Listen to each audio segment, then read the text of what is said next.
The wait is over. Euro 2020. With Mark Chapman on BBC Radio 5 Live. Welcome to Wembley for the biggest football match of the year. It's England against Scotland, and what a tournament to meet in.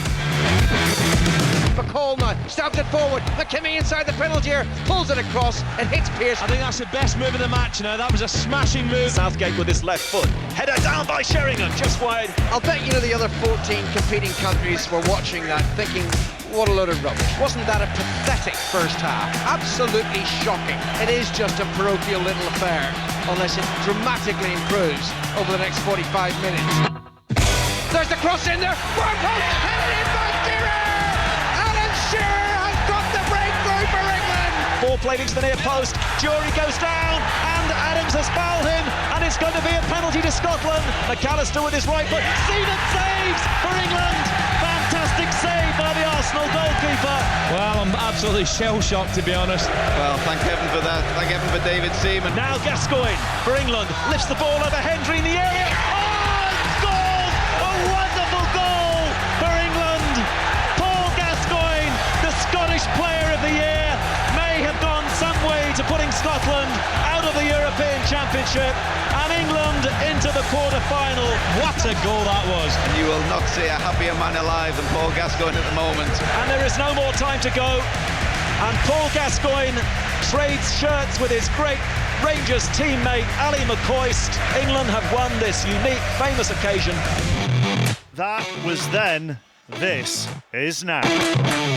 Phillips makes a run, he gets away from Guardiola, then he beats Chalatata and plays it to Sterling, and Sterling through the middle forces his shot past the goalkeeper and In comes the ball, a hit, there's a goal! Grant Hanley! Robertson gets it under control, goes for goal, what a finish! What a goal by Andy Robertson! Tina Kamoto, what a goal! It's a beautiful finish from Mason Mount. And McTominay drives it in with his right foot from 25 yards out. Inside the box, back to Kane, left foot shot, it's in! Well, that should get the juices going. We are less than an hour from kick-off here at a grey and wet Wembley Stadium. England against Scotland in Euro 2020. Jack Wilshere, Charlie Adam, Micah Richards, Chris Waddle and Pat Nevin all with us over the course of the next 2 or 3 hours. But we start with John Murray because both managers have made changes. Yes, they have. I'll start with England, the designated home team for this match. Gareth Southgate making 2 changes, both in the full-back areas. So Shaw and James are in for their first action of the tournament for Trippier and Walker. Harry Maguire, incidentally, is among the substitutes and I'm told can be used if required. So the England team is Pickford, James, Stones, Mings and Shaw, Rice, Phillips and Mount, Foden and Sterling either side of Harry Kane. And incidentally, the 3 who are not involved today, the named 23, do not include Saka, White and Kyle Walker. So Walker is not involved at all this evening. And the Scotland team, very interesting calls by Steve Clarke. Billy Gilmour starting. This is his first start for Scotland. His first full cap after making 2 substitute appearances in the warm-up games. So he's in the midfield. Callum McGregor of Celtic comes in. Kieran Tierney is fit, as Steve Clarke said he would be yesterday, having trained properly for a couple of days. And also Shea Adams is in up front. And the 4 who drop out are Christie, Armstrong, Hendry and Cooper. So the Scotland team, Marshall in goal, Scott McTominay dropping back into central defence alongside Hanley and Tierney, O'Donnell on the right, Robertson on the left, then the midfield of McGregor, Gilmour and McGinn, and then Dykes and Adams. We'll get to the reasonings behind the changes very shortly, but I'm guessing, John, you're a traditional man at heart. When you look at that Scotland team, is there a little bit of you that wishes that Billy Gilmour was on the bench and Ryan Christie was starting? I think it's an exciting call, isn't it? And it's what the Scotland supporters wanted, and they've got what they've wanted. I know, and they wanted Adams in the team as well, and they've got him. Yes, but have you spotted if there was no Gilmour but there was Christie, Scotland would be 1-11 today. Yes, That's and I right. thought that would appeal to your traditional football man. Let's go down. The last Pat time Nevin. that happened. Yeah, well, exactly. Pat Nevin is touchline for us this evening. Is there one of those changes that is the most important one for you for Scotland?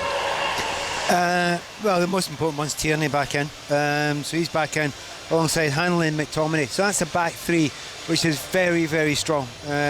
McTominay did make a mistake for Scotland in the build-up and one of the games away, particularly at Czech Republic. But that's a really strong back three. And if you've got Gilmour and McGregor sitting in front of them, they'll want the ball to feet. So they're going to try and play against England, and depends how they line up. But it could be Gilmour and McGregor central with Robertson and O'Donnell wide, and Adams and McGinn trying to get up alongside Dykes when they can.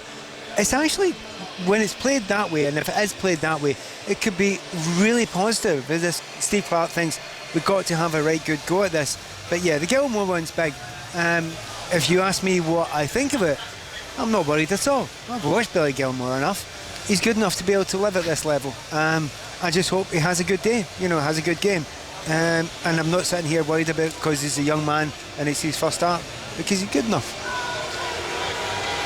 Absolutely. Charlie, the midfield, and I take Pat's point that this could be quite a fluid formation if Scotland want it to be. But if we look at a midfield three of Gilmour, McGinn and McGregor, how is that different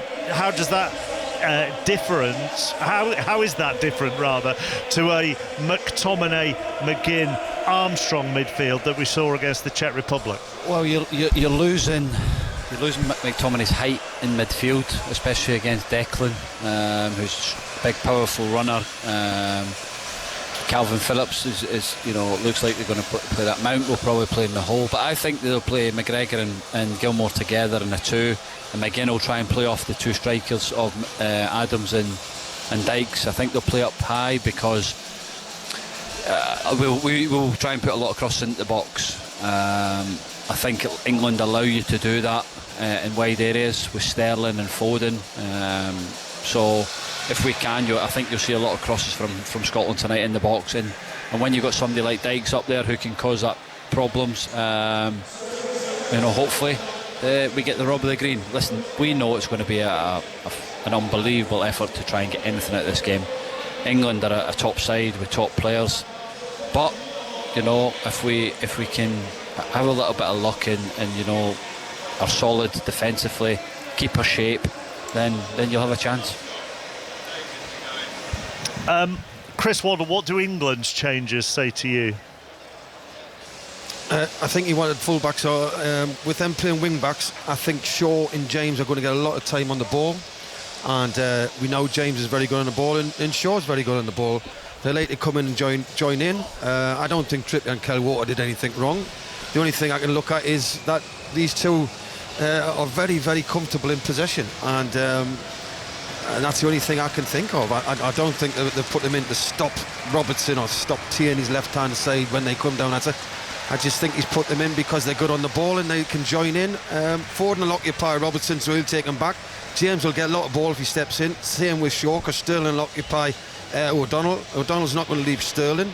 So the two fullbacks are going to get a lot of the ball tonight. Micah Richards, evening. Evening, how are we? Yeah, very good, thank you. You all right? Yeah, I'm fine, I'm great. I'm so excited, to be honest. I can't wait for this game. I absolutely can't wait. What do you think about the England changes then and the changing of the fullbacks? Yeah, I think Chris makes a great point. The Walker didn't do anything wrong, neither did Trippier. I think he just wants fullbacks a little bit more comfortable in possession. We all have seen for Chelsea this season how good James's delivery is, so that's an asset to the squad as well. And I was speaking to Alex Scott earlier on today. She's obviously played in the later part of tournaments. You've got to use your squad about keeping, no matter who played in these fullback positions, it didn't really matter. It was just more how they wanted to approach the game. In terms of the quality, Shaw's been outstanding for Man United this season, and James is a European winner as well. So I don't want to look too much into it. I want to see how the game materialises. But no matter who would have been playing in that position, I would have trust all of the fullbacks because they've all got amazing quality. I think for Shaw or a Chilwell playing at left back, it gives them a natural balance, doesn't it? You know, I looked at Trippier playing the other night, and a lot of the times he wants to come back in the pitch and clip it up the line, or play over the top for Sterling instead of a natural balance of Shaw. Listen, England will probably have majority of possession, so if they have that balance on the left hand side and on the right hand side, then it makes it easier for England to probably penetrate Scotland. So whoever they brought in, like Mika says, it's about using your squad in this tournament, and if there's an opportunity to leave people out to bring them in, then why not? But Mike, whilst I take your point about you want to see how the game pans out before you see what the fullbacks are doing, bearing in mind discussions we have had in the build-up to this tournament where you've had squads that have had 8 right backs in at times, you recognise that each fullback actually does offer something different. They have differing strengths and weaknesses, which was one of the reasons why Southgate went with so many fullbacks in this squad. That it just shows the quality that they do have. James is very good going forwards, but he's actually really good one-on-one defending as well. So you wouldn't say it was a defensive move, because you'd expect, like Charlie said, for England to dominate the ball. We've seen James play in a back three, right side of a three, so he's so comfortable. I think the point that Charlie makes is just spot on. England are probably going to control the game in terms of the balance. There was a couple clips in the first England game against Croatia, and Trippier would come in on the side and then just sort of hit a hopeless ball down the field and wouldn't really, he'd stop the flow of the play. With Shaw there, we know how good Shaw is with linking up play and getting forward and that sort of stuff. But what I'm interested in, because Robertson doesn't stop running, and you've got Tierney backing up. I remember Tierney in one of the games, he got three assists from left centre back position, left centre back. So I'm intrigued to see how it pans out. Like I think Foden, if Foden plays on the right, he's switching with Sterling on the left and the right. It's going to be interesting to see if Foden actually has to do a lot of defensive work, or he just leaves that one-on-one battle and then he's the one who takes care of the Tierney. So it's going to be interesting from a tactical point of view. I don't think that Robertson yes, he will go and join. I'm not saying he's not, but James can handle him quite comfortably, I think. And then he's going to look over his shoulder and think, well, Tierney's going to have to step in on Foden, and at times there could be 3-on-3, even though they've got midfield players sitting in front, i.e. Gilmour.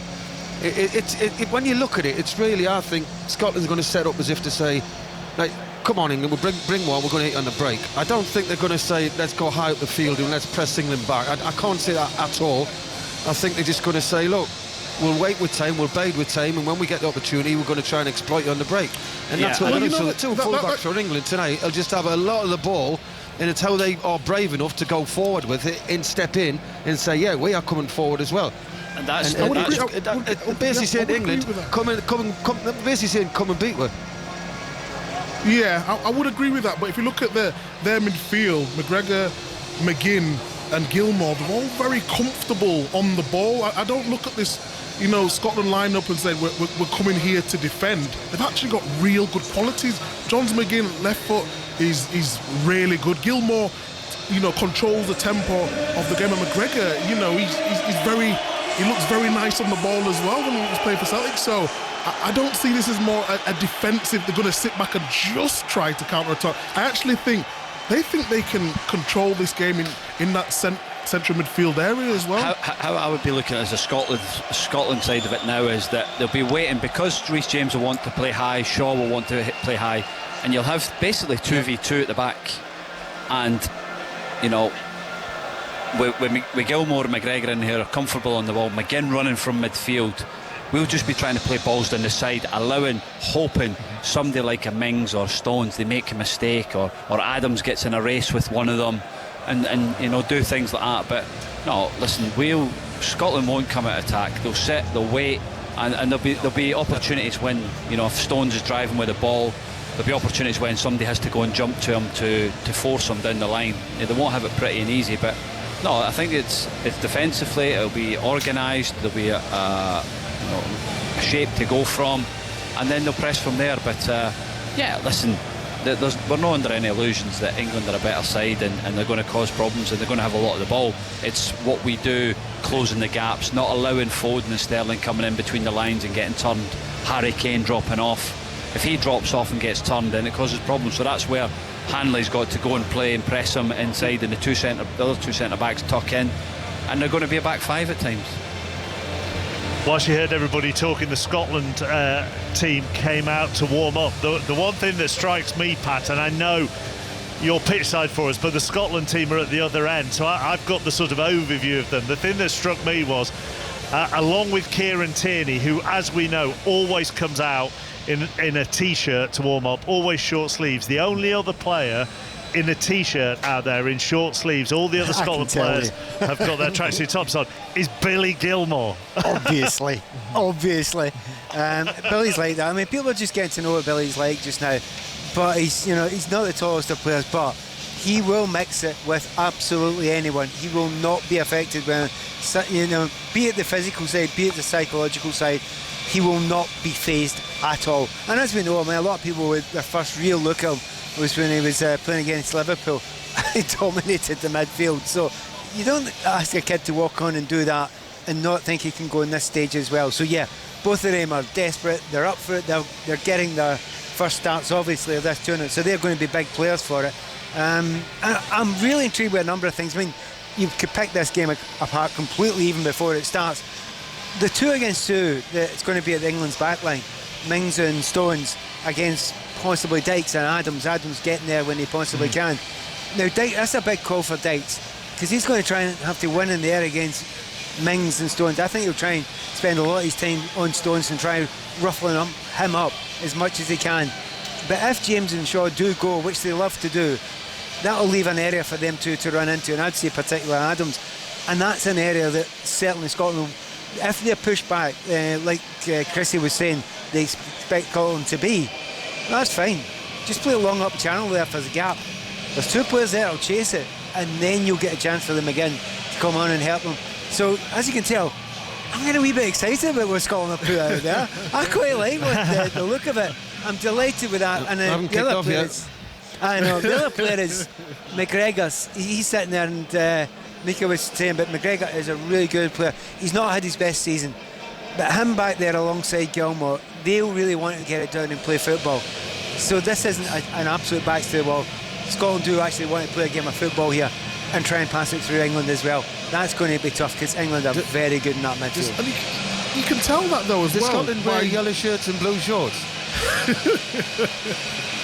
It's just Brazil we're talking about, by the way. Brazil. No, but if you think about it, though, I'm petrified now. I'm petrified. I didn't even coming out the tunnel. Not even come out. There's only Scotland warming up. Hold on. There's a white flag coming out. It's the English mentality. We're better than everybody. I'm looking at. Hold on. Neymar's just come out as well now. Like Neymar's a good player, but he's no Billy Gilmour. We can't say that they're gonna just sit back. And there's going to be opportunities where they are going to be sit down. I tell you what, sit back. I understand. The only thing they'll win the night's the toss of the coin.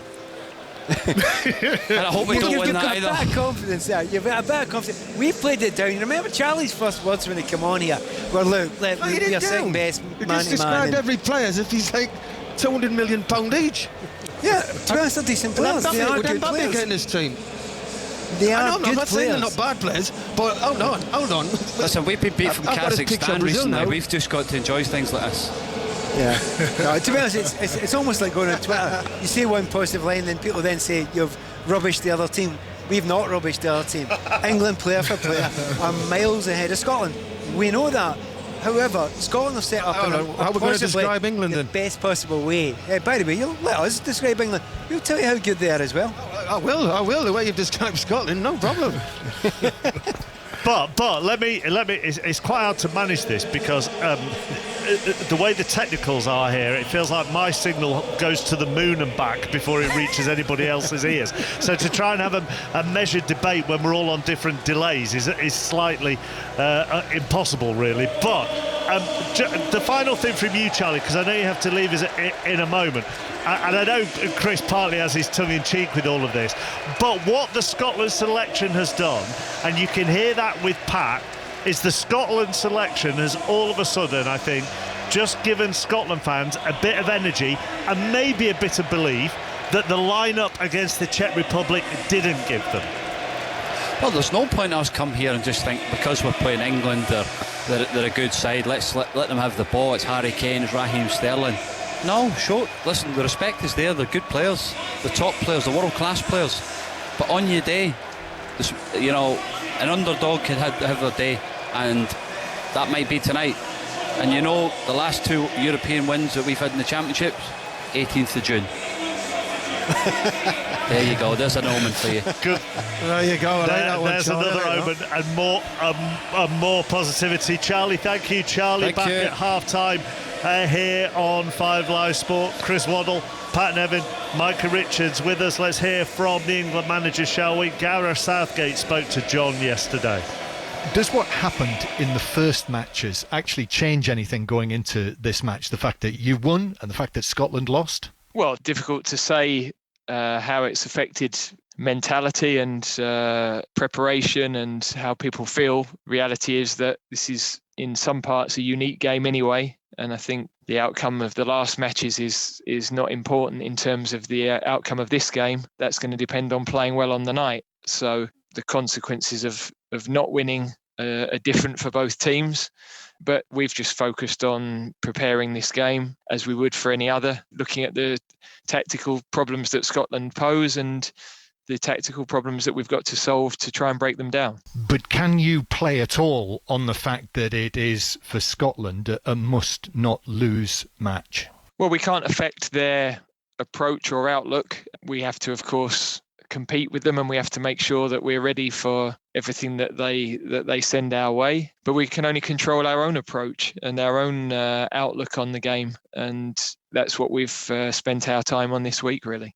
Going into what is the second match in the group, can you tell us now, were you actually worried about the preparation for the first match because of a variety of circumstances? Was there a little bit of worry that you might be undercooked in certain ways? And do you think you're in a much better place now? Well, we knew it wasn't perfect because of the hand we had in terms of players reporting late due to the European finals, fitness issues.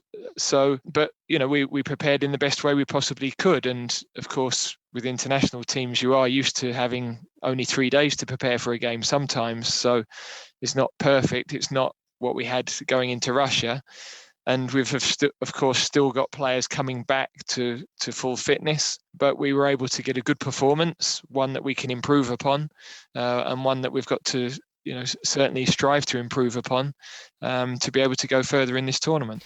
And give us a bit of an insight into, you know, what is genuinely a special occasion, isn't it? I mean, this match, for people in England and Scotland, this is one of the sporting highlights of the year. I'm sitting in central London and I've been listening all afternoon to Scotland fans singing songs outside the window. This is only the second time that England and Scotland have played each other at a major tournament. Now, do you play on that? Do you use that, or do you completely park it? We have to be aware of it because you have to be ready for the opponent and the additional motivation that might exist with this sort of occasion. And we know what it means to our own supporters. But we also have to be careful not to overplay that. You know, we've got to go in the right sort of mindset to be able to play and perform to our best. And if you're over emotional going into any game, then that's not the performance state you want to be in. So we've prepared as we do for any big match. We'll know if we've got that balance right at the start tomorrow. And then events that unfold within the game are the things that will determine the outcome and how we respond to those events. So it's really, of course, hugely exciting for everybody. But we had a very big match on Sunday, and this is the next big game in what we're hoping will be 7. Gareth Southgate talking to John Murray. Pat Nevin is pitch side. Chris Waddle alongside me here at Wembley, in between myself and John. Micah Richards and now Jack Wilshere are with us. Evening, Jack. Evening, how are you? Yeah, very well, thank you. Pat Nimmo was pointing out, Billy Gilmore's played in some big games for Chelsea. He's played against Liverpool for Chelsea. He's starting for Scotland at Wembley. The adrenaline that must be going through his body in the build-up to kick-off, and I'm guessing you will have experienced that in your career, and it's how you control it. Yeah, definitely. I think watching him play for a big club like Chelsea, I think he's got the temperament. He's definitely got the ability. He's a player that I like to watch. He plays with his head up. He always looks over his shoulder before he receives the ball. He has a picture in his head. So I'm actually looking forward to seeing how he copes with it, but I think he'll be able to manage it. And actually, if we follow on from our conversation that we had on Sunday afternoon about your frustrations with midfielders who are more interested in their passing completion stats than making something happen, he can make something happen. Yeah, exactly, and he's one who takes risks as well. And I think if you can tell the temperament and character of a player when he comes into a team at a young age and he makes an impact, and he done that from the start. So yeah, I'm looking forward to seeing him play tonight. Part of the England team came out to warm up whilst we were listening to Gareth Southgate. The stadium announcer played Three Lions. It has an atmosphere to it, but it's not crackling, is it? Understandably. Not yet, absolutely not yet. It's a big old stadium, this, isn't it? And when you're down pitch side, you see the size of it, you feel the size of it because it's all kind of up around you. But certainly there's a few more people to come out. There obviously with some people are still in the concourses as well, and they'll make a little bit of a noise. They played a song when England came out. I didn't recognise it, Three Lions or something. No idea why they played that. Why did they not play a Scotland song when they came out? No, I don't want to sound bitter. Did they play a Scotland song when Scotland came to warm up or not? I'm not sure they did. They may have done the Proclaimers. Okay. They may have sneaked in a Proclaimers. Anyway, I'm joking. Look, the players are trying to be calm just now, and they're trying to be. It's interesting what Gareth said there. Where Gareth was talking about it, and I was saying it earlier on, precisely the same words, but about Scotland.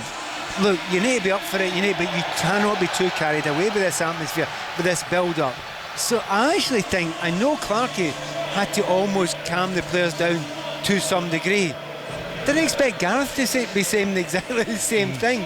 So he must understand that his players, or a number of them anyway, are seriously up for that, know the importance of it, know the history of it, and understand, as John was saying, second time in a tournament that they've actually played together. That's extraordinary. But that's a really interesting point, Pat, because I would argue from doing a lot of the Six Nations games as well, there is always a perception that Wales, Scotland, Ireland care more about the game against England than England care about the game against Scotland, Wales, Ireland. We always hear about the passion in one squad or amongst one set of fans, and it's always assumed that it's never as big for the English or the England fans, and as I'm saying, not just in football. And I'm not sure that's necessarily true. I mean, it depends. It's in the eye of the beholder, that one. It would be understandable if the passion or the excitement or the build-up or it meant more to the smaller nations. It would be understandable, because you look at the players that are playing for England, they're playing at a higher level all the time, so they're used to that much more often. Well, maybe you could argue that's not the case with Wales now, the brilliant run that they've been on for a while, but you could argue a lot of these players, well, wait a minute, apart from Billy Gilmour being involved in the squad, I mean, there's players out there that played in the Champions League final just a few weeks ago. They're kind of okay with this stuff. They've been there before. But the other thing about it is it's also quite a young squad. When you look at the likes of Mount, you look at the likes of Foden, maybe for them, actually, that passion, that excitement is absolutely there. You may have a point, but I still don't think you have. I still think it means more to Scotland. all right then. Micah, Jack, on international duty. Micah, you go first, and then Jack can come in. Have you been in a dressing room before a game where an England manager has warned you about the atmosphere, warned you not to get carried away, warned you to keep your cool? Not in an England game for me. I mean, I never was lucky enough to go to a tournament, but I'm sure if I went to a tournament, it was against Scotland.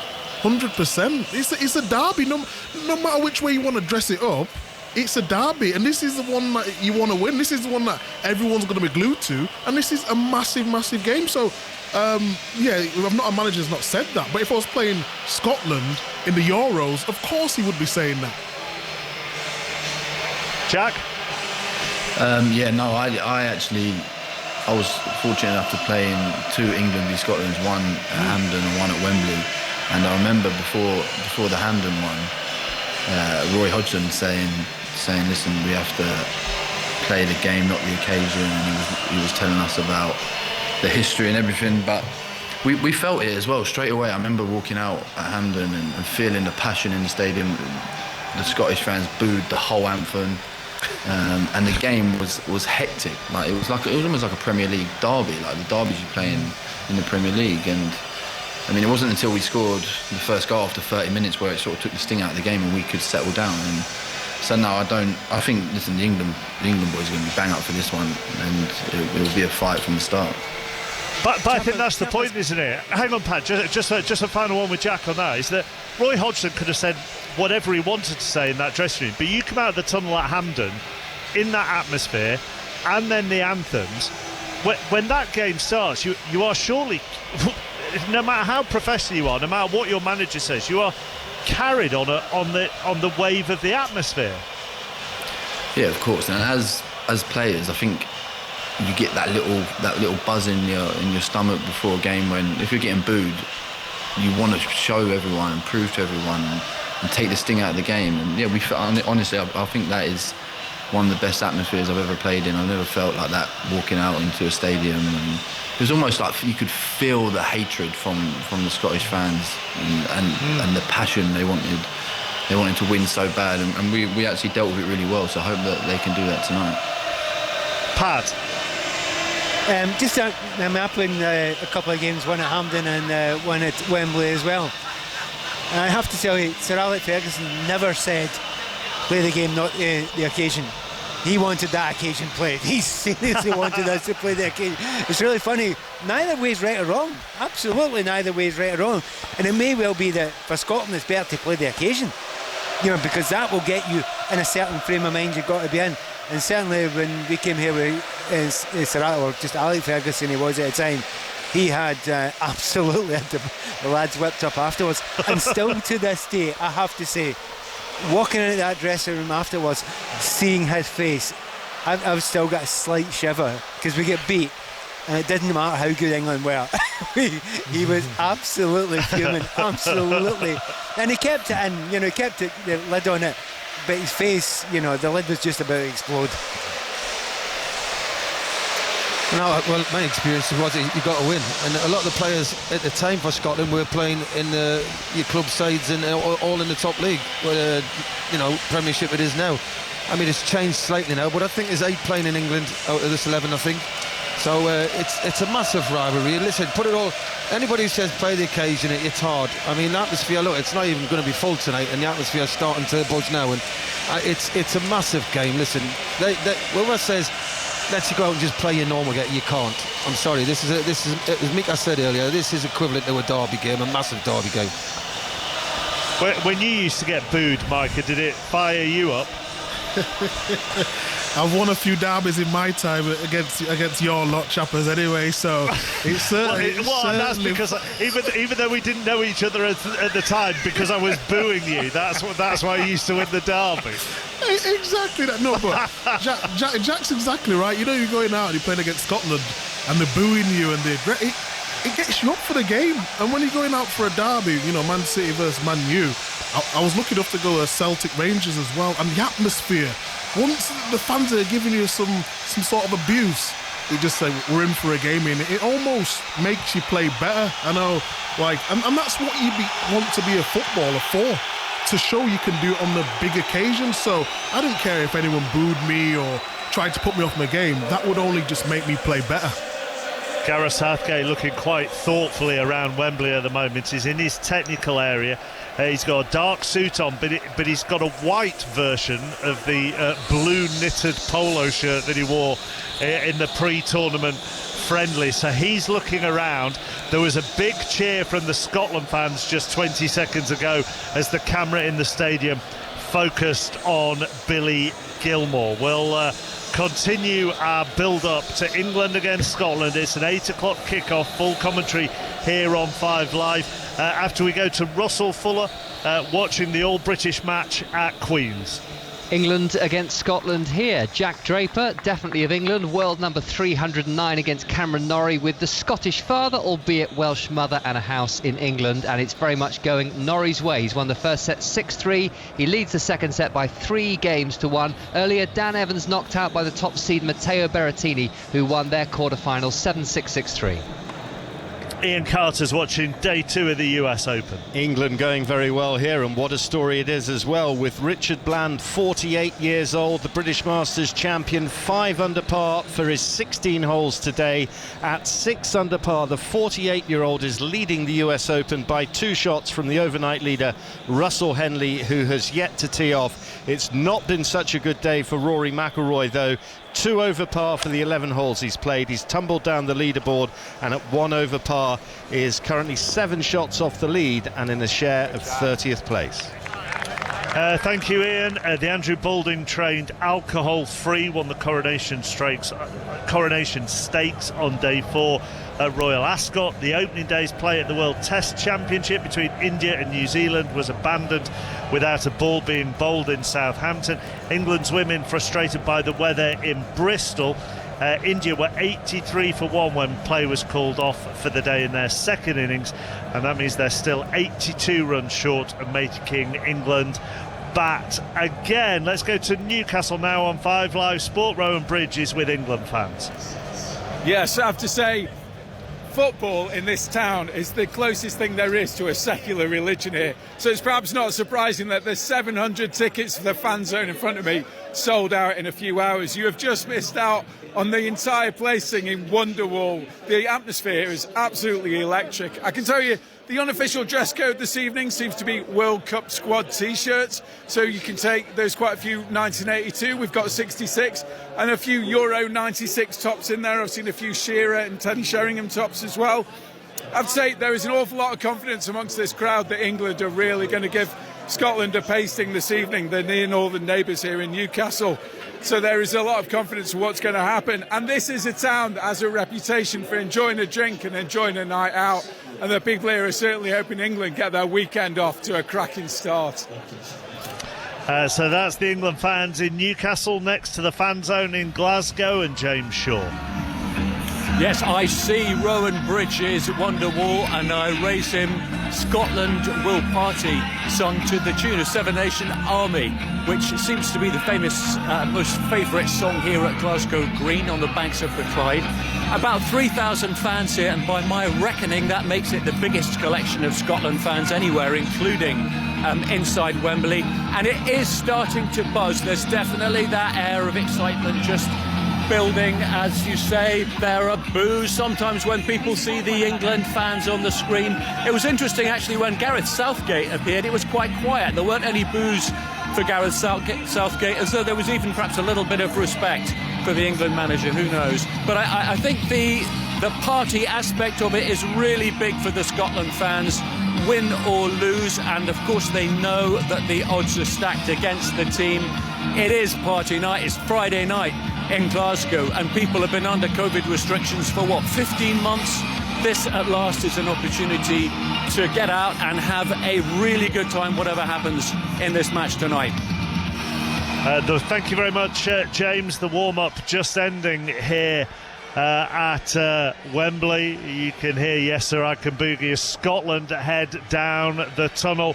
Their fans dancing away to our left and applauding the players as they finish the warm-up. The one thing I would say, John Murray, actually, is what is different tonight compared to the game against Croatia is that there are only 2 or 3 little pockets of Croatian fans on Sunday. Scotland have got an end tonight. There is a big travelling section of Scotland fans, but they have a whole end which brings them together. Well, there are at least 2,600 of them. But of course, with the social distancing and the fact that they are so spaced out in there, it means that they are across the 3 tiers to our left. And it makes it look like a great deal more than 2,600. And I mean, I know, having been in central London today, there are thousands of people, and everyone's been advised not to come to the stadium if you don't have a ticket. But it is a completely different atmosphere inside the ground, and it'll be very interesting to see what sort of backdrop it provides to the match.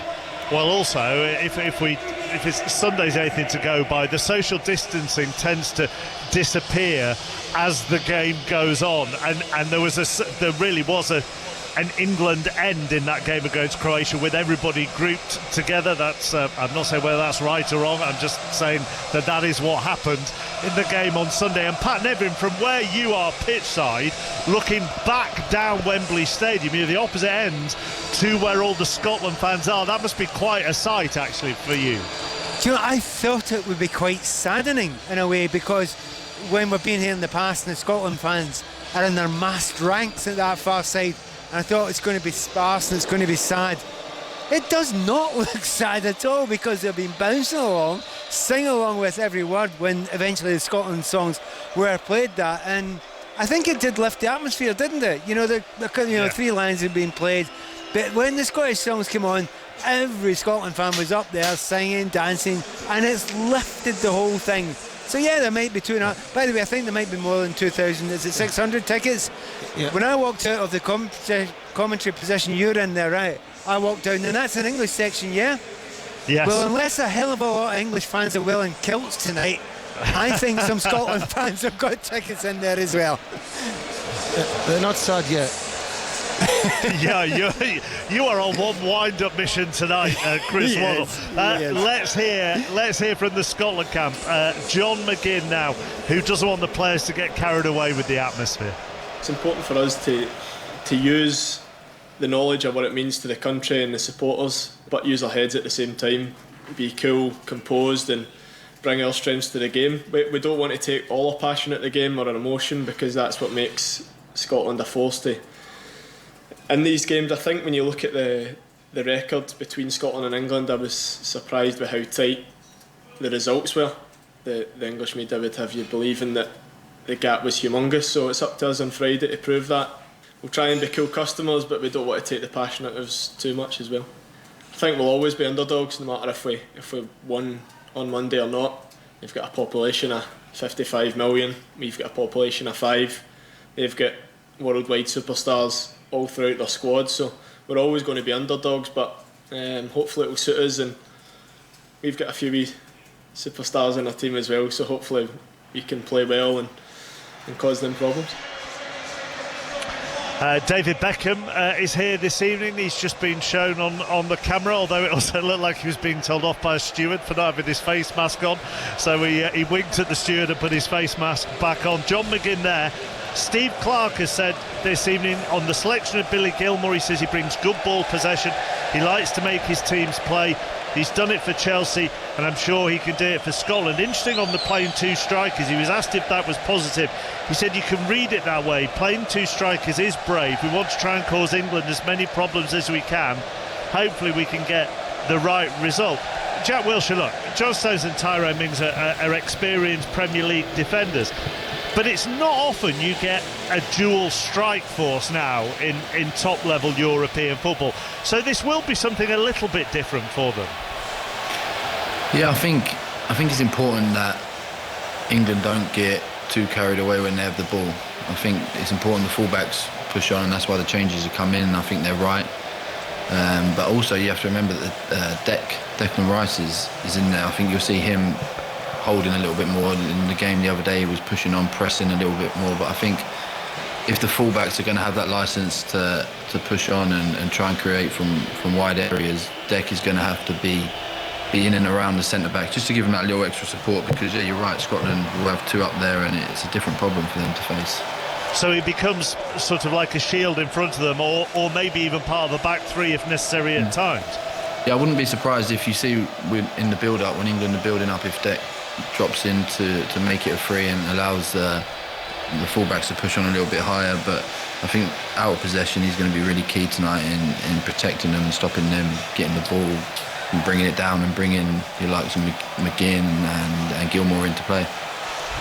And maybe actually, Mike, England's full-backs are going to have to tuck in a bit to try and help their two centre-halves if there are two up front, which Luke Shaw has done for United. He's been part of a back three, and Reece James has for Chelsea as well been part of a back three this season. Yeah, exactly. It's a tactical game. You know, I mentioned with Scotland, it definitely is more attacking. They dropped McTominay back into the back three, took out Cooper and Hendry, and Tierney, who we've seen marauding for Arsenal at left back the majority of the season. So this is a attacking move from Scotland, no matter how, you know, if it pans out that way in the game, it's yet to be seen. Gilmour wants to be in there controlling it, and this Scotland team will give England some problems on the counter-attack. I have no doubt about it. We know the energy that Robertson has on that side, and even Tierney will get forward. I mentioned the 3 assists that he were. This will be an interesting game. You know, if Scotland was to get the first goal, you know, it opens the game right up. I think they're going to play with that ball possession. It's just whether England allow them. If you talk about James and Shaw, of course they can do that job tucking in because they're comfortable. And that's why when you asked me about the fullbacks, it didn't really matter who played, because I think all our fullbacks are comfortable. Kyle Walker's played in a back three also. But yeah, James and Shaw can definitely do that role if they need to be inside as well. The rain has started to fall here at Wembley as we go through the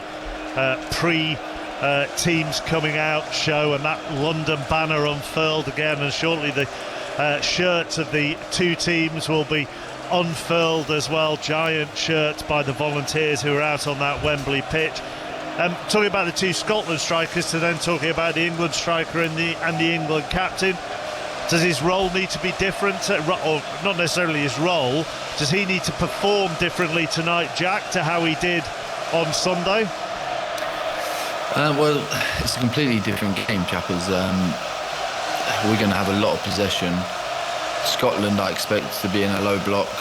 I think Kane needs to try and stay as high as possible. It's down to the players around him to take responsibility of bringing him into the game. I think he needs a few early touches, maybe an early shot to get his confidence into the game. But it's a different game, and I think you'll see a different Kane tonight for sure. An early shot would actually help Micah, wouldn't it? Yeah, of course. We all know Kane. He's world class. You know, coming up to this tournament, leading up, saying he's genuinely world class in our squad. Frustrating game for him. You know, he dropped too deep at times, but you've seen in the first game he dropped deep, which allowed Calvin Phillips to go in that space and then Sterling to run into behind. So as long as he affects a team, we're talking about Kane. We're talking about it's a team. Yeah, we want Kane to play well, of course we do, but you know the win is the most important tonight. And Jack said, as long as it's a different game today. He'll get an opportunity, and you know, you give Kane a couple opportunities in the game over 2 games, he's going to score one of them, and I have no problem with that. But we've got to remember, we need to stop singling. I know we have our fun with Jack Grealish and whatnot, but it's a team.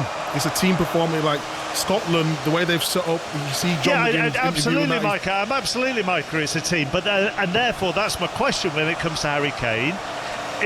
He can benefit the team, but it's not should he drop deep or should he stay up. We saw by him dropping deep, actually that benefited England in how they scored. I'm interested whether if he drops deep today, does that benefit the team, or does his role need to be, right, just as Brendan Rodgers would say to Jamie Vardy, just work within the lines of the 18-yard box, don't go looking for it. Yeah, but Jamie Vardy is one of the best in the league at doing that, and happy to be just running him behind. We talk about Kane's goals, but I said, you know, he had the top assists in the Premier League as well. So he is a player who gets very frustrated. He just doesn't want to be stood up there. He wants to be involved. He wants to feel like he's making an impact. So yes, I do feel he will go deep, but for the team, it's better if he stays up there, because we've got players like we've seen Phillips with his assist the other day. Mount can do it. Foden can play a lovely ball. And so in answer to your question, yes, he should stay up there, but we know Kane can create as well, so I expect him to drop a little bit deeper too. If he drops, Pat, what do the Scottish back three do with him? Well, you need to let him go into an area where it's going to get 2 deep line midfielders, and you've got Gilmour there and you've got McGregor there. Both of them can actually do that job, understand that job, and we'll try and cut off the supply there. I mean, what Scotland have got defensively is basically a three-man back line and two sitting in front of them. That's a block to get through. That's quite a hard block to get through. Now, there's quality players, and it can be Kane, it can be Foden, it can be any of them, right? But it's still a hard block to get through when that area, and I don't think McGregor will go that far forward. He can play, but he'll want to play from that deep area. And Gilmore, lots of people talk about Billy and I've not seen enough of him. He's not a 10. He's not up there creating lots and lots of goals. He's a Jorginho, he's a Chinko. He plays in front of the back men and plays the ball and controls the game from there. So those two players, although neither are the tallest, they will close down and they will chase and they make it hard, be it Harry Kane or be it anywhere. By the way, there's a very odd sound that I heard there that I've not heard for a long, long time at a football ground. It's the sound of John Murray laughing because he's seen that rain come down on me and I knew it would happen. Well, I mean, let's be honest, Pat, it's typical pro-English BBC, isn't it? They put the Scottish half of the commentary team in the rain, pitch side, and kept the English half nice and dry in the commentary box. It's poor. Are you all right down there? I feel unbelievably at home in this weather, oh boy. Unbelievable. Not sure the tears anyway. Declan Rice. If I get back to the bar first, I'm not. If I get back to the bar first, I'm not buying him a drink, even though he's promised me one. Declan Rice has said to ITV, and this sums it up, Jack Wilshere, basically. Yes, it's definitely going to be the biggest tonight, he says, because of the rivalry. But for us, as players, we want to go out and get the job done. Yeah, and I think, going back to what Pat said earlier, I think Scotland would benefit from trying to drag England into playing the occasion. I think England need to get the ball down, play. Listen, without being disrespectful, England are the better team. They've got better players, and they need to make use of that and not get dragged into the occasion. Jack, thank you very much. It's great that you're really keen and you're going to be back at half-time. I remember when Micah was starting out in punditry, he would come back at half-time, full-time, nothing was too much trouble for him. But you're done tonight now, Micah, aren't you? So thanks for that. Done and dusted, going to watch the game. Have fun, guys. Yeah. Enjoy it, Micah. Yeah, not on that. Thank you, Jack. We will talk at half-time. Thanks, guys. See you at half-time. We will, thank you. We will talk to Charlie Adam. He'll be back at half-time as well. Hopefully James McFadden will join us at full-time. Just see the players in the tunnel at the moment. The England players, Harry Kane waiting for the rest of his team to come out. All of Scotland are there. Andy Robertson having a chat to the referee.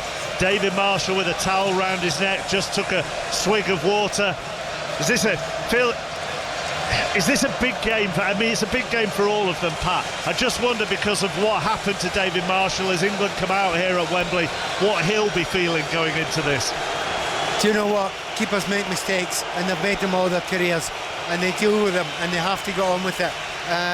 He can sit and think about that, or else he can sit and think about the penalty kick that he saved that took Scotland to these finals. I think he'll think about the latter, and that's exactly the right way to react about it tonight. Andy Robertson just standing in the tunnel, looking very calm. He's just swaying from left to right. Scott McTominay rubbing his hands together. The English subs came out to take their place on the bench and were roundly booed by the Scotland fans away to our left. But here come our officials for the evening here at Wembley Stadium. There is a noise in here as if the stadium is full, not the restricted capacity that we have in these strange times. It feels like an England-Scotland game should. England just a little bit out ahead of the Scotland side. Andy Robertson now making his way out onto the pitch, and the Scotland players to a man turn to their right and applaud the massed fans in the Scottish end. It is Euro 2020. It is England against Scotland. It is one heck of a rivalry, live on 5 Live Sport, with Pat Nevin, with Chris Waddle and with John Murray. What a great atmosphere inside Wembley Stadium. The official attendance on Sunday was less than 20,000. It feels like there are many more than that in the stadium. And the whistles here, because here comes the Scottish anthem.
An appeal for the anthems to be respected. Some hope.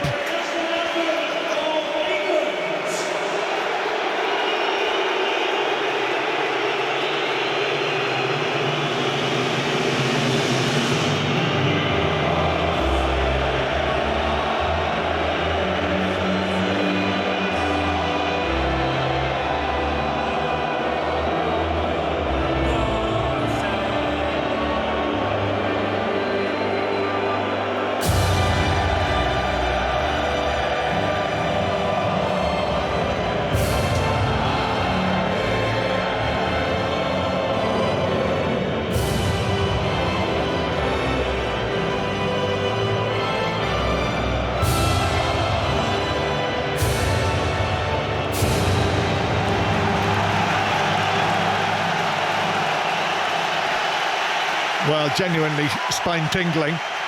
You could, I hope, hear the anthems through the boos and listen. Both anthems were roundly booed. But the tracksuit tops are coming off now. The rain is falling gently on Wembley Stadium. And we have tonight for you on 5 Live what promises to be one of the sporting events of the year. Chris Wattle, it feels big. Unbelievable. The atmosphere is electric, and imagine if it was full, what it would be like. And Scotland had a big allocation, but they're definitely in full voice. But England also, it's a cracking atmosphere. Let's hope the game is. What was it like down there on pitch side, Pat Nevin? Do you know what? It's actually spine-tingling down here. It really is. The noise. If the players, people are asking about whether players are up for it or not, whether England players will be or not to the same level as the Scotland players, forget all that. Boy, are these fans up on it. Both sides, they are hyper. The noise is incredible. These England fans are not taking the the Scotland team lightly. They want to get in their minds, and wow, it's a great noise. Kind of wish it was up the other end right enough. Pat is to our right behind the goal that Jordan Pickford is just warming up in. But here we go then, here we go. And of course these two sides have history. What history? The very first official international.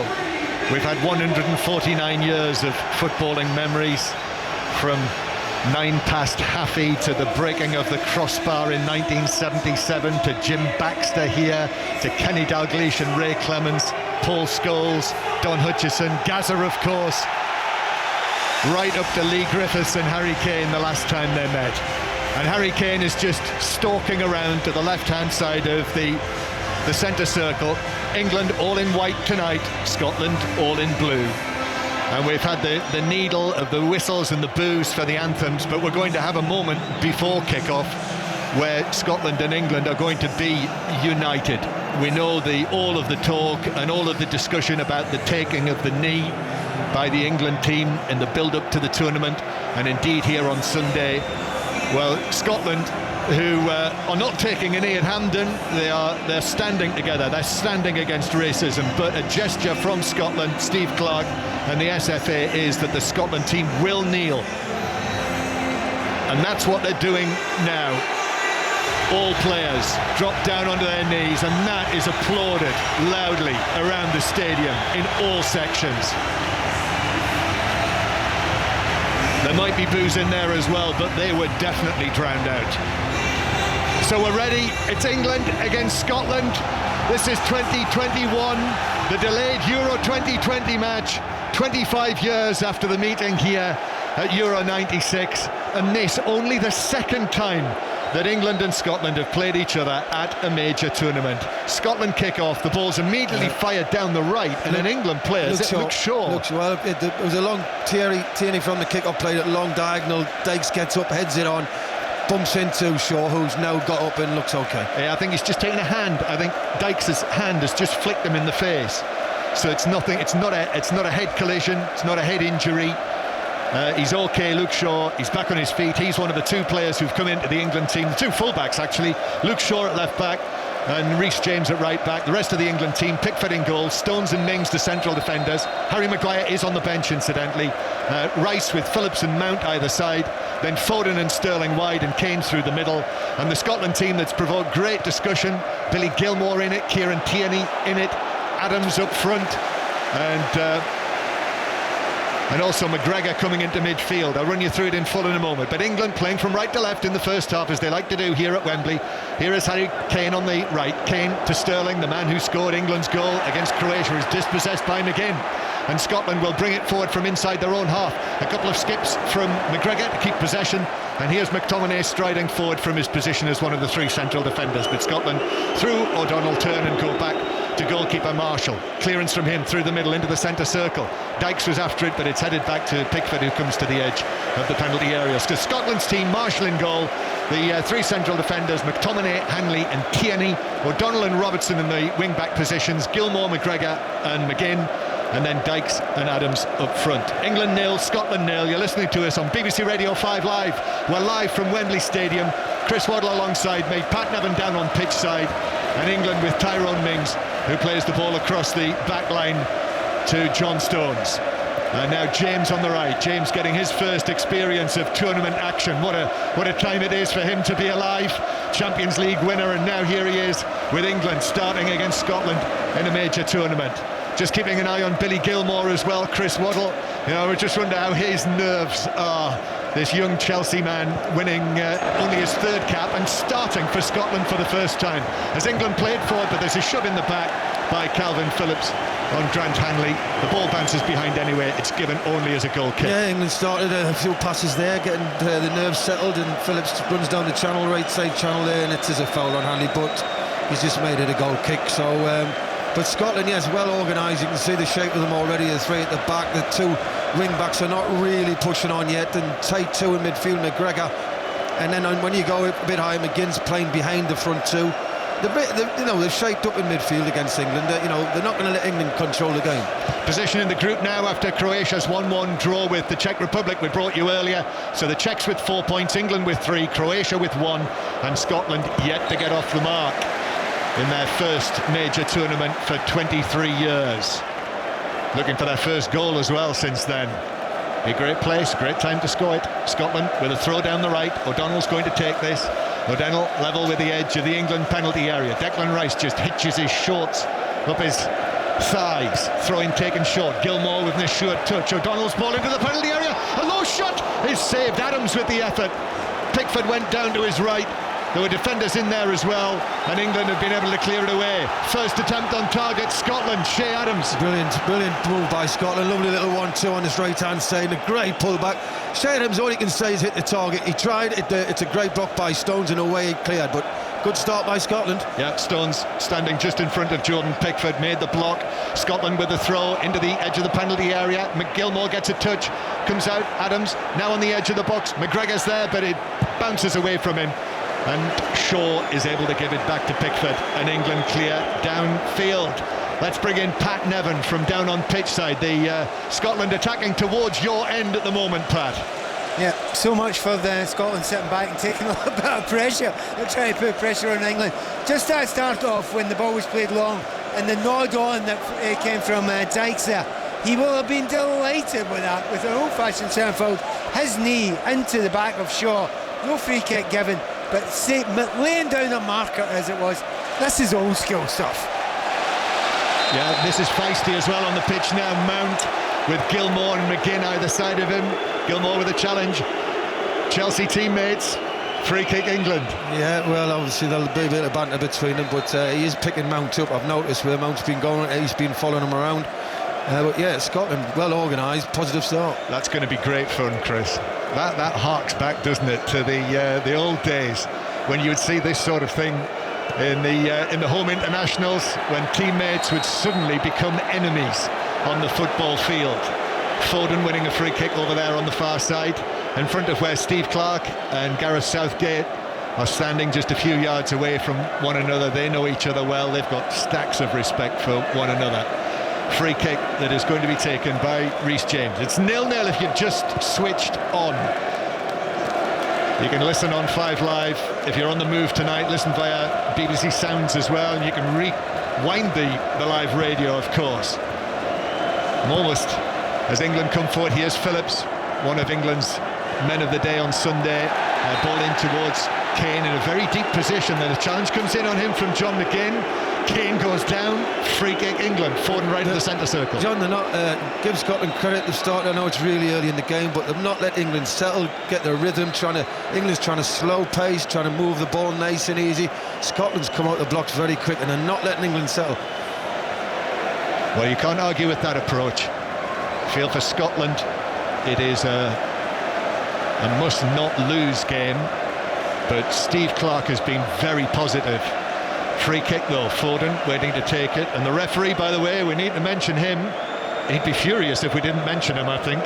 Antonio Matteo Lahoz, who, if you're not aware of him, you know how they used to say many years ago, you can tell if the referee's had a good game if you don't notice him. He doesn't really subscribe to that.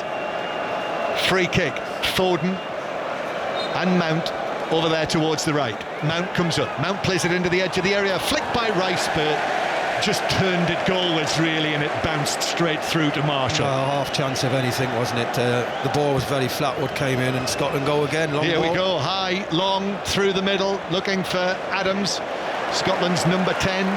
The English-born Shea Adams, remember, grandparent qualified him for Scotland. He was born in Leicestershire. Ball played out towards the left-hand side, and Calvin Phillips is picked up for a foul, and it's a free kick to Scotland in a good position. Well, see what they can offer here. They've got a great position on the left-hand side, so it's a great angle to put it in, and all the big boys are coming up. Yeah, Billy Gilmour has gone across there to take it. The captain, Robertson, is there as well, but it looks as though it's going to be Billy Gilmour's delivery. Great noise swirling around Wembley Stadium. Thousands of empty red seats, but Scotland with a set-piece chance. So we're looking to the big man. Lyndon Dykes is standing there. Those chances that he was unable to put away against the Czech Republic on Monday afternoon. McGinn standing in an offside position at the moment. I can hear the skirl of the pipes inside Wembley. It's played in by Robertson, and it's headed up and away by Tyrone Mings, who did really well to make that his. Leapt for it, headed it away on the edge of the 6-yard box. It's played out to the left-hand side by McGregor. Dykes with a header, but that just takes the ball right across the penalty area into the full-back position, and Jordan Pickford has gone out there to collect it himself. It was a good free kick by Robertson, good pace, but you know, it was only Dykes went and attacked it. Everybody else was stood on the 18-yard line. Nobody went in to attack it. You know, it was a good delivery. Chris Waddle with us. Pat Nevins down behind the goal at one end. It's England 0, Scotland 0. I feel almost a little bit like paraphrasing Des Lynam all those years ago. We're on the radio, but it feels like, shouldn't you be in front of a television watching this? Because this is the real deal. Here's Phillips playing it back to Foden, and then Phillips is pulled up for a foul on McGregor.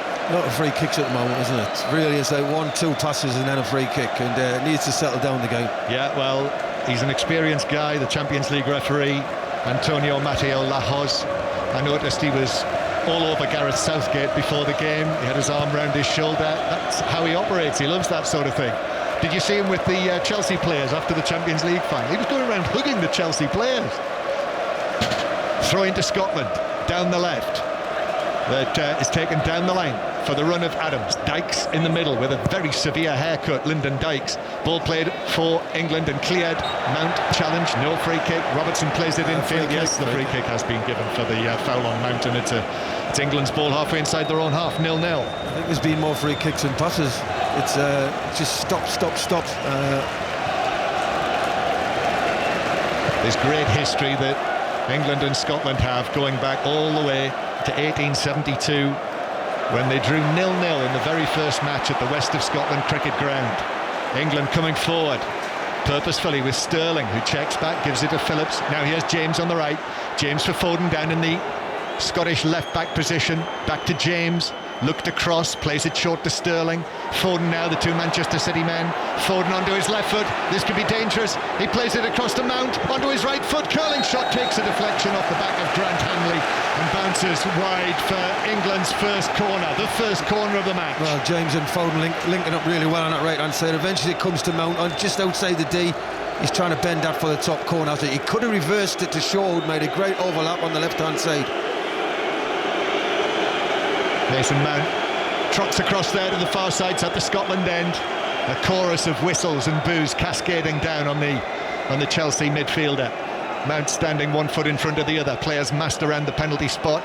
Here's the delivery from Mount, an outswinger which is headed against the post, and it comes straight back out. Stones got his head to it.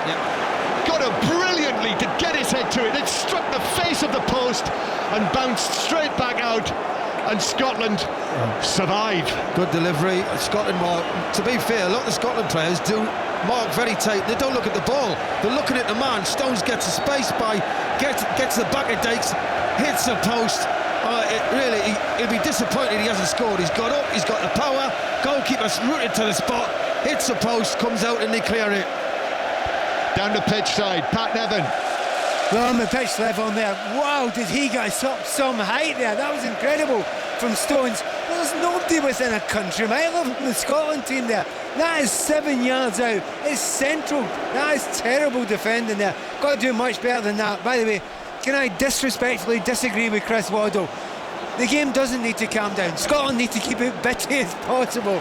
We don't want a calm, sophisticated game. Listen, you'll run out of steam in 10 minutes. Listen, I completely get your drift. Here's Sterling. Sterling's run the ball back from McTominay. Sterling plays it across, and it takes a deflection from Mount wide of the near post. Arriving in the 6-yard box. Goal kick. Yeah, Sterling's looked very bright from the start down his left-hand side. O'Donnell takes the ball off him far too easy. McTominay loses it. Sterling, a little trick. Oh, Mount really, he's got a great chance to score. It's a ball what comes in very quick to him, and it's hit his heel rather than the side of his foot. We just need to pass that into the net. And England 2 chances in a minute. Scott McTominay as the right-sided central defender of the three, caught out there. Manchester United and Manchester City. Calvin Phillips playing the ball across to the far side. Reece James, low ball infield. Kane with both Foden and Sterling further upfield than he was, and he miscontrolled it, the England captain, and Scotland have got it back. England 0, Scotland 0. Bit of space here for Shea Adams. Shea Adams of Southampton playing it through for Dykes, but Pickford is sliding out and is able to gather the ball. I've got to say, John, Shea Adams is an acres of space. Lovely ball, little thread ball there by McGregor to him. He gets turned, he gets in within 23 yards back. Wet surface, surely he's got to let go. He's got to shoot there. 0-0, England in possession. Here's John Stones, who's just had a header crash back off the right post. 6 yards out or thereabouts. There's a little bit of something going on. Calvin Phillips, and is that McGinn? Yeah. McGinn went to ground, and there was a little movement I noticed of McGinn, who just a tiny little flick out of his foot at Calvin Phillips. As the two of them went to ground, their legs became entangled together, and it's nothing. Nothing. It's nothing. No. Get on with it. Free kick to Scotland. Calvin Phillips just been given a little word there. No more than that from the referee. England 0, Scotland 0. We do have a choice for you tonight, by the way. The Super League's over on 5 Live Sports Extra tonight. On your digital radio, BBC Sounds, Wigan against Hull KR, and later the US Open, the second round. There is a great story there. We'll have more during the course of the evening on 5 Live Sport, but Richard Bland, 48-year-old Englishman, is leading the US Open, and you'll know what a story that is if you follow your golf. Here's James, who turns the ball back towards Pickford. Left-footed clearance from him, sliced into the centre circle. Hanley comes forward, heads it through the middle. Dykes, Mings up against Dykes, just turns together and then shrugs off the QPR man and plays the ball back. And the referee's got his yellow card out to show to John McGinn. Yep. I think it's something he said, John. So that must go back to the tangle between McGinn and Phillips. Well, I'm just looking in. It's listen, Dykes has given as much as he was getting. The referees did the right decision. McGinn's turn obviously said something to him. Yeah, and I guess he probably said something to him after the earlier incident as well. That might not be his first offence. That's Scotland's first yellow card of the tournament. John McGinn, 0-0. Suspect that might not be the last yellow card of this match. McGinn on the left, ball comes in from Robertson, but it's cleared away for England, out towards the far side. And it's a throw into Scotland down the left. Rain continues to fall. Wouldn't want to be down pitch side tonight. No, I feel sorry for them. Yeah, it'll be quite damp down there, I would think. We certainly look after our summarisers. We put Karen Carney down there on Saturday, who was almost burnt to a crisp, and we've now put Pat Nevin down there tonight, who will do well if he doesn't drown. England 0, Scotland 0. Here's Harry Kane, comes back. Hanley hits the ball forward. Mings, Dykes wins it in the air, but the ball just bounces through for a goal kick. And actually bounces into the advertising hoardings, very close to said Pat Nevin. Yes. If you can hear me, I did lean over and try and catch it, but I'm not tall enough to get down. Thanks, Pat. So England playing the ball out from the back. Still 0-0. Occasions like this, you've played in them, Chris. First goal, very important. Yeah, always. You know, you've got to say Scotland's working very, very hard, and they've unsettled England. But England's had 2 glorious chances. England with the ball on the right. A pass, lovely ball from Phillips. Pulled down by Foden! Oh, who shoots wide? But the offside flag is up. Yeah, he's off. Pulled it down brilliantly. Hanley was there with him. Great run. Great pass. Great run, though. Yeah, what a pass, but what a run. You know, that's what you want when you pick the ball up. You want somebody to run and make your mind up, and he did. Foden, great run. Went a little bit too early. Great take with his left foot. Brings it down. Just tries to place it in that bottom corner. Just wait, but the flag went up anyway. But Calvin Phillips with the pass.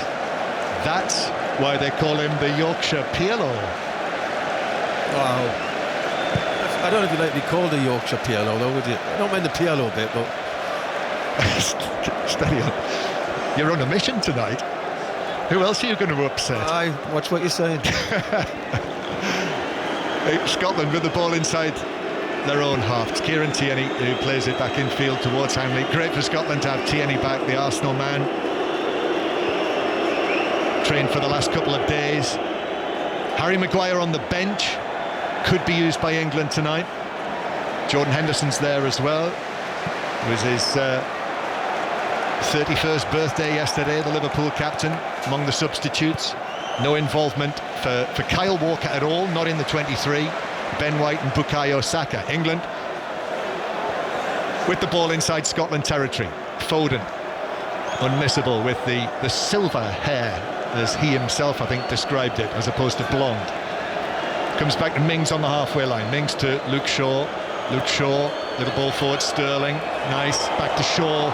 Shaw drives it on. He's got Mount to his left in the area now. Mount pulling it back into the shins of McTominay, straight behind, corner to England. Good play by Shaw. Good give and go with Sterling. Then he rolls into Mount. Mount's first touch let him down. He overran it slightly.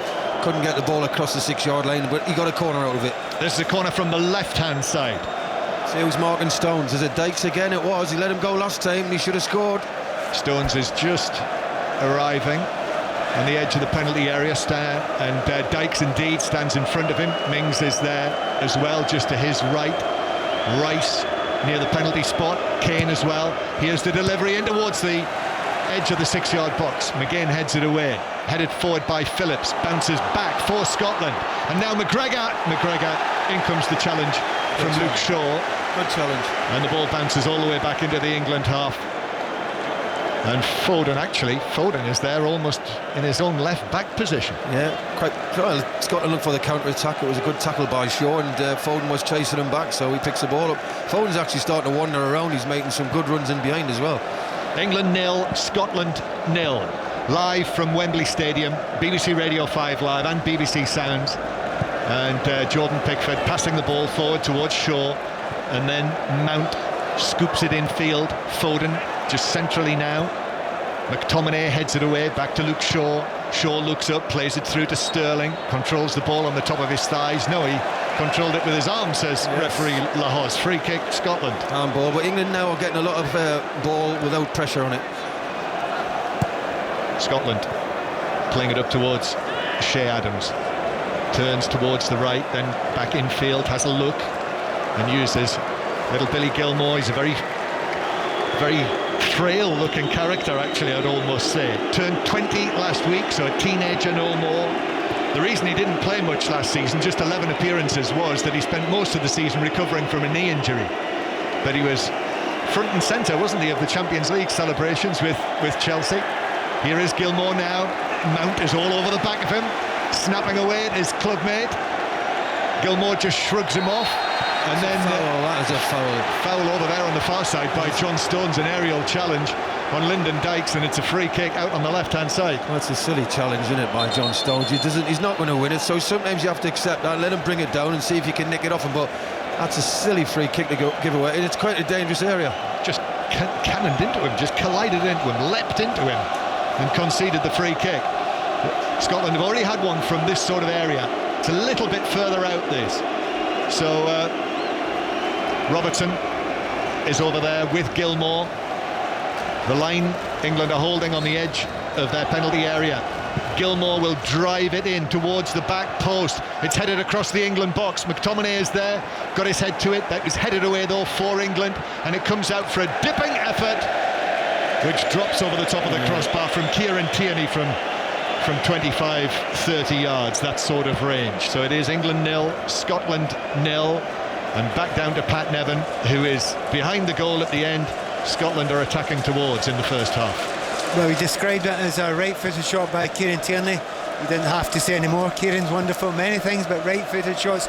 I'll tell you, a lot of Scotland fans are getting a bit fed up with the referee so far. I mean, in the Scotland-England game, to give a yellow card for filling abusive language, everyone's using it out there. So they're a bit furious about that, and understandably so. That from Pat is a very fair point. I thought it was a good decision. Yes, Shaw on the left-hand side. Yes, if Senor Lahoz is a shrinking violet and he doesn't like foul and abusive language, I suspect there's a bit of the industrial going on down there on the pitch. Here's Shaw for England, right on the halfway line, turns and gives it back to Tyrone Mings behind him. Mings, who's, I have to say, made a very assured start for England again. And Mings playing the ball out towards the far side. Mings will know, of course, that when Harry Maguire is fully fit, his place will be right under pressure. Stones, who's had a header, strike the crossbar in this match. That's the closest we've come to an opening goal. We are already halfway through the first half. England with the ball inside their own territory. We'll have all of the top sport for you this weekend on 5 Live. Of course, the Euro 2020 commentaries are right at the heart of what we're doing. All of the coverage across the network, every match either on 5 Live or Sports Extra. And tomorrow, 3 really good games. You'll hear them all on 5 Live. Hungary, France from 2, Portugal, Germany from 5, Spain, Poland tomorrow night from 8 o'clock. 5 Live, the place to listen to them. England still just knocking the ball around inside their own half. Luke Shaw sees Mount just to his left, gives it to Mount. Gilmour comes across. They've been inseparable tonight, those two, Mount and Gilmour. Mount playing it to Sterling. Sterling can't find a way past McTominay. McTominay comes away with the ball. 3 England players around him, and he side foots it into his Manchester United teammate, and out for a Scotland throw. I've got to say, Scotland's frustrating England. I know that should have John Stones could have scored and Mason Mount could have scored, really, but apart from that, they've frustrated England. They're making England go back and play square balls, going back. There's no movement ahead. There's a lot of blue shirts of Scotland standing in front of them, and they're frustrating. Rain still falling. Some of the rain in London today, absolutely torrential. Rice from the throw comes across, and Dykes has been caught. Rice. So Declan Rice is just called across by the referee. Free kick is given to Scotland. 8 or 9 yards inside the England half. The whistles as Flower of Scotland is being sung to our left. It feels and it looks like there are many more than 2,600 in the stands to our left. Flower of Scotland ringing around Wembley Stadium as Scotland take the free kick, which is headed away by James on the edge of the box. Foden plays it back to Declan Rice, upright of course, chest puffed out. Declan Rice, the West Ham man, plays it forward towards Foden. Foden under pressure there. Free kick is given. Shot comes in anyway from Adams. Pickford pushes it over the top, and Foden, however, on his knees, just getting back to his feet. Yeah, they're not giving him any time, any space, are they? Scotland, they're working ever so hard, well drilled, but it's very demanding. I don't know how long they can keep it up. Free kick then. Flower of Scotland just fades away. Originally written, Chris, in 1314 to commemorate the Battle of Bannockburn. Oh, 1:15 a day. Yes, it'll be in the charts next week. As Mings plays it back to Pickford. Pickford, with Dykes not far away, turns and plays it to Stones, and now Reece James. James to Kane on the halfway line. In comes Hanley with a challenge. Good challenge it was, says referee Lahoz. Now Gilmour near the centre spot. Scotland all in blue. Now with McGregor playing it to the left-hand side. Robertson with the cross, but that's beyond Dykes in the middle, and Pickford's able to claim it quite comfortably. You've got to say, John, up to the final third, Scotland have been the better side, and they're working ever so hard. They've got a good shape to them, but it's scoring goals. They don't look like they're going to score. Shaw curls one forward from Mount, but it's beyond him and Hanley, who is there with Mason Mount. And all in orange, David Marshall, hero of Belgrade, rolls the ball out towards the halfway line. I think because he was the hero of Belgrade, he's been cut quite a lot of slack, hasn't he, after the goal that was conceded in the week, that brilliant strike by Schick. Scotland with O'Donnell on the right-hand side. O'Donnell curling it up towards Adams. Adams chests it down, stabs it back to Dykes, who's dropped back towards the halfway line. Tierney receives it, and he's pumping his arms now, Tierney, as he plays the ball through to Robertson on the left-hand side, but James comes across and he's just going to allow the ball to roll behind for a goal kick. 0-0. It's just really strange. I mean, Harry Kane can't get in the game. The three centre-halves that he's playing up against, obviously, he's trying to come deep and link the play. Mount's getting marked by Gilmour, and Gilmour's winning the battle. You've got to say that. Sterling can't get in the game down this left-hand side. Foden's been wandering around, looked a threat at times with some of his runs off the ball. But the midfield are not dominating, so England really can't put a lot of passes together unless they go back to the back four.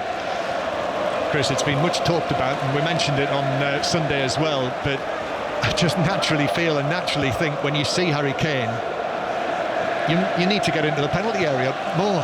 It's as simple as that. He said, I spoke to him last night actually, Harry Kane, he said, listen, it wasn't my best game, it wasn't my worst game on Sunday. Here's James on the right, his ball in, Kane stretching for it and heads it wide. Offside in any case. I've got to say though, I'm watching it from that ball, he puts his hand up, McTominay does not go around and cover Hanley. He's marking nobody, McTominay. He's just, by the way, I don't think he's offside. I'm looking at this lane, I don't think he was off, but McTominay's got to go round on the cover and mark Harry Kane. I don't know he's marking nobody.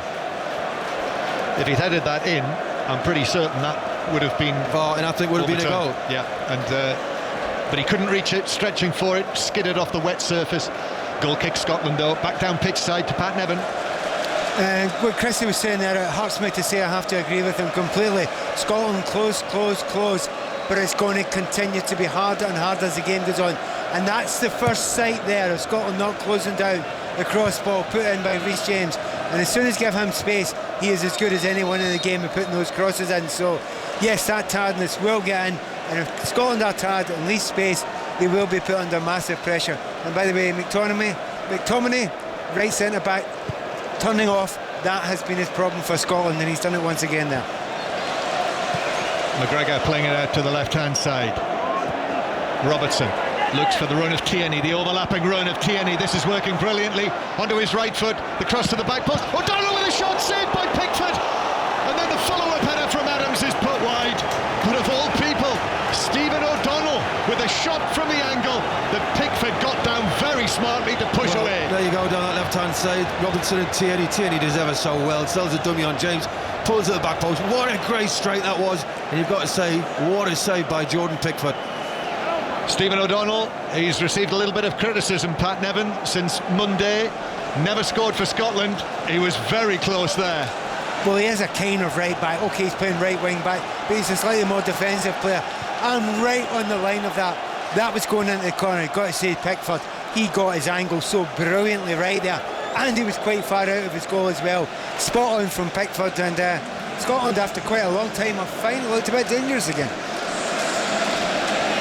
And that, Chris Waddle, came from the combination of Robertson and Tierney on the left. Well, that was the concern. We know Scotland are very strong and they link up very well, them two together. James was caught 2-on-1, so with Tierney, great bit of skill, feint the cross back onto his right, and O'Donnell will be disappointed, but that was a wonderful save. Well, there are supposed to be only 22 or so thousand people inside Wembley Stadium, but the atmosphere inside the ground is vibrant. So there's a message on the screen to remind people to socially distance as well, as Kane turns on the halfway line and then hits the pass forward, which took a deflection actually, and I think Kane on his follow-through also caught the Scotland man. I think it's McGregor who is down there. No, it's McGinn. England come again. McGinn's back onto his feet. Here's Mount, goes around McTominay, but McGinn is there. Slight hobble from McGinn. Shaw curls it through. Foden inside the penalty area, but the touch was heavy from Foden, sprinting for it.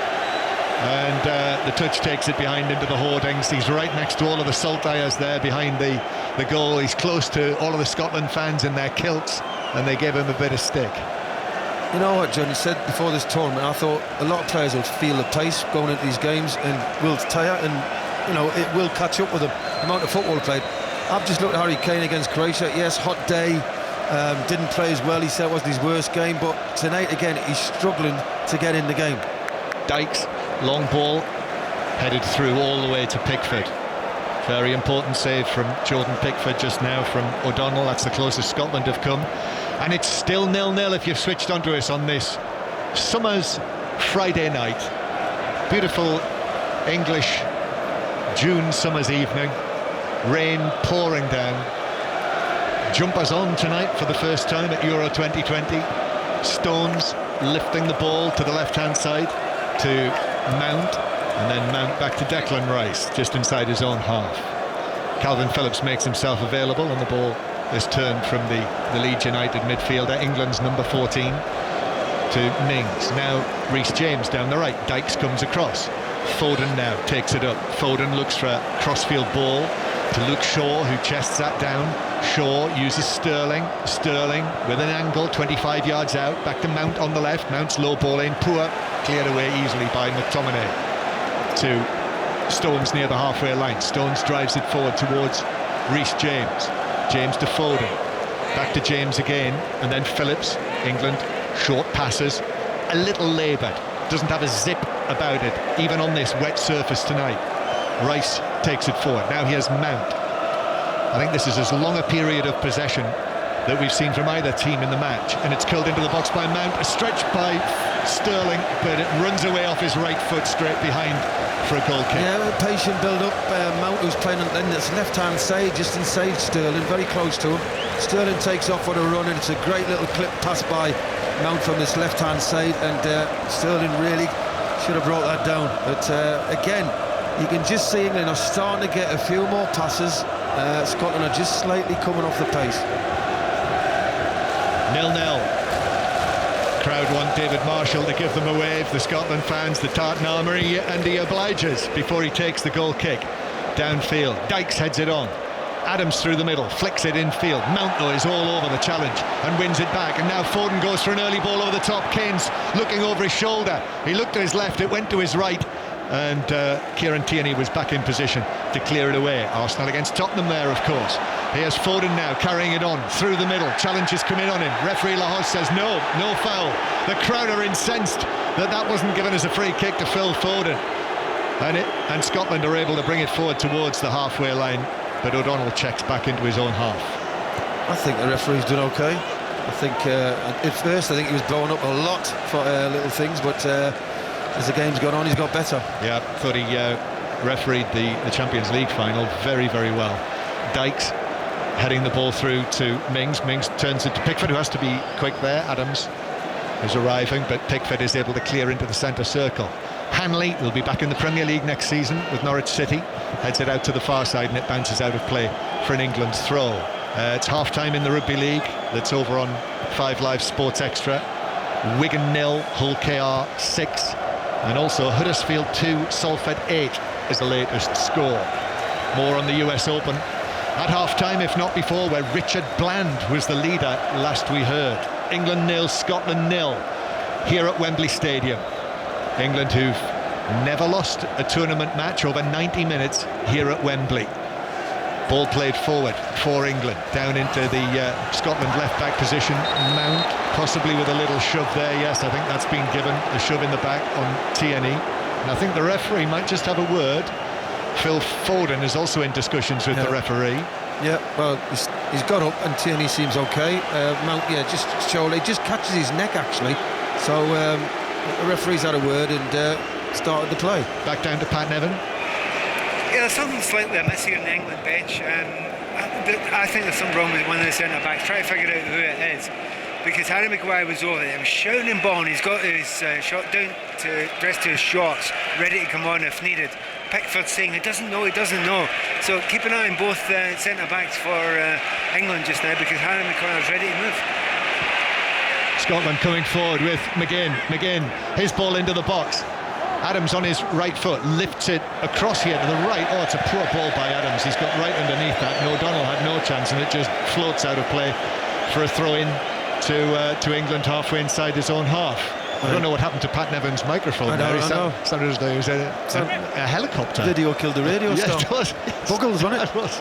I think again, Scotland they've played very, very well tonight so far. But that final third, John, they just seem to have that run out of ideas.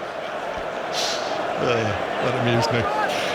England 0, Scotland 0. Shaw up towards Sterling, but it bounces off Sterling, and Scotland have got it back. Now Tierney in the centre circle, still 0-0. Fascinating match this. Tierney scoops it forward, Dykes turns away, forced out into the full-back position, and Scotland have it near the corner flag. McGregor's out there as well for Scotland, and Phillips is with him, and it's played out cleverly by McGregor off the shins of Phillips, and Scotland have their first corner of the match with the score 0-0. Just watching the England substitutes warming up, a couple of them over there. You haven't noticed anything in terms of central defenders? No, I don't. Mings, Stones seem to be moving quite well, so I don't know what the problem is. Corner then from out on the right for Scotland, and Scotland are putting pressure on Jordan Pickford. There are 4 Scotland players joined by a 5th in the 6-yard box. They've got Jordan Pickford almost surrounded there, and there are England defenders in there as well. And if I know anything about Antonio Matteo Lahoz, he was not going to let that go without a stern word, which he does now. Right, well, we know where this is going in the 6-yard box. Here's the delivery from Gilmour. Pickford comes, gets a punch on it in amongst all of those players in white and blue, and does well, the Everton goalkeeper. And Foden flicks it forward. Sterling will do well to get to that. Tierney beats him to it on the halfway line and plays it back to Marshall. Tierney's had a great game so far, hasn't he? Look, left side of the 3, played well, went and joined in, made the chance for O'Donnell, which his shot was great save by Pickford, but him and Robertson, they got very, very well done at left-hand side. England 0, Scotland 0. Half-time 6 minutes away. Scotland on the back foot, on the defensive now, as Luke Shaw carries the ball forward, roared on by the majority of this Wembley crowd. Sterling back towards Rice, and now Rice again to Luke Shaw, but Scotland are back in position here. This Scotland team under Steve Clarke that has been very difficult to beat. They lost only 2 of their last 16 coming into the tournament. James on the right, James back towards Foden. Foden looks up, Phillips, and then Foden carries it all the way back to the halfway line where he gives it to John Stones, and he will turn it across to Tyrone Mings. And now here's Declan Rice. Rice to Sterling. Sterling is being patrolled very closely by Billy Gilmour. The ball rolls out of play, final touch from Gilmour, throw into England 10 yards inside the Chelsea half, which Shaw takes back to Declan Rice. So England have it again near the centre circle. Mings turns back to his left and gives it to Luke Shaw, who had to stretch high there to keep the ball in play, but he does so. Back to West Ham's Declan Rice. We saw the West Ham manager David Moyes, didn't we, for a little chat earlier in the day. Back it comes to the halfway line to Stones. Stones takes it on, plays it through the middle. Phillips now back to Reece James over there on the right hand side. James, misplaced pass from James, passed it straight onto the chest of his Chelsea teammate Gilmour, and now John McGinn through the middle, but Scotland turn with Adams and go back into their own territory, and almost for the first time in the half, just slightly standing off one another. Yep, pace has dropped a bit, but you've got to say, John, 40 minutes, Scotland's been the better team. England's had probably the best 2 chances, you've got to say, but in general play, Scotland have controlled this game, the pace of the game. England 0, Scotland 0. I'm told that our entertainment correspondent Colin Patterson, who's a fervent Scotland fan, is up in the stands somewhere, very close to Billy Gilmour's parents, who are in. What a proud day for them to see Billy Gilmour starting for Scotland for the first time on an occasion like this. 0-0. England, remember, if England win this game tonight, they'll be certain of a place in the last 16. Stones on the halfway line. Scotland just want to get their first points on the board. Reece to the right. Reece James back to Mount. Mount's ball to the edge of the penalty area. Phillips is there. Challenges come in. It bounces into Tierney and is cleared away by the Arsenal man towards the centre circle. Rice wins the header. England have it again. They need half-time, Scotland. They're going back and back. England are getting the possession. They're not hurting them yet, but they've got a lot of possession. Scotland's dropped at least 20 yards. 3 minutes of the first 45 to play. England just beginning to crank it up here, as Chris Waddle told you. Mount now to the right corner of the penalty area. James is there as well, comes back to Mason Mount, then further back, and it's taken on through the middle by John Stones actually, but Stones runs into trouble centrally and Scotland have got it back, and in fact it'll be sprinted forward by Andy Robertson. Foden went with him though, and then back it goes into central defence to Grant Hanley, the middle man of the central three. Stout defender, Grant Hanley. O'Donnell now of Motherwell, the right wing back. O'Donnell flights the ball into the centre circle. McGinn takes it down, moves away from Declan Rice, holds him off as Rice comes in. Now Robertson, the Scotland fans are interested. McGregor forward of the centre circle. O'Donnell on the right hand side. Scotland have got 3 men on the edge of the England penalty area. Gilmour just drops a shoulder, then whips the ball to his left to Tierney. Tierney will carry it on. Foden comes across, still going Tierney. Little ball to Gilmour, but Gilmour, it's very congested centrally. Lots of white England shirts are there. So Scotland now move it to the right hand side. O'Donnell with McTominay. Tall, blonde haired. Now Gilmour again. O'Donnell run towards the right hand side from McGregor, one of the 4 players that Steve Clarke brought in after the defeat in the opening match against the Czech Republic. Now it's Scotland keeping possession inside the England half, and you can hear the whistles from the home supporters. Adams is going to try a shot which takes a deflection off Tyrone Mings, which carries it well wide of goal, and Tyrone Mings, little exchange with Mason Mount there, An exchange of frustration, corner to Scotland. Scotland dominating the game. They're moving the ball, they're all looking for it, every player, and you can't say that about the white shirts of England. There's only a few players who've turned up this first half, and I'm sure Gareth Southgate will be having strong words or maybe make a couple of substitutions. They've been that poor. Corner to Scotland. Robertson is going to take it, an in-swinger. Half-time, well, we're in the 45th minute. Robertson takes it short. McGinn gives it back to him. Robertson swings it in. Looks as though he might have put too much onto that. Has he? No, it's headed back across from the far side, but straight to Phillips. And Phillips is able to clear it away. England had everyone back there, and the ball bounces into the Scotland half. So 0-0 it is. Still waiting for the opening goal of this latest encounter between England and Scotland, the old enemy. This their 100th competitive meeting, the 115th since that very first game back at the West of Scotland Cricket Club. They've got no tempo about them, England, John. They don't seem to have any energy. There's 3 or 4 players obviously doing all right, but the majority of them, they don't seem to have any energy. And there's half time, there's the whistle, just a couple of seconds played at the end of the first 45. So honours even, 0-0. Who's ahead on points? Well, Pat will be delighted. You've got to say Scotland have been the better side without really creating apart from O'Donnell's chances. Have not really threatened the goal, and you've got to say England had 2 glorious chances which they didn't take, but in general play you've got to say Scotland were the better team first half. Thoughts on the first half down pitch side in the rain from Pat Nevin? Well, you can see from here the energy levels, the fight and the battle and the chasing. I mean, it's an amazing pace that this is going at just now. Also, John McGinn is still talking as we speak to the referee, still complaining about that yellow card. But Chris is right. I think Scotland can be delighted with that. I think their fans and Stevie Clarke will be very, very proud of them, because you can't make any more effort than that. However, as Chris has continued to say, and I agree with him, try to do that for 90 minutes against real quality, and looking at the players that England can bring on is still a concern for Scotland. So there we are. John Stone's header hit the post. A couple of other chances for England. O'Donnell had that shot saved by Pickford. And at half-time, it's England 0, Scotland 0, and Mark Chapman is here with us at Wembley Stadium. Jack Wilshere and Charlie Adam will join us in a moment as well. I mean, Pat, touchline, you talk about the pace of the game.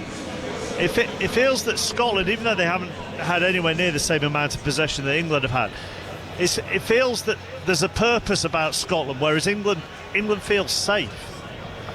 Do you remember the conversation we had before the game about the passion and being up for it, and us saying it's important that Scotland actually use the occasion?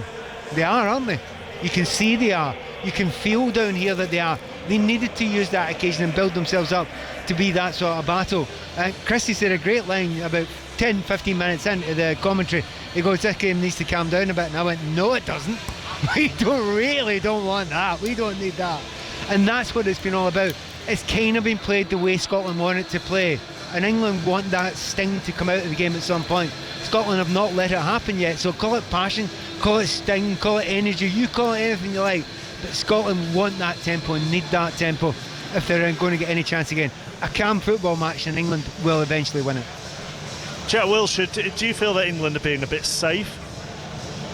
I feel they're moving the ball too slow. I think we need to push the fullbacks higher to create the space, and then sort of little pockets inside pockets for your Fodens, your Mount. Mount's got in there a few times and played a lovely couple of passes to Sterling, but we need to get it over to the other side as well. I spoke about it last game. We need to, the space is on the other side, and I'm not talking wide, I'm talking just in the other side of their midfielders, and if we can do that quickly, we'll create some chances.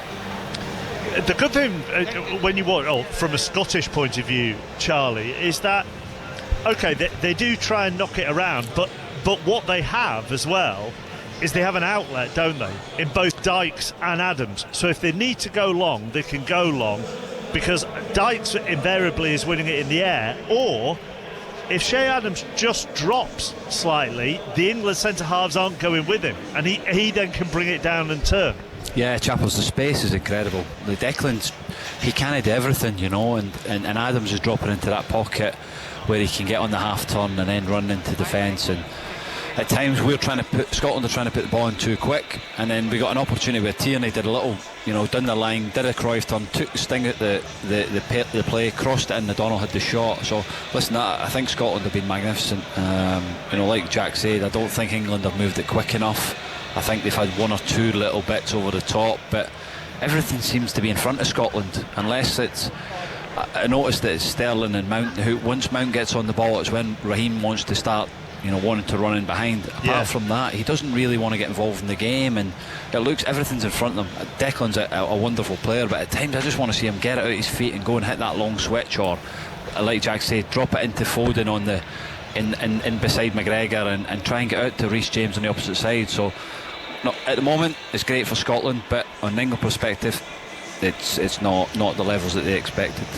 No, that's where the problems have come for Scotland, as you say, Jack, down their sort of right channel, the Scott-McTominay area, and Mount has found Sterling with that ball a couple of times, but then they haven't been able to do a great deal with it. Yeah, that's on. That definitely is on in that space. But going back to what Charlie said with Dec, and when Shea Adams is pulling off, you've been there, Charlie, where you're in that deep lying position, you've got a man in front of you, and you think you've got him, and then all of a sudden someone pulls off the centre half, and the centre half don't go with him. If that's me, I want my centre half to go and win that ball. Yeah, because he's got to trust himself that Shea Adams won't run away from him. It's like tonight, exactly. About when Hanley goes in and wins a tackle in Kane. In the previous game, Kane was allowed to turn, and then all of a sudden he opened the game up for England. Tonight, Hanley's gone every way with him and put pressure on him, and he's not had a kick of the ball. So that's where, like I say, Declan's probably thinking, I've got my man, but all of a sudden the striker pulls off the side. Your centre back's got to go and step in and trust, the position he's in. Yeah, 100%. And from your vantage point, Pat, I mean, Dykes is winning every header, isn't he? Apart from the one where Stones went right over the top of him and conceded the foul. Dykes is getting the leap on them back there. It's funny you should say that, because if you were going to come to me, I was going to say exactly that. Because Scotland have to play direct sometimes, and if they play it into Adams holding the ball up is absolutely magnificent. I mean, he's light years ahead of anyone else in the Scotland team for that, so he's good at link-up play. But sometimes you'll need to go along because you're under a little bit of pressure. And he's bullying. He's absolutely bullying. We chatted about this before the game, didn't we? And I said, well, he's got to go on Stones, because it's going to be tough against Mings. Really tough against Mings. But he's got to go against Stones. And he has. He's kind of bullied them for most of this game. He's getting the flick-ons, he's holding it up now and again. But it's just pushing them back that a little bit more. And they're really not enjoying it, that back line. And considering... watched Dykes playing against Czech Republic, and he hardly won anything. He really didn't win much at all. Maybe it was the quality of the ball as well. But in this game, oh wow, he's up for it. I mean, I don't want to bring too old a names in, but Joe Jordan, he's just getting in there, throwing elbows and everything. And it just needs one of them to break the right way, down to either Adams or whoever, again running on. And Scotland could have a good chance. Adams had a wonderful chance, didn't he, with a cut back after about 2 minutes. Yeah. If he takes a touch and sees where he is in the goal, he's got a free strike goal. I don't think he hits it clean enough and obviously Stones blocks it away. But no, listen, Scotland have been magnificent so far. And also, by the way, don't mentioning old names in the history of football. That's all very relevant. It's certainly more relevant than video killed the radio style from these two in the commentary box during the first half. The other thing that we should mention, because if Jordan Pickford makes a rick, Jack, everybody's over it straight away and criticising him. But that was a world-class save from O'Donnell, because it came through a crowd, so his view was blocked and he had to get down low. Yeah, no, it's a great save. I've always rated him, to be honest. I've been in a couple of squads with him. I've seen his ability, his distribution is obviously one of his strong points, and probably why he gets a nod above the others, but he can do that as well. He's a great shot stopper, and I mean, if you don't save that, the game's we're 1-0 down and we're chasing the game, because Scotland will sit in if that happens, and we need to be careful that doesn't happen going into the second half. Jack, Charlie, for the moment, thank you. Earlier on it finished Czech Republic 1, Croatia 1. Sweden beat Slovakia by 1-0, and here at Wembley it is goalless between England and Scotland. Second half on the way. Richard Foster has the news. Listen on BBC Sounds. This is BBC Radio 5 Live. A study by Public Health England suggests a single dose of the Pfizer or AstraZeneca vaccine reduces the risk of hospital treatment for COVID by up to 75%. Latest Office for National Statistics figures suggest 1 in every 540 people in the UK is currently infected with COVID. Nicola Sturgeon says all adults in Scotland will have a first dose of vaccine by the 18th of July. That's 2 weeks ahead of schedule. From Monday, non-essential travel from Scotland to Manchester and Salford will be banned because of high levels of the virus there.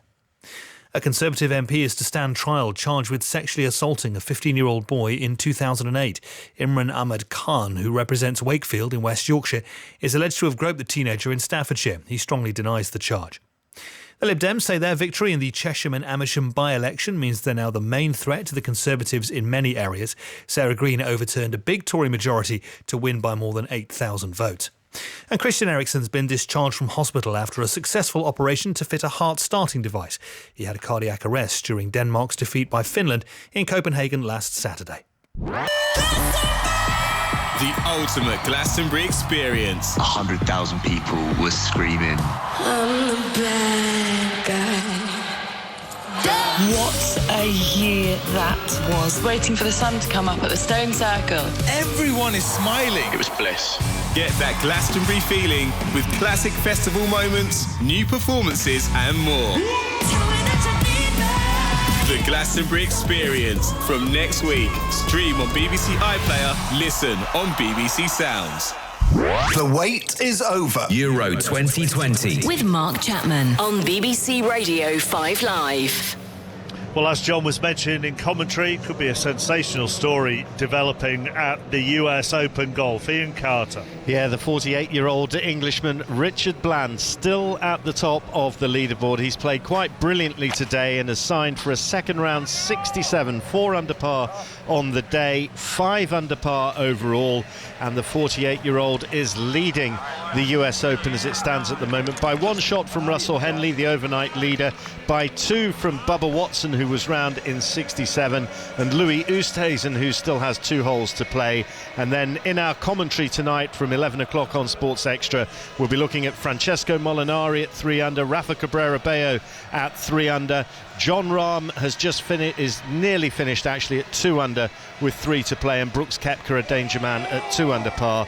Quick word on Rory McIlroy, a 73 today, 2 birdies in the last 4 holes, very important for him to keep him in the hunt, but at 1 over par, he's 6 shots off the lead. As Ian says, the golf on Sports Extra from 11 on there now. Super League, Wigan 0, Hull KR 6, a latest score. It's also Huddersfield 2, Salford 8 in the same competition. In the All-British quarter-final at Queen's, Jack Draper was beaten in straight sets by Cameron Norrie. Dan Evans went out earlier.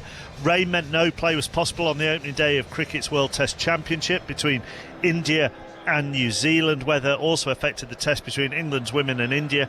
India 83 for 1 in their second innings, so they're still 82 runs short, making England bat again when play ended for the day. An alcohol-free won the Coronation Stakes at Royal Ascot. 6:06 follows the conclusion of England-Scotland here on 5 Live with Robbie Savage and Chris Sutton. It certainly does, Chappers. 08285 909 693. Christopher, Scotland performed well in that first half. Do you think the bench for England will come into play in the second half?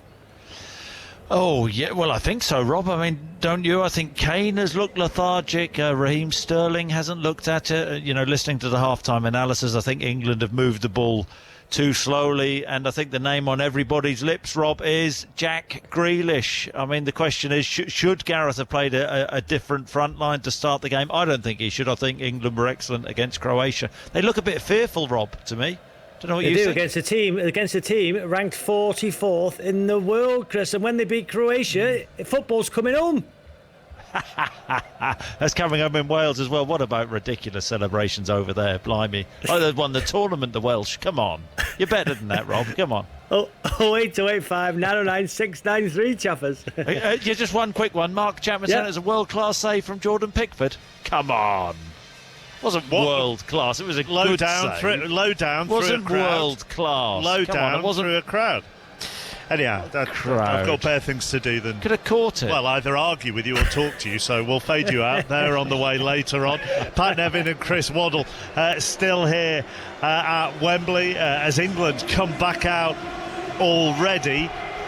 The fair point in all of that, Pat, is actually the benches could make a difference here, couldn't they?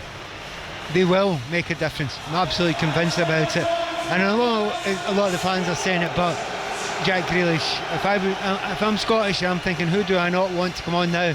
It's actually Jack Grealish, because he can open up defences, he can get those little spaces, and there will be more space developed in this second half. So as a Scotsman and as Stevie Clark, he's the last guy you want to see coming on now. Chris Waddle, Jack Grealish would carry a threat rather than that ball over the top into the channel being England's main threat. Grealish would carry it and take the threat to Scotland. I think he'll give it 15 minutes. I wouldn't be surprised if he puts Grealish on, and rightly so. He draws free kicks in dangerous areas as well, which helps. But I would put Rashford on as well in the first, if nothing changes in the first 15-20 minutes. Both teams back on, assistant referees back here, the referee the last man to enter the field, so all eyes are on him. And the way he officiated at times in that first half, John Murray, I think that's the way he likes it. Yeah, I think he very much takes a leaf out of the Pierluigi Collina playbook. So here he is in the on the pitch near the centre circle, just looking at his watch. No changes at half-time, so England still with Pickford in goal. A back four of James, Stones, Mings and Shaw. Midfield, Rice with Phillips and Mount either side as England get the second half underway to a roar. Phil Foden and Raheem Sterling either side of Harry Kane, and the Scotland team, Marshall in goal, McTominay, Hanley and Tierney the three central defenders, O'Donnell and Robertson the wing backs, Gilmore, McGregor, McGinn, Dykes and Adams. So the second half underway with the scoreline England 0, Scotland 0. England who started off with a victory, Scotland who started off with a defeat. Dykes on the halfway line, flicks it on, but England have it back. Shaw plays the ball over the top, looking for the run of Mount to the edge of the area, but Hanley moved across, headed it away. Here's Sterling on the left-hand side. Sterling, quietish first half from Raheem Sterling, the man who was the star man on here's Shaw playing the ball across from the left-hand side, but quickly adjusting. Tierney in the middle, Kane was behind him, and Tierney was able to adjust and put it behind for a corner. Great run by Luke Shaw, positive start. I'm sure they've had words in the change room how poor they played first half, and that's a good start. Great run by Shaw. Corner from the left-hand side then for England. Remember, Stones in the first half got up and headed against the post from a corner. Here's the delivery into the near post. Foden looking for the flick on, but that was blocked away by Tierney behind him, and Phillips loses out. And Scotland look to break on the counter-attack, but Shaw steps in, and England have it again over on the left-hand side with Mount. England in the second half, as they like to do at Wembley, playing from left to right, so towards where the bulk of England supporters are, although they are spaced all around the stadium. Scotland fans, much tartan in evidence, all the saltires as well to our left. Saltires there, St George's crosses to the right, England with the ball on the field, all in white, or at least with the red trim, and Scotland in the navy with the white trim. Here is Mings in the centre circle. Mings rolls it across towards Luke Shaw, and now a ball, low ball, whipped in centrally to Sterling, who's going off on one of those direct runs. Gives it to Kane though on the edge of the area. Kane back to Sterling. Sterling now turns, plays it across to the near post. Mount was there, but Robertson went with him, and it was the Scotland captain who got the meaningful touch there to clear it back out towards the far side. Now Mount cutting in, shooting, and Marshall goes down and gets his gloves to it. And that was hit at some pace by Mason Mount, and Marshall deflected it wide with his palms. It's a completely different team from the first half. They've upped the tempo, they're moving the ball quicker, there's more options. Sterling's been very lively, and Mount, a terrific effort. It's a good save by Marshall.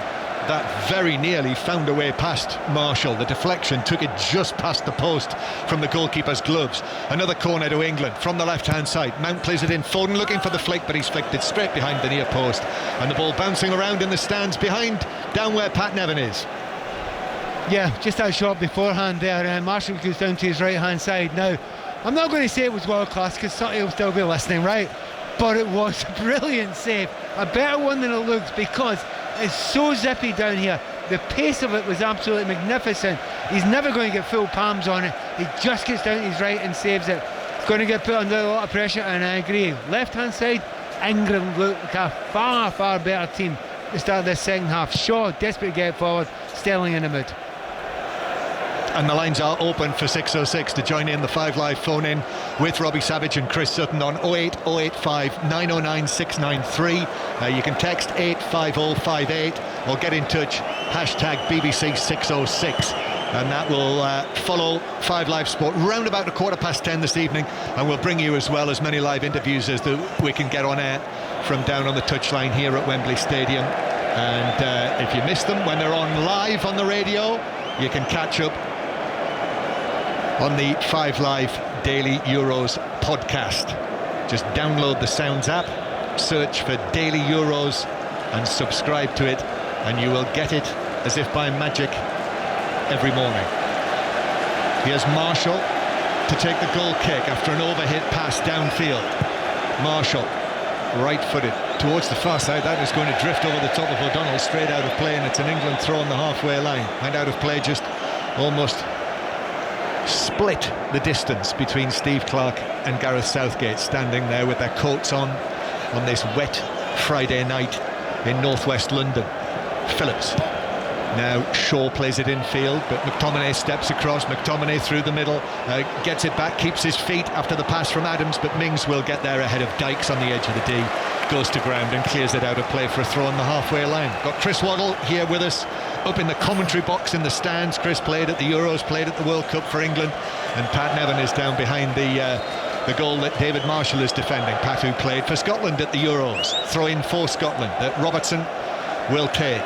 Andy Robertson just waiting, ball held in his hands above his head, waiting for the movement. Billy Gilmour, his first start for Scotland, playing the ball back to goalkeeper Marshall. Passes it out of the penalty area to McTominay, who had to be quick there, but he was, to the Motherwell man, O'Donnell, out there on the far side. Left-footed ball from him up towards Dykes, but Mings comes in tight on him, beats Dykes. Ball bounces down, Phillips and McGinn together. Then it's up towards Shea Adams, who turns, plays well, gives the ball down the left-hand side to Robertson. Robertson looks up, here's the ball across, but Stones was in position. It bounces off James. Robertson was very nearly in onto Reece James, but he was aware of the danger. The Chelsea right back, Harry Kane, challenged and beaten by Grant Hanley, and Scotland have it again near the halfway line. Well, Chris, it's a threat there of Scotland. Great ball by Adams, but the problem is Adams linking the play well. There's only Dykes arriving in the box for an early cross by Robertson, and there's 3 England defenders. They've got to try and get McGinn or whoever, when Adams drops deep, to run beyond and make that second strike up to have an extra body in the box. But at the minute, Scotland started very slowly, but they're just coming back into the game now. the other match in this group, if you haven't heard, finished as a draw earlier. We had the commentary live from Hampden with Ali Bruce Ball and Chris Sutton, who you'll hear later on 606. It finished Croatia 1, Czech Republic 1. So the Czechs currently top of the group with 4 points, then England with 3, Croatia with 1, and Scotland yet to win a point, yet to score a goal. Not win a point or scored a goal at a major tournament since France 98. England with the ball halfway inside the Scottish half. I did very much like what Charlie Adam told us earlier, the fact that Scotland's only 2 previous wins at the European Championship and their 2 previous visit to the finals were both on the 18th of June. Here's Rice, who plays it back to Mings. Mings now to the left-hand side. Sterling takes it on and then begins to cut in field. Sterling looks across and sees James there, and James now to Foden on the right-hand side. 3 England men in the box. Foden with the cross, but straight onto the head of Tierney, who's able to head it away under no particular pressure. And then James goes back towards the halfway line. Darkness just beginning to take effect. Floodlights are brightly on now on the Wembley turf, the wet Wembley turf after all of the rain today. Here's James on the right. James going back to Stones, who has his wavy hair plastered to his head by the moisture. And then back to Jordan Pickford, who made a very good save in the first half from Stephen O'Donnell. That was the best opportunity that Scotland had, or the closest they came. England with Rice. The Tartan Army are lively to our left in the stands of Wembley. Mings now marches forward towards the halfway line with the ball at his feet. Luke Shaw goes back to Mings again. Harry Kane made a run there, but the pass didn't come. Phillips actually dropping between the central defenders. Calvin Phillips gives it to James, and then again Phillips, and this is not doing Scotland any harm here. England just knocking the ball around in the central third of the field. Mings, and then Harry Kane very nearly on the halfway line gives it back to Mings, and then Kane trots further forward. Kane making a run down now into the right back area, but still England with it in the central third. Declan Rice. To be fair, John, they've got a lot of ball in them, but they're going nowhere, and everybody who gets it just wants to pass back and square. There's nobody who wants to take any risk, take anybody on. You know, you want your Fodens and your Sterlings and your Mounts to go and make something happen. That's why they're in the team. And at the minute, they're just passing the ball easy. They're not going anywhere. And I can see subs coming on the next 5 minutes, definitely. Yeah, there's at least 2 of them warming up over there. I'm sure Pat can see who they are. But here's Foden now, cutting in from the right-hand side, round about the point from where Calvin Phillips played that pass that set up the Sterling goal at the weekend. Shaw now to the left-hand side. Kane cuts back onto his right foot. Kane's ball to the edge of the area. James controls it, shoots, but the ball flies away by 2 or 3 feet over the top of the Scottish crossbar. You would think he hit the target from, what was he, just inside the D there. Great vision by Harry Kane from that left-hand side to spot him. Fizzes it into him. It's a good first touch, and he's not really confident enough with the strike, but you're just looking at that front four with Mount, and there's just not enough happening. So I could understand if Gareth in the next 5-6 minutes thinks I've got to change it, because we need to, you know, we've got a lot of possession but nothing's happening. Well, the players who aren't on the bench tonight for England: Bukayo Saka, Ben White and Kyle Walker. So by a process of elimination, you will work out that Grealish is there, Rashford is there, Sancho is involved today. He wasn't in the 23 against Croatia, and Jude Bellingham, of course, among the substitutes too, the 17-year-old. Marshall clearing the ball forward. It's headed in field by Robertson. Still 0-0 if you've just switched onto us on BBC Radio 5 Live. 6:06 on the way, the phone in. Chris and Robbie will want your Scotland calls as well as your England calls, whatever unfolds over the course of the remaining 35 minutes or so. Marshall, right-footed ball from the Scotland goalkeeper. Shaw wins the header 10 yards inside his own half. McGregor now to Dykes, chests it down on the right-hand side. McGregor continues his run. Mings goes to ground. Dykes has got away from him though. Dykes taking it on. A left foot shot. Hits the back of Adams. He's near the penalty spot. Shoots on the turn. That was blocked by Stones inside the box. And the ball bounces favourably for England and for Foden, who's able to take it away. And Scotland have committed men downfield. So it's England who break. Harry Kane bursting forward. He's between 2 Scotland men. He was pulled back. He was tugged back. Gilmour. And the free kick is given England's way. Yeah, Gilmour, deliberate. He tried to bring Harry Kane down there to stop the counter-attack by England, but he's having a word with him. I think he's going to let him off, but you could see what he was trying to do, but Shea Adams just couldn't get the ball out of his feet, and that was a great counter-attack by Scotland. I must say I was expecting Billy Gilmour to be shown the yellow card on his first Scotland start there, but just a word, that was all from referee La Hoz. Certainly opened up for Scotland at the other end. When Mings went to ground, Dykes got away from him, and Shea Adams wasn't too far away. Free kick for England though. 0-0 still the score, and Foden standing to the left of the ball, Mount to the right. Foden left-footed plays it in, and it's headed up and behind. In fact, it's landed in the gloves of David Marshall. Offside anyway. The offside flag was up anyway, so it's a free kick to Scotland at that end of the of Wembley Stadium, where Pat Nevin is watching from just behind the hoardings. You mentioned that Billy Gilmour, you should have been booked. Good argument for that, but it's also brilliant play, because England were away there and he saw the danger, brilliantly moved to stop the danger at source with Harry Kane running with the ball. A few moments before that, you will have noticed McTominay going into midfield and driving forward. Watch Billy Gilmour there, walk straight back into his position and covered. I have to say, I think there's an argument Billy Gilmour's been the best player in the park for Scotland today. He's been absolutely magnificent. He's controlled large parts of that midfield, which is an extraordinary thing to say from such a young player in his debut, or first start anyway. England 0, Scotland 0 in this Euro 2020 showpiece occasion. Live sport beginning tonight and carrying on all over the course of the weekend. The Rugby League on Sports Extra. It's Wigan 0, Hull Chaos 6. That's the latest score. Listen to that on Sports Extra and via BBC Sound. Sterling turns and sets off on a run towards the edge of the box. Runs into Hanley. Foden takes it up. Shaw looks. Shaw plays it in. Foden with the attempted flick. Headed away. Comes out to James. And then James back to Rice.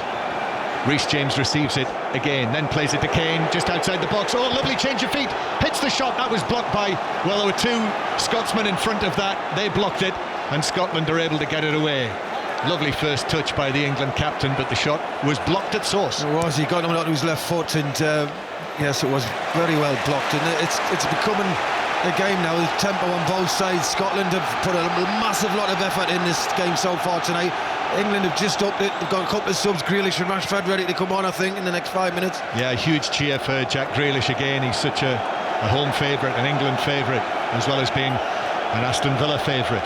Huddersfield 8, Salford 8 is the other latest score in the Super League. Here's Foden on the right-hand side for England. Turns, gives it back towards James.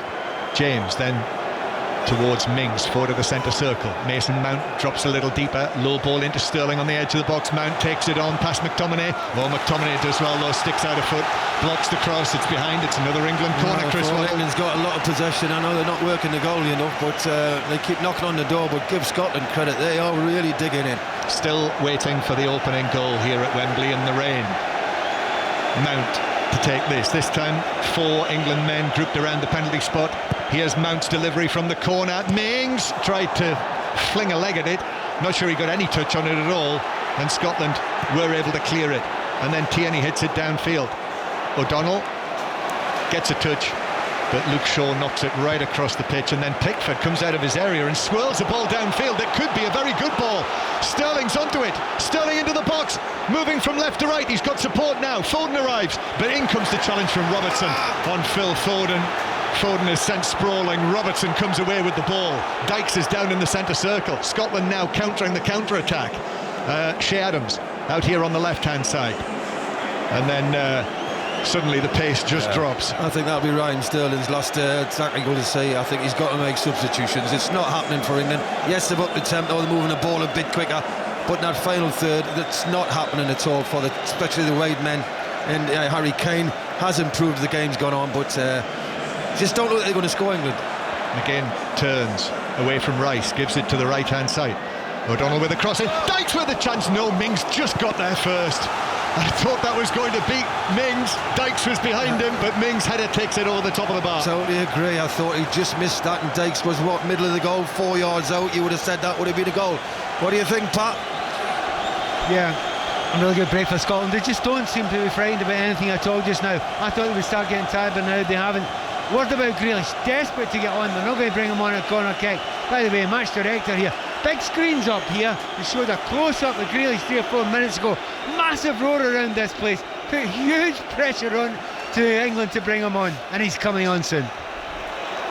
OK, from the corner, Scotland are crowding Pickford. Here's the delivery in. Hanley tried to get to it. Dykes with a shot. It's headed off the line. Reece James came across. That looked goal-bound. And he very calmly just took a step to his left and headed it away. That was heading for the top corner. Wow, what a great bit of defensive work, as you say, John. That was going in. So England hit the post in the first half, and Scotland there see a goal-bound effort from Lyndon Dykes, cleared away by the head of Reece James. Vitally important for England, and that keeps the score at 0-0. And here's the change. It's not going to be Raheem Sterling. It's actually Phil Foden who makes way. So Sterling stays on, Foden comes off. Well, strange one for me that. I thought out of the two of them, I definitely thought Foden was the better player tonight. But he obviously thinks there's a goal in Sterling, and he gets in good positions. He's got that pace. So that's an interesting one. But I think he'll give Sterling another 5-10 minutes. I think Rashford will be the next one on. Listen to this.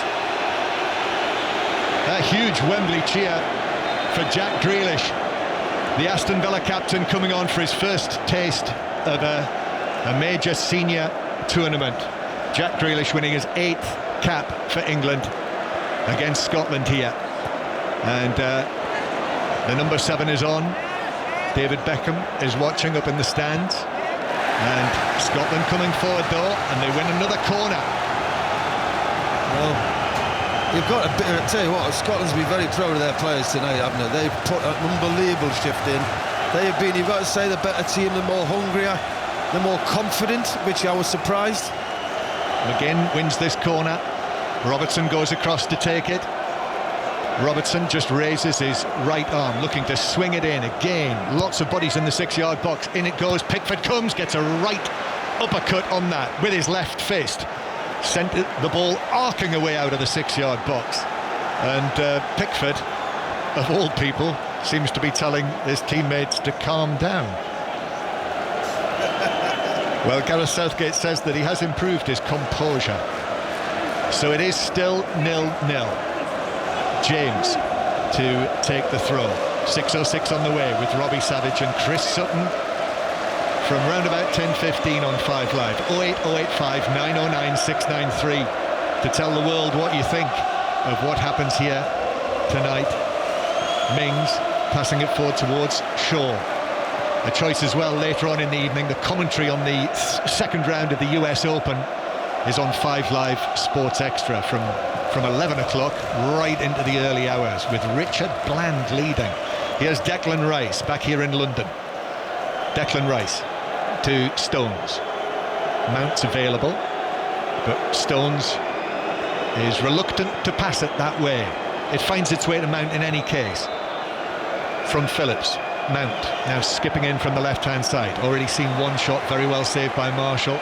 Sterling back towards Phillips. Now here's Grealish into the action. No, he's not, because O'Donnell steps in, comes back to Grealish though. Grealish against McTominay, takes it to the byline, crosses it into the legs of the Manchester United man. Corner to England. Not like he could do there with the ball, Grealish, was it? 2 men round him. Couple of touches, gets to the byline, plays it off McTominay for a corner, which have not been the best. Mason Mount's deliveries tonight have not been the best. 25 minutes to go here. England 0, Scotland 0. So Mason Mount to take the corner, just runs his hands through his wet hair. And here's the delivery from Mason Mount to the near post. Attempted flick by Phillips, cleared away by McGinn. And the ball bounces away to Jack Grealish, who's got his white England socks down round his calves, and Grealish passes it to James, and then England with John Stones on the halfway line. So still 0-0 the score. Craig Burley was the last man to score a goal for Scotland at a major tournament back in '98.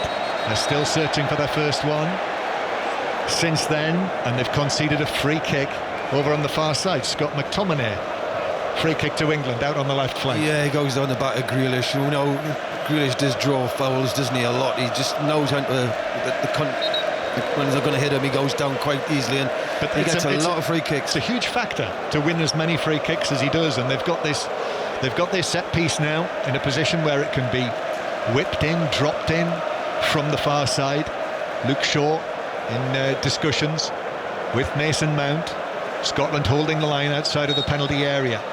Shaw, a signal from both Shaw and then Mount. It is Shaw who plays it in high towards the back post. It's beaten everyone. Tyrone Mings was the man at the back post who turns and plays it back towards Phillips, and then Phillips to Jack Grealish. Fair hair bobbing as he turns, opens his body, uses Raheem Sterling.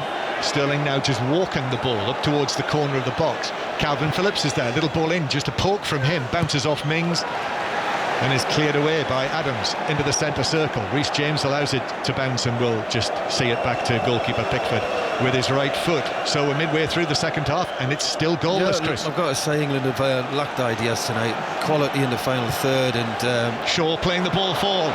That's up towards Kane. Kane tried to give it back to Grealish, an important touch from McTominay, and Scotland deal with it. Just that ball. Yeah, it felt like Kane might have been in there. Yeah, he's looked very leggy tonight though, Harry Kane. England, Grealish plays it back out to Mount on the left-hand side. Shaw is there. Strong challenge comes in from him. Good one though it was. And Scotland are able to clear it into the England half. Mings sends it back high and forward up towards the edge of the area. McTominay heads that one away. Calvin Phillips goes down rather easily. There wasn't too much contact there from McGinn, but enough, says referee Lahoz, and it's a free kick. Giving too many free kicks away, Scotland, at the minute. They're inviting the ball into the box, but for their sake, the quality's not been good. So England, who have won their last 7 matches, the last 3 1-0. Grealish bringing the ball into the box on the left-hand side, tried to lay it off to a teammate on the edge of the area, but the only men who were there were in all navy blue. Shea Adams bringing it away, giving it to Robertson. Robertson runs it into the centre circle. McGinn is way off the ball, ended flat on his face. I'm sure it was Luke Shaw pushed him or Mings. Somebody's tripped him up as he started and blocked him off. And McGinn on his knees then puts both palms apart to referee Lahoz. Scotland meanwhile just keep possession inside their own territory. And we have just over 20 minutes to play at Wembley. More substitutes warming up on the far side, and 3 Scotland substitutes as well.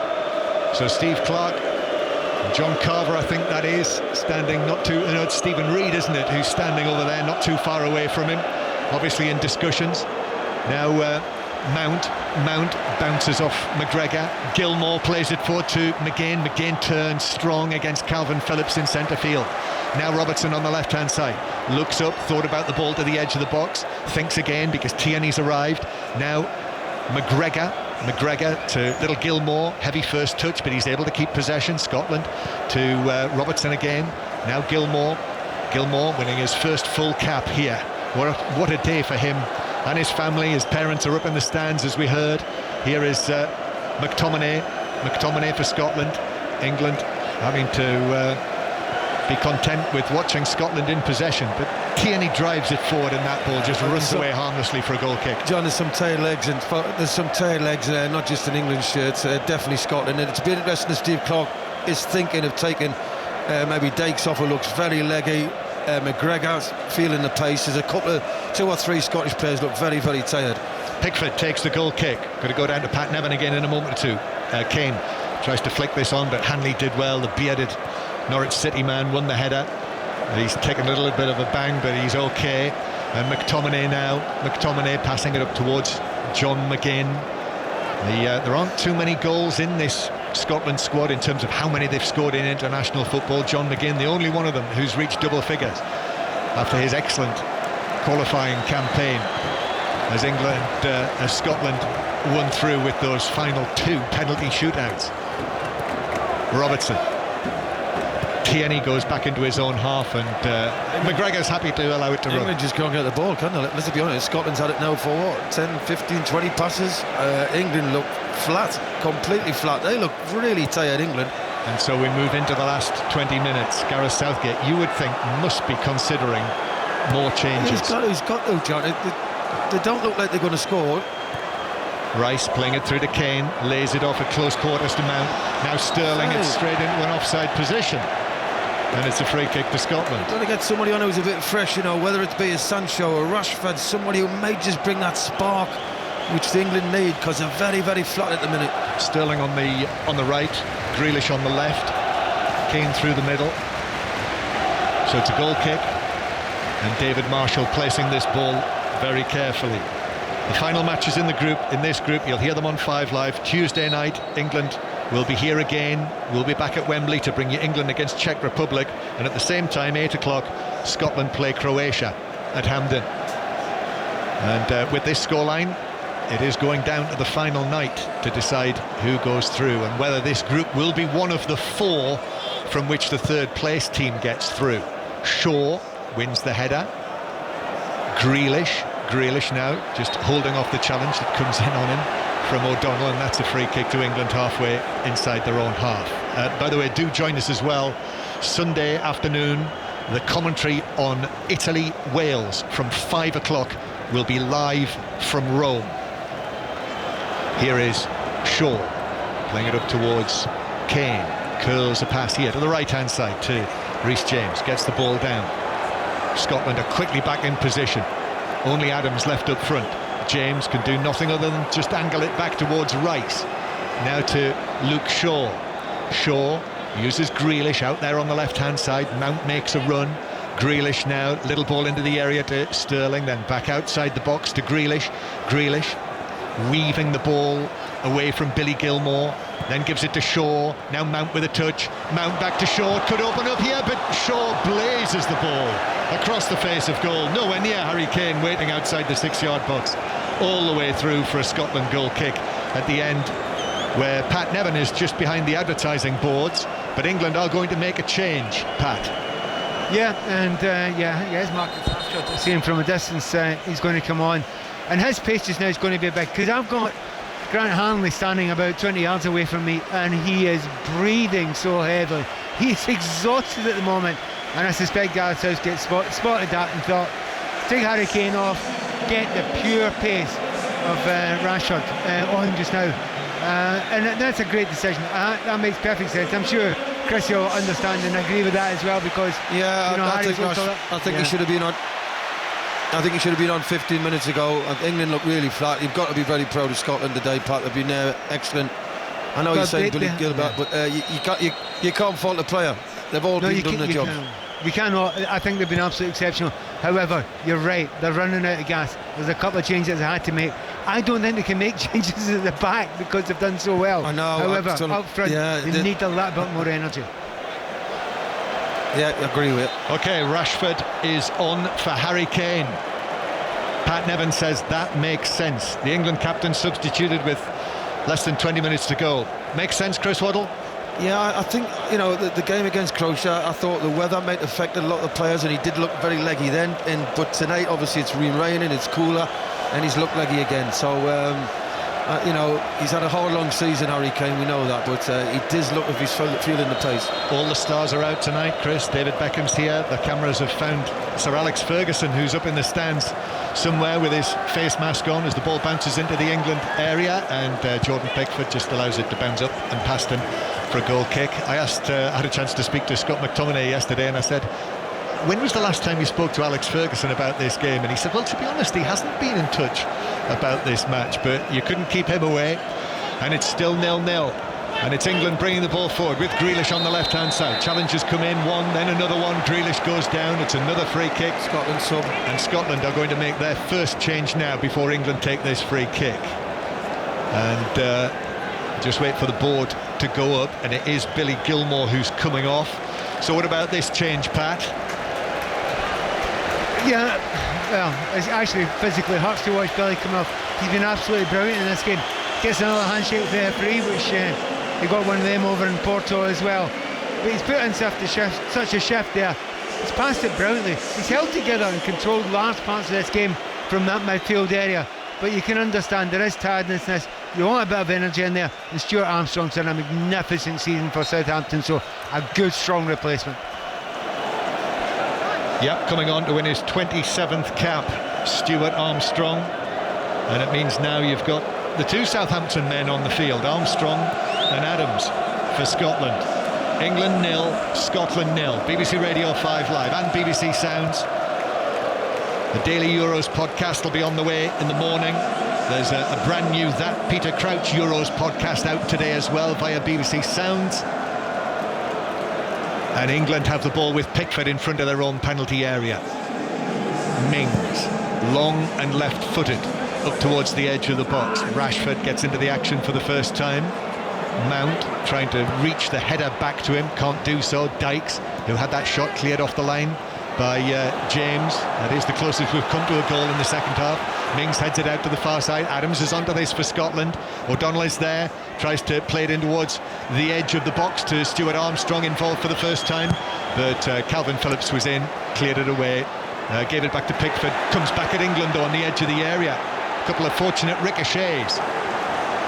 Tierney, Robertson takes it off. Tierney, Robertson's ball in, that's dangerous, comes off the head of Stones to the back post, and it's blazed wide by Adams near the corner of the right of the 6-yard box on the right side of the penalty area, and he really snatched at it, lashed at it, hit it well. Well, it's not an easy chance, let's be honest. It's a flick on and it's a half volley. It's a very difficult skill at the angle he's at. Maybe if he take a little bit off it, he's trying to really lash it, and it's gone off the outside of his foot and high into the Scotland fans. Latest in the Rugby League, the 5 Live Sports Extra commentary match, Wigan 8, Hull KR 18. and Huddersfield 8, Salford 9. 0-0 here at Euro 2020 at Wembley Stadium. It's turning into a tense finale here. Still waiting for the opening goal. Sterling turns against Armstrong. Sterling into the box now, turns again, full 360 degrees. Still going Sterling to the byline on the right-hand side. Oh, he goes down, Robertson there, and Sterling goes down. And I must say, with the naked eye, there didn't seem to be much contact there at all. And Sterling's ended up on the ground. Robertson, the Scotland player, just walks away from him. This could be a VAR one. Listen, Sterling's he thinks he's touched him, but no, actually Sterling's foot goes into the back of Robertson. Robertson puts his foot down and he kicks the back of him, so... Seemed to clip his own legs together. That's not a pen, and I wouldn't book them neither, though. Well, they've spoken about it. Raheem Sterling suggested that it should go to VAR. I'm sure that referee Lahoz was talking to VAR, and they will have looked at it, and they've decided that it doesn't need to be looked at any longer. Play's back underway. England 0, Scotland 0. That was at the end of the ground where Pat Nevin is. We'll go to Pat in a moment, but Scotland bringing the ball through the middle. Just over 10 minutes to play. It's heading for a point apiece. Robertson, though, racing forward again for Scotland. They have posed problems, created chances against Czech Republic. And here they are playing with Adams just outside the box. Robertson's available on the left-hand side. Robertson's ball in, took a deflection, but Pickford did well. It took a wicked deflection, actually, skipped up, but Pickford very secure. They've stepped in well and played some nice football, Scotland, haven't they? They've been, you cannot fault any Scotland player today. They've all turned up and they've put a massive shift in. And that was, it was a dangerous one for Pickford to pick up. Yeah, Luke Shaw wins a free kick, so we can hear from Pat. Yeah, just very quick. That argument for a penalty kick there, Raheem was very clever. He just stopped and waited for the hit, and the referee's got that one right. Can understand there was contact, but there's no doubt in my mind that was not a penalty kick. Here's Rashford taking the ball down the right, winning a throw-in. In fact, conceding a throw-in. Came off Rashford in the end. Just next to Raheem Sterling at the weekend on Sunday here. Raheem Sterling scored his first goal at a major tournament. Marcus Rashford still waiting for his first goal at a major tournament, incidentally.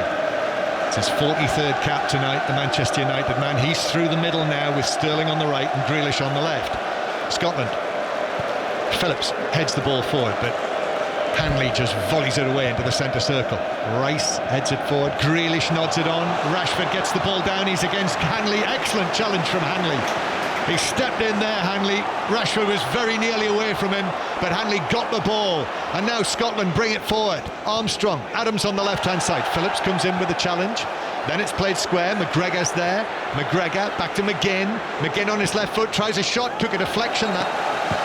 So it fly away above the bar and wide of the goal, but it's a corner. Are we going to see a late goal? It's coming into the last, 9-10 minutes, and Scotland have not eased up. When they get the ball, they've attacked England, they've had a go at them, they've created some good chances. Well, remember the late drama the last time they met at Hampden in the qualifier, the World Cup qualifier back in 2017, when we had the late 2 Lee Griffiths free kicks and then the very late equaliser from Harry Kane. Still 0-0 here at Wembley. Armstrong's going to take this corner for Scotland from the left-hand side, so an in-swinger from the Southampton man, who steps forward again. Lots of movement in the box. The referee blows the whistle. Armstrong's corner, deep to the back post. Mings gets up and wins that header for England powerfully. Grealish, deep inside his own half, plays it back to Pickford. Pickford, long, left-footed, up through the middle. Rashford nowhere near getting to that. That's headed forward for Scotland. And England take possession again. Calvin Phillips. Phillips out to the far side. Shaw has to step back, quick steps, heads it infield. Rice now. Rice moving from left to right, but has to roll the ball to the right to James. James has a look. There's Sterling, Rashford, Mount on the edge of the penalty area. Back to Declan Rice again in the 83rd minute now. 6:06 on the way for your thoughts on this. 08 085 909 693 to talk to Robbie Savage and Chris Sutton about it. James plays it into Sterling near the edge of the box. Excellent defending again. Strong from it was McGinn with Sterling. And now Armstrong is able to run the ball away for Scotland. Checks back, plays it centrally. Robertson coming through the middle for Scotland, and the captain plays it back to McTominay. McTominay nearer the centre circle. McGinn takes it on his left foot, then flicks a pass to Tierney.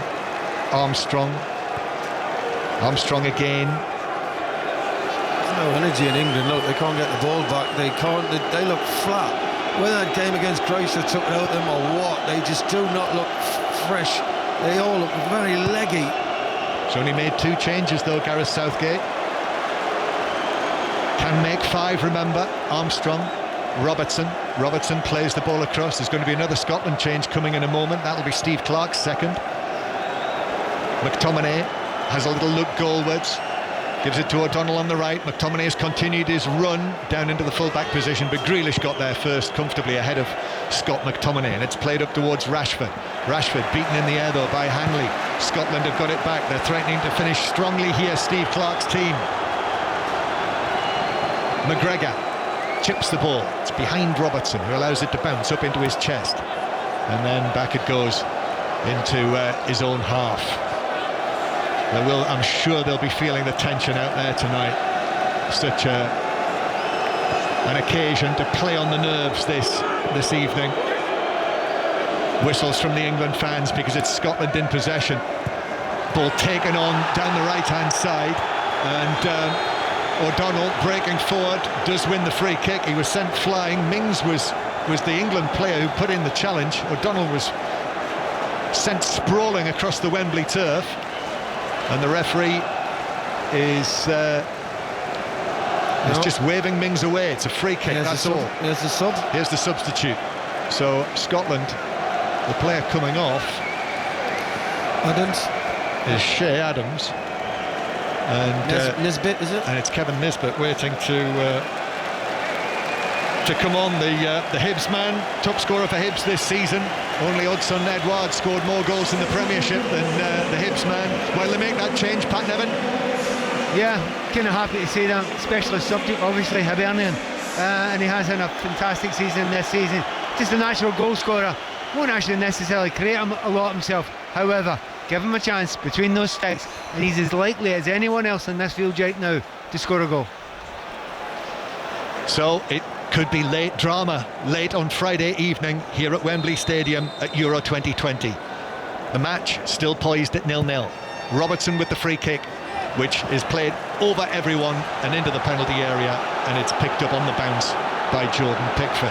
I don't get that. It's a decent ball in. It bounces, 12, 13 yards out, and not one Scotland player goes and attacks it. England with the ball inside their own half. So Nisbet is on, the number 19. Shea Adams did well, actually, particularly in the first half, Shea Adams. I think he's had a very good game, John. Very good. Calvin Phillips for England. England supporters trying to urge the team on here to find the opening goal. That very first international, and remember this is the 100th competitive game between the sides, that finished 0-0. Shaw out there on the far side. Grealish now carrying it infield. He's got he's been snapped away at by O'Donnell, and still going. He's brought down in the centre circle, Jack Grealish. The referee stopped play, but England are playing on, and it's a yellow card for O'Donnell for that. It has to be, doesn't it? I mean, he's just chased him, he's fouled him not just once, 2 or 3 times. Deserves the yellow for that. He was like a man on the mission there. There was only one thing on the mind of Stephen O'Donnell, and that was bringing Jack Grealish down wherever it took place. And Jack Grealish, I think he's already the most fouled man on the field, and he only came on as a substitute, Grealish, in the 63rd minute. 0-0. Pickford's going to take this one through the middle. Pickford. Here it is, the delivery from the free kick from inside his own half. Dykes is underneath it though and heads it away, and the ball bounces out of play into the hoardings, just down to the right of where sitting here, staring almost right down the halfway line. James with the throw for England. Takes it to Stones, who comes close, and then James back into his own half to Declan Rice. Shaw now on the left-hand side. Rashford makes a run. No Harry Kane on the field anymore now, though, for England. There'll be no dramatic goal from him at the end of this England-Scotland match. McGinn inside his own half, Shaw quite tight on him. McGinn goes down, it's a free kick. Yeah, it does well there. McGinn shields the ball, works it, gets a free kick, slows the game down. A few minutes left, two minutes I think. Yep, 2 minutes to go. We are now into the 89th minute. Flower of Scotland booming out from our left. Saltire is being waved in the stands at Wembley, and Scotland with the free kick, struck long towards Dykes by McTominay. Dykes takes it down, but the whistle's gone for handball by the Scotland number 9. Free kick for England. Pickford waiting to take this. Still waits. Uses his gloves, points to each side of his head, and Pickford gesturing downfield. Still waiting to take it. Left-footed, drives his foot through it. Rashford trying to get underneath it. He's beaten by his clubmate McTominay, and then Declan Rice. Looked as though that might have been a free kick against Declan Rice. Nothing given, and the ball bounces out of play for a throw-in to Scotland in their deep inside their own half. No immediate sign of any further England substitution. I think that might be it, Chris. I can't believe it. I'm sorry, but England have been absolutely flat. Let's be honest, from the first 10-15 minutes you could see what the game was going to be like. Scotland were right up for it. Amazing energy levels, concentration, fitness has been brilliant. But England looked flat, and really you should have spotted that and thought early second half I'm putting 3 or 4 on. They've been flat, England. Well, that'll definitely be one of the questions I will ask Gareth Southgate later when we hear from him live, either before the end of 5 Live Sport or into 6:06. And if you miss it there and all of the other player interviews, you'll hear them on the 5 Live Daily Euros podcast. Here is Sterling on the right-hand side. Sterling plays it infield towards Rashford. Back to Rice again. England, who've won their last 3 matches by 1-0. This is still 0-0. Phillips plays it square towards Mings. Mings to Mount. 2 minutes of extra time. 2 minutes to be played. We're into that now. There are only 2 minutes of this match to go. Grealish, little ball to the edge of the area. That's blocked away. It comes out to Dykes. England put in the challenges. Phillips, Mount plays it square. Rice is under this. Has a look goalwards. Plays it to James on the right-hand side. James's ball across. Rice is in there. Marshall comes out, the ball's still rattling around, it's not been cleared, and now it's cleared away by McGinn on the edge of the 6-yard free box. kick anyway. And the free kick is given Scotland's way, and David Marshall, the goalkeeper, actually hugs Andy Robertson, and there are congratulations going on amongst 3 or 4 or 5 Scotland players in their own penalty area, and Pat Nevin down there is only a few yards away from it. I'm only a few yards away with that, but there's 7 players all diving in towards that ball there. I'm convinced the referee's given a scrum. It's unbelievable. It's madness going in there. The goalkeeper Marshall dives over about 4 different players. That bit actually looked like the NFL. Scotland were lucky there, managed to smash it away, and it would have been sad and I think unfair had they lost a goal right at the death there.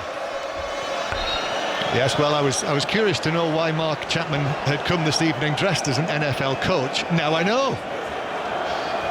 But it was like a scrum down. And remember earlier this year, Scotland's rugby union players won in London at Twickenham. That was almost like history repeating itself. England 0, Scotland 0. Deep in added time, Grealish attacking the Scotland penalty area, but then playing the ball towards the far side. It's kept in play by Rashford over there. England still coming forward. Only seconds left. Grealish uses Rashford. Then back to Grealish again. Grealish into the penalty area now. Scotland defenders all round him. Grealish still going, looking for support. Still going Grealish, and then touches it back to Mings. Mings then back to his Aston Villa teammate, but the pass was firmly hit.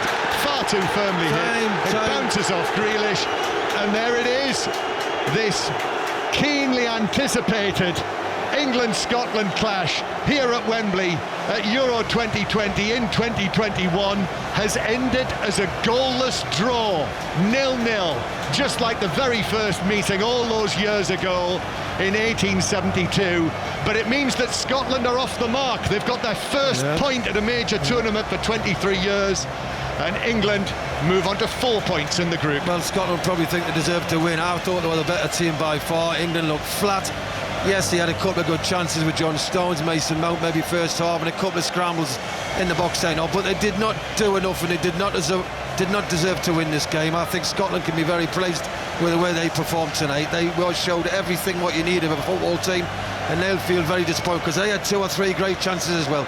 So there we are then, Pat Nevin, a goalless draw. Am I allowed to say I'm incredibly proud of those players there? They were absolutely phenomenal, start to finish. Not just the bravery, of putting in the tackles, but the bravery of everybody wanting the ball as well.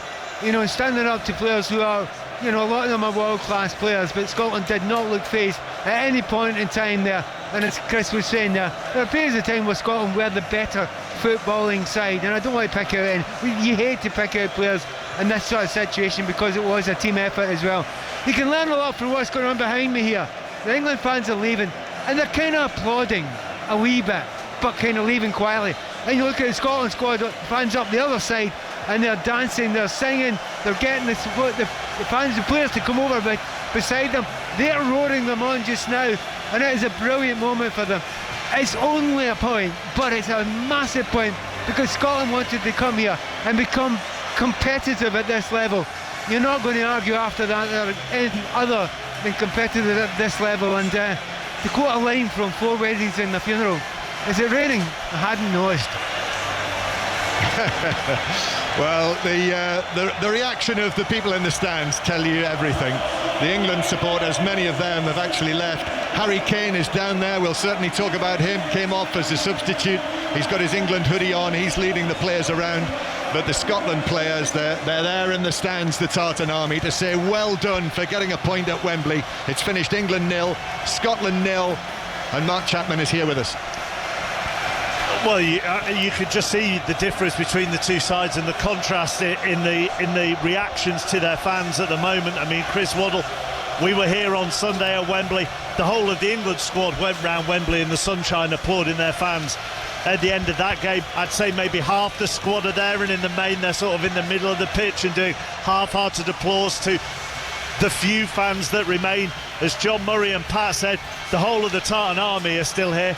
They're not going anywhere, and the whole of the Scotland squad are there and showing their appreciation to their fans, and they deserve to appreciate each other after that. Oh, I think they were excellent tonight, Scotland. All right, they didn't put the ball in the net and they didn't win the game, but apart from that, you cannot fault them. Any of that team. The subs coming on, they were marvellous. They showed energy, they passed the ball well, they had movement, they closed England down. England didn't really enjoy it. England's used to playing against teams like Croatia who drop off and let them have the ball. Give Scotland credit, they pressed them, and when they got it, they didn't just think, well, we'll just sit and wait and keep stop. They went for a goal, and they had 2 or 3 good chances themselves. You've got to say, it's a draw, it's a point each, but Scotland will get all applauded. People will be saying how good Scotland were tonight, and they'll say how poor England were tonight. I look down that Scotland side, Pat, and on my little screen here they've put the gold star next to Billy Gilmore, who gets star of the match, and I'm sure therefore he'll be doing some of the post-match interviews. But I look down all of them, and do you know what? I could mention each individual and something that they did in that game that stood out. All of them. Yeah, and we've not got enough time because I'd go through every one of them and tell you one apart from every single one of them. I did mention Billy Gilmore when he went off. You've just watched a player walk on for an international team there and stood in the middle of the park, and when he walked off after 82 minutes, was it, you realise he will be in every single team from now on for probably the next 10 years that Scotland play. He is that good, he is that controlled, and Scotland are that much better when he's playing, and that takes nothing away from all the other players around them. The battling, I mean can I throw two in, Pat? Can I throw two in? Go on. Because you're a purist and I'm a big lump, right? So Grant Hanley in the second half dispossessed Marcus Rashford, and when Grant Hanley must have been absolutely shattered and Rashford was fresh, and the way Hanley chased him and dispossessed him was fantastic. And for the 90 minutes of work rate of Lyndon Dykes, I just want to throw him in there as well, because he never ever stopped, and that was as much his work off the ball actually as the threat he caused in the air.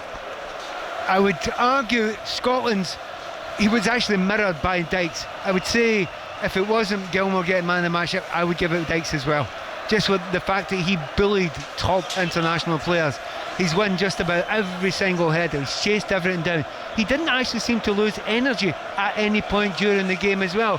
I mean, you've got somebody doing that up front. Chrissy will tell you this as well. See when your striker's doing that and chasing everybody down, everyone behind thinks, yeah, I'm having a bit of that. Straight up behind him, closing down as well. Yeah, so absolutely, I'm not disagreeing with you for a second. And I put my hand up doing the commentary for 5 Live with the Scotland game against Czech Republic. I didn't realise, and I've been watching him for years, Grant Hanley was that good. I really didn't. And I spotted it in that game. He's quicker than I thought he was, but also concentration. And they often do, I often say, centre-halves don't get to their best until they're 30.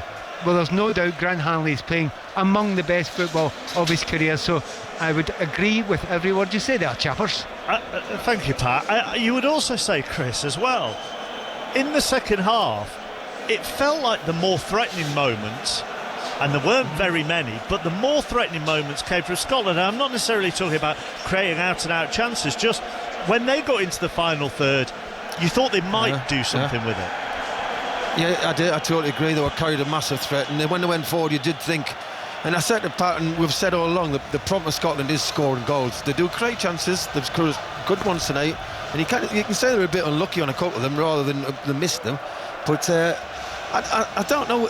England just played so slow. They didn't have any ideas. The two midfield guys, Rice and Phillips, who were great against Croatia, breaking the play up, and they were second best tonight. You've got to say Scotland dominated the midfield as well. So you've got to say it was a poor performance by England tonight, and Scotland have just bossed them.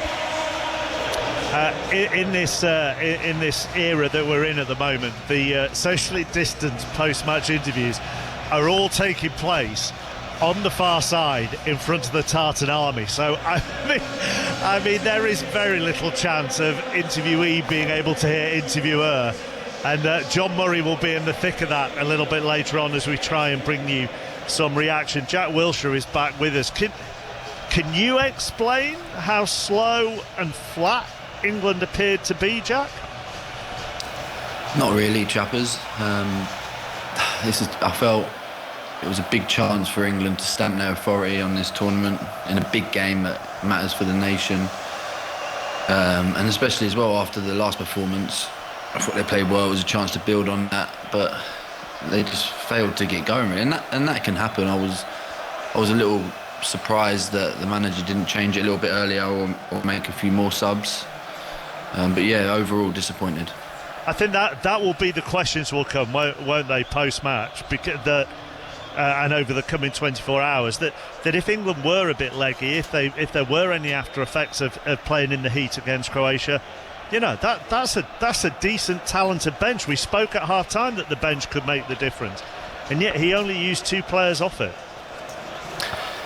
Yeah, I mean, I don't think they'd have been leggy because, you know, they've played every 3 days for a long time in their career, so they're used to it. But in some games it can happen where, you know, credit to Scotland as well, they were brilliant, and maybe England didn't expect them to be that good, but they were good. They kept the ball, they made England work to win possession back, and sometimes that can happen, and it can just not be going your way, and sometimes you just need to freshen it up, and I felt we could have done that a little bit earlier. At pitchside, do you think England was surprised by Scotland, Pat? I mean, when you could see the players' faces close up, could you gauge anything? Well, they've been warned enough. There's plenty of us that have been warning them, saying that there's going to be a battle, there's going to be a fight, you better be 100%, and if you're at 100% you probably win. They weren't 100%, were they? They weren't up for it like the biggest cup final they'd ever played in, whereas you look at the Scotland players and they were exactly like that. So I don't think it's a shock or a surprise, because there's enough warning there, but they couldn't really get themselves up for it, you know. And you know, you have to, how many times do a lot of these players, you know, you go to the well with them, it's time in a game, it's week after week, game after game, and you know, we expect them to bring that A game every single time, and just sometimes it doesn't happen. And we're talking about all the England players. It's not all the England players. It needs only 2, 3, 4 to be slightly below par against a team that have got 11 chasing, biting and harrying, and that's the difference. That is a huge difference.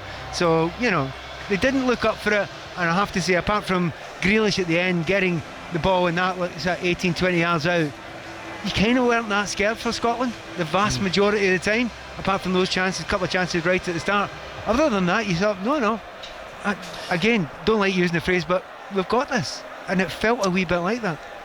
James McFadden has come fist bumping through the press box, which kind of gives an indication of his mood. He's smiling, laughing. We've picked out so far to praise Dykes, Gilmore and Hanley. Who else would you like to praise? Yep. O'Donnell, Stephen O'Donnell, huge pressure. You know, he wasn't at his best on Monday, came in for a lot of stick from everyone saying he shouldn't play. Terrific performance, Stephen O'Donnell. Callum McGregor's another one, not had his best season for Celtic, arguably not played that well recently for Scotland. What a performance they put in. The midfield were outstanding. They didn't have a bad player though. They didn't. Every single one of them, top class. Everything that was asked, they didn't have a they bad done player. it. Yes, a little bit greedy. I would like one of them to put the ball in the back of the net. But I watched a game there where Scotland were the best side, and I don't think there can be too much argument about that. And I caught the end of what Pat was saying about England being off it. That's what happens. You have to be at your best, and Pat says, you know who's coming to play. You know that Scotland needed to get a result tonight. They had to get something. So England should have known what was coming. The work rate was tremendous. I look at one incident down the right-hand side in the second half. Phil Foden finally gets 1v1 with Andy Robertson. He's about 5 yards outside the box. He takes a touch and delivers the ball. Phil Foden, we're used to seeing him making people look silly with dribbling at them, and that's maybe an indication of where England were at tonight, because there's a clamour to get these players in the side, but why are you in the side? You're in the side to go and beat people and make stuff happen. You're not in there to Nobody beat anybody, did they, James? Nobody beat any. Not off the top of my head that I can recollect. No, they didn't, and I think that's credit. Even a couple of times McTominay was caught out of position, he gets back and he wins the ball. Hanley, towards the end, it looked that Sterling was just going to open his legs, and he just wraps his leg round him and wins the ball. Star performers everywhere for Scotland tonight. They were absolutely fantastic. I was a bit concerned because of the amount of effort they put into the first half, that how much longer was that going to last. But I mean, the work rate of every single player, but in particular the three midfielders, they were out pressing Mount, if it was on the left hand side, who'd went outside Sterling. They had to go to Sterling, then they would have to go to the fullback, then they would have to go back in and pick up their own man and cover the distance. Superb performance for the three midfielders. I thought Scotland would tire because the effort they were putting in was amazing, but you've got to say England never really got into any gears. They were stuck in first gear, and where you think the first 10 minutes of the second half England sort of pushed them back and had a lot of possession in front of them, but that was it. They never really showed at any energy level to say, let's take it to another level and see what Scotland's got. It was just basically one pace the whole game for England. I think it was a bit of, they were waiting for someone else to do it. You know, there was nobody that really, apart from Grealish when he came on, who was trying to beat someone or take someone on or make something happen. It was almost like someone else can do it, or it had, like the way England, it was almost like it had to be a nice goal. Do you know what I mean? It was like nice bits of play, good movement. That pass, maybe the final touch was wrong, but there was no, I don't know. It was like, let someone else do it. It's all right, he'll step up. I'm not stepping up. Someone else will step up, and nobody did. Harry Kane has said afterwards to ITV, draw is a fair result. Credit to Scotland, they defended well. Wasn't our best performance, but a point closer to qualifying, and that's our ultimate goal. It was a tough game. Scotland defended well, made great blocks at the right time. Obviously we want to finish top, but it's one step closer to qualifying. Jack, you've been in tournaments, you've been in England squads. England in their dressing room have to put this, have to actually see this exactly how Harry Kane has said it, don't they? It's a point, we weren't great, we're a step closer to qualifying, ignore all the noise and move on. Yeah, I think one thing that Gareth's done as well is since he's come in, he's got that message across after games. Sometimes we haven't played well and won games, but the messaging from all the players is always the same thing, and that will be the message tonight. Listen, they're not going to get all the plaudits, Scotland are going to get them. England weren't good enough, but let's move on. I have no doubt that we're going to get out of this group. We have to go again. I'm disappointed because in tournament football it's all about building momentum. We haven't done that, but listen, we've got a game in a few days and a chance to go again, so let's regroup, recover, I'm sure they'll analyse it, and the manager will make the appropriate changes, and then we'll go from there. But you know, and I know that the scrutiny from outside the camp will now be on one or two players, and I get the feeling it's going to come towards the attacking end of the pitch, and why it's not clicking, and therefore, Jack, there is going to be focus on Kane, isn't there? And there probably will be focus on Raheem Sterling. Yeah, listen, let's get one thing straight. With the way that social media is today, the players will go to their rooms tonight, they'll close their door, they'll sit in their bed and they'll read their phones. That's the world we live in, and yeah, they'll be reading the negative comments, and it's all about how it affects an individual. I mean, I'm pretty sure that Harry Kane is the type who he won't let it affect him. He'll come out next game, he'll play next game, he's the captain, and he'll try and improve. I mean, I feel like he has to improve, but I feel also that the team around him has to improve, because Kane is someone who feeds off other players. He's a world-class player, and in times world-class players do what the game needs, and at the minute he's dropping in, he feels like he needs to drop in and pick the ball up. But I feel like we need to get him high up the pitch. It just doesn't feel right at the moment. As I mentioned, all the post-match interviews are taking place right in front of the Tartan Army at the moment. I can see John Murray in his grey and yellow cagoule in position, waiting to interview some of the players as they come down the line. But you're going to be doing it with the Tartan Army behind you. Yes, that could be quite interesting, couldn't it? I'm just standing next to Stephen O'Donnell here, who's talking to BBC Radio Scotland. We've got Scott McTominay just along the way, Andy Robertson a little further along the line, Callum McGregor I think is there at the end of the line, and they're all doing their interviews while they look at the Tartan Army, who are still gathered behind us in great spirits. There's a flag from Kilmarnock there. A number of them have peeled off their shirts and they're enjoying the moment inside Wembley Stadium. We talk about the role of Harry Kane, James McFadden, and actually there was one chance in the first half, and I think he ended up being flagged offside, but that felt like the Harry Kane that English fans will want to see, which was, you know, a cross coming in, him getting beyond the back line and getting his head on the end of it, albeit it went wide. But that's the only thing that I can really think of where he got a sight of goal. Yeah, I think that, you know, Harry Kane plays in a specific way for Tottenham because he takes that responsibility. He has to come short. He has to play the passes for Son, but he doesn't have to be dropping in to an area where you've got Foden, Mount, Sterling, Calvin Phillips, who was excellent against Croatia, that can step forward. So he doesn't have to go there. And a lot of the time, the success of Harry Kane, a lot of the time he doesn't need to be involved, but he's on the shoulder, he's ready for that chance, like the one that he was offside for.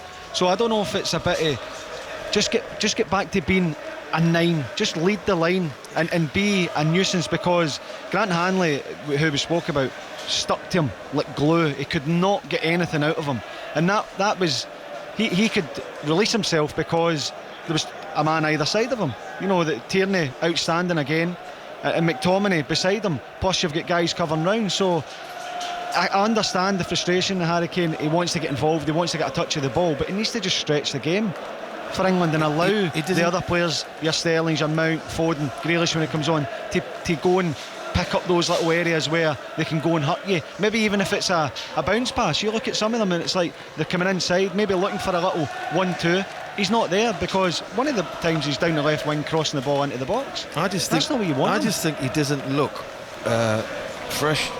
He looks really leggy. I mean, it's like hard work for him. If you watch his movement tonight, and you could, you know, if you could get it to see it again in the game, watch his movement. He's got no sprint in him. He's got no turn of pace. I'm not saying he's blessed with pace. He's a strong runner rather than a sprinter. But if you look today, when he's dropped off, got a ball, hit it across the right wing, it's took him minutes and minutes to get. He's jogged. He's not thought, right, I'll get in the box now with a cross. He's got no change of pace about him at the minute. He looks leggy. He's coming off. He can't get back up there when Sterling's away with the ball or Foden's running. He can't get in the box.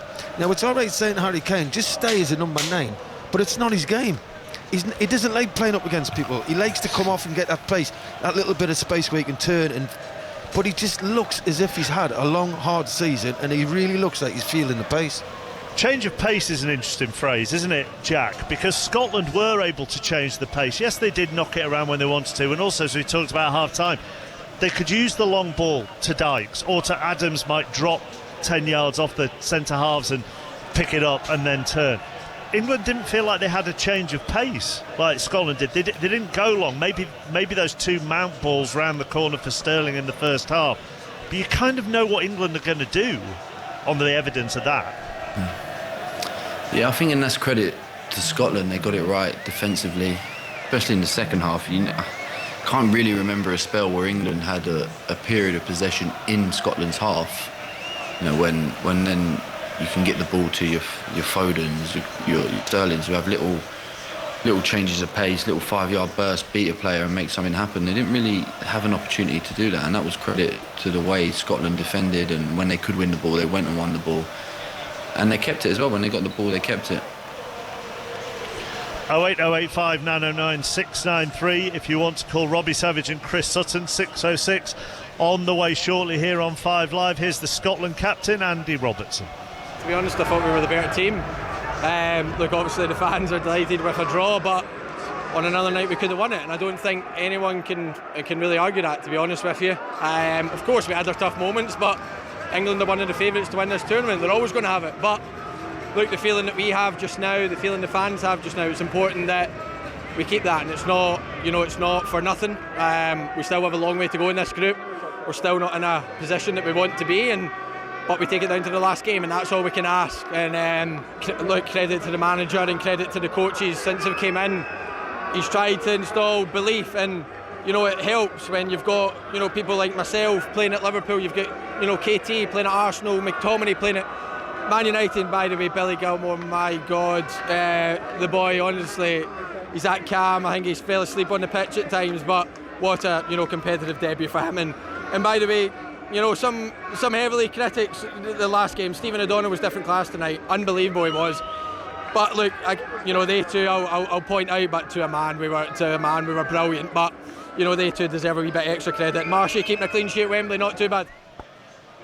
I tell you what, Pat Nevin, he's a good captain, isn't he? He's a good captain. Praise the young kid and praise the 2 guys that got the criticism in the first game, and valid praise as well tonight. He's not singling them out for sympathy, but that's good captaincy.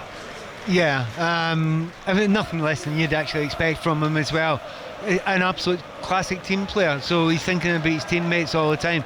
And I'll particularly agree with him because he said exactly the things I said as well. And Faddy mentioned O'Donnell as well, so well done Faddy, who's actually spotted that right away. Yeah, it's important, but I would imagine you get 2 or 3 other players and they will say very, very similar things. Do you know one guy I kind of wish we'd kind of speak a little bit more about? Stevie Clark. To be fair, that was tactically pretty special tonight, wasn't it? Because of what everyone expected, and it wasn't always. I mean, to bring Gilmore in at that point in time, and I've been shouting for it for a while, but to say, well, it's okay, trust him now. And I thought, well, very good, but it's still a big, big call. And to stick Dykes and another centre forward up, you've got 2 strikers up there against England, away from home. And most teams don't do that. So, in the midst of I watched Clarkie standing beside Gareth halfway through the game, and I just thought to myself, those are 2 top-class managers, and I don't think I could call the better one. That's good. Okay, hello everybody, joined here. Yeah, I agree, Pat, as well, but I think it's alright when the manager puts the tactics out. Andy Robertson hit the nail on the head. He's been trying to instill belief into the players. I've been one shouting that Scotland are going to shock everybody, they're going to put a good account of themselves, they're going to do well, because I believe in the team. I've seen and worked with some of these players. I believe in their ability to play, and the manager, it's alright saying it, but the manager getting them to actually believe it, putting the tactics out, the players believing in those tactics and carrying it out the way they did. The midfield 3, I'll keep going on about it, were absolutely sensational, every one of them. The amount of work they had to put in, and you have to do that coming to Wembley because of the players that England possess. And absolutely spot on about Billy Gilmore. He's a joy to watch, and there has been a clamour to get him in, and fair play to Steve Clark, because a lot of people might have looked at it and says, I want to try and protect the young guy, maybe not put him in. He strolled the game tonight against top class players. He got criticism though, James, didn't he, for his team selection in the first game? Did Steve Clarke? Now, some of that wasn't down to him because Kieran Tierney was injured, for example. I've had lots of people over the course of this tournament tell me the first game of a tournament for any nation is different to the other games that follow. So do you think he was protecting Billy Gilmour a little bit from that first game and the expectation of an opening game? And is that understandable if he was? I'm not sure, because he's in the squad and he's shown tonight that he's got ability to play against anyone. You know, you go back to the game against Liverpool for Chelsea. I think it was his first start for them. It was absolutely magnificent. Man of the match. Followed it up the week later with a man of the match performance against Everton. You know, there's some good players in those midfields, and he was running the show. He ran the show tonight as well. And I just think that I don't know what Steve was thinking. Maybe, you know, they pose a different threat. Czech Republic are a well-drilled, well-organised side. They're powerful, and maybe felt that the legs of McGinn and Armstrong up against their players in the midfield were it maybe suited that. But as soon as, you know, the last couple of days, I've had a feeling that Steve Clarke would go and put McTominay back into the right of the back three and play Gilmour, because when you listen to Andy Robertson's praise for him, so they're seeing that as soon as they watch him in training. As soon as he turns up, they can see exactly what he's like. So the players will be like, we'll get him in the side. And it's not even, sometimes you get a young player in and everybody tries to protect him. They just let him go and run the midfield on his own. He's always like, it's all right, I've got this, don't worry, I've got it. Then that's fair, Jack. If you're in the squad, and then you're good enough for whatever game it is, at whatever age you are. Oh, 100%. And we spoke about Gilmour before the game and his composure. I mean, for a 20-year-old to go into a game like that, I mean, I've watched him a bit for Chelsea, and I remember one game against Liverpool at home where he was brilliant. But this is even bigger. This is the biggest game of his career, and to go in and have that composure, bring the ball down like he did.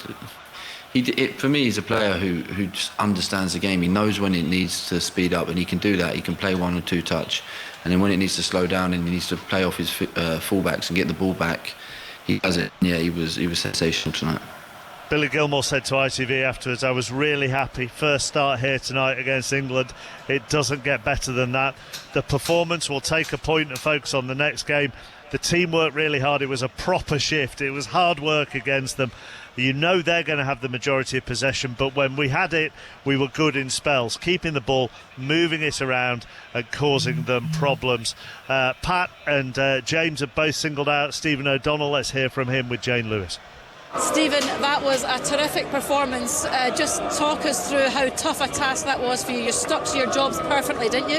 Yeah, look, I think we came into the game with a structure and organisation, and again we came and we competed very well. I think we had a couple of chances, if it maybe broke, but so did they. They're a very good side. They've got great chances to go on and compete in the last stage of this tournament. But I hope we showed that we can compete. I think we've more than done that, and it gives us a chance against Croatia to hopefully create some history. We did have a couple of chances. You had a great chance, great save. Yeah, no, look, it was a good chance. It came to me just at the back stick and I caught it clean enough, but you're at the top level and the goalkeeper managed to save it. And I think if you'd asked for a draw at the start of the game, we'd all taken it. Myself and the team came in for a lot of criticism, and hopefully we answered some of that, but no doubt if it's a bad result on Tuesday, the same people will come out with the same questions, and that's just sadly the media we face. That was Stephen O'Donnell. Tyrone Mings is now live with John Murray. Yes, I'm just asking if Tyrone Mings can hear me okay, because we have the Tartan Army right behind us. Tyrone, just give us an overview how you feel it went tonight. Frustrated.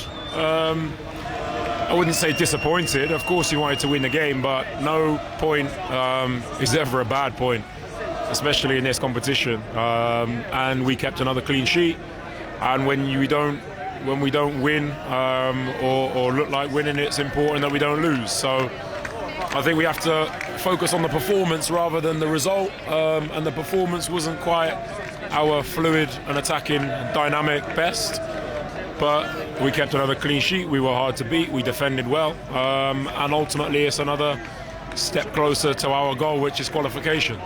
What do you think the performance lacked tonight, and why did it lack it? I have no idea. I mean, everybody here who watches football sometimes things don't go as you planned, and sometimes it's very hard to put a finger on why exactly that was. But I think it was probably just the intensity. I think on the ball, our intensity, the speed that we moved the ball wasn't quite there. But like I said, it's a big occasion for both teams. I don't think that necessarily played a part in why we weren't quite at our best. I think it was an occasion to really enjoy and to thrive in and to rise to. And they're not a bad team. Let me tell you, they've got Premier League and international quality in their team. So, like I said, we'll take a clean sheet and we move on. Yeah, so you were still able to enjoy the experience of being involved in an occasion like this, and, you know, let's not overlook the fact it is a clean sheet, and as a defender, that's your business, isn't it? Absolutely. I mean, I don't want to just put the clean sheet on the defence because it takes so much more than that. Picker's obviously made some great saves. The fullback stopped a lot of crosses. Stonesy was brilliant.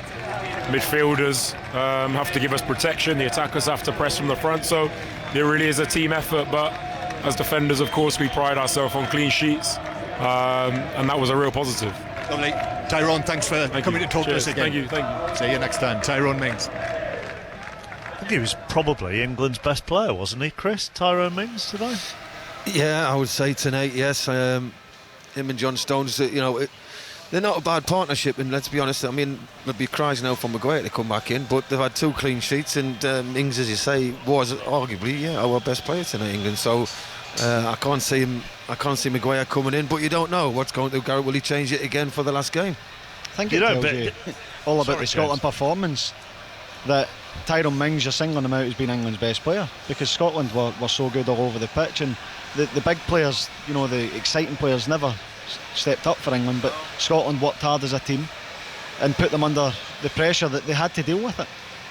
I think, Jack, it'll be quite interesting going forward what Gareth Southgate will do with his central defensive partnership, and I'll get your answer on that after John Murray talks to Declan Rice. Yes, here he is. Declan, I have to say, I've spoken to you a few times now. You look quite downcast after that result. Yeah, frustrated. I think like all of us are. You know, there is a positive in the fact that it was another clean sheet, and we always want to defend and do well, but we want to put the ball in the back of the net. And tonight, you know, we didn't have that cutting edge. You know, there was chances there for us, but it kind of felt like maybe as the night kept going on, we might not have ever scored. The ball wouldn't have gone into the back of the net. I feel like if John's header, you know, hits the back of the net, maybe it changes it into a different game. But Scotland, they defended so well, and you know, we always knew it was going to be a really tough game. You know, it was massive out there tonight. They defended with a 5 and a 4 in front, and they kept shuffling and running really hard, and you know, in the end we was really frustrated that we couldn't come away with a win. Yeah, another 2 matches, 2 very different, 2 tough tournament experiences. Yeah, 2 different experiences. You know, tonight was an incredible atmosphere. You could feel the tension between the fans, and you know, we wanted to go out there and win and qualify tonight. You know, that's what we wanted to do. That's why it's a kick in the teeth, because we haven't done that yet. But we're staying positive. We'll be ready, and like we just said inside then, you know, it's tournament football. You can't win every one. Sometimes there's going to be a blip along the way. There's been other top teams in the tournament that have drawn so far as well. We just need to stay positive and be ready for Tuesday. Lovely. Thank you, Declan. Thank you. Speak to you next time. Declan Rice. Thank you, John. Yeah, Jack, just so as we look forward, just going back to what I was going to say, the Stones-Tyrone Mings partnership has actually had a very good tournament so far, so that will be a dilemma for Southgate going forward. Yeah, they've done really well, to be fair to them. 2 clean sheets, you couldn't really ask for more. I don't know what will happen, to be honest. I know Ty well from my time at Bournemouth. I spent a year with him, and he couldn't even get in the team back then. So from where he's come from, he's done so well, and you could see his ability back then, but he just had a bit of bad luck with injury. But no, he's come into the team. He's a leader. He's a natural leader. He talks to the players around him. But at the same time, the manager likes Maguire, and rightly so. He's never let him down. He's played well for England. He was brilliant in the last tournament. So it'll be an interesting one. I'm not sure what the answer is, but it'll definitely be interesting to see. Great to have you with us, Jack. Talk soon. Thank you. Thank you. Cheers, Jack. Cheers. Jack Wilshere live on 5 Live Sport. Pat Nevin still pitch side. And as I say quite a lot when we do this job, that it's very different the lower down you get to a game at top level, whether that's Premier League or international level. And John Murray said to Declan Rice that he looked downcast. I actually thought he looked knackered. Because that game, and you will have appreciated this more than most, being right down there, that game went at some pace at times. It's always been the case that if you're playing a game of football, you think it's fine. You know, you can run about and you keep the pace with it. And then you stand outside and you watch it and you think, my God, we're going fast. And they are, like lightning. Everything was lightning quick. And of course, with the slick balls, slick pitches, that added to it as well today. And the effort was very, very good from the players. And, you know, everyone will be exhausted there. You know, so England have actually got plenty of backup they can go to. Problem for Scotland is, I'm not sure they've got the same quality. They'll need to go back to the same players again when they play against Croatia, and they'll almost need the same sort of energy levels against Croatia, and that's going to be very difficult indeed. But you know, if they know it's going to get them back, get them to the next stage of this competition, and it's at Hampden Park, there's every chance they might do that. By the way, before you kick me off, is it Chris Waddle owe me a drink? I vaguely remember at the start of this show that it was agreed. Listen, I'll get you a half, don't worry about it. Half a pint of whiskey is quite expensive in London. I've got to say, Pat, you were the better team, but you did not win. Just a moral victory, that'll do for us. A moral victory. Good stuff, Pat. Thank you very much. Pleasure. James, and I suppose the key thing is looking forward. Here is a final one to you. Scotland, as Pat says, need that performance now against Croatia again. Yeah, they have to go again. I think that, you know, the performance, certain parts of the performance against Czech Republic was good, but we didn't defend properly. Defended properly tonight. The effort and the commitment have been there in both games, and we have to take it into Croatia. It can't just be, and I had a feeling that maybe the players' eyes were on this game going into the Czech game, and I'm not saying that they didn't turn up, because they still played well, but maybe, you know, subconsciously they're thinking about the big game at Wembley.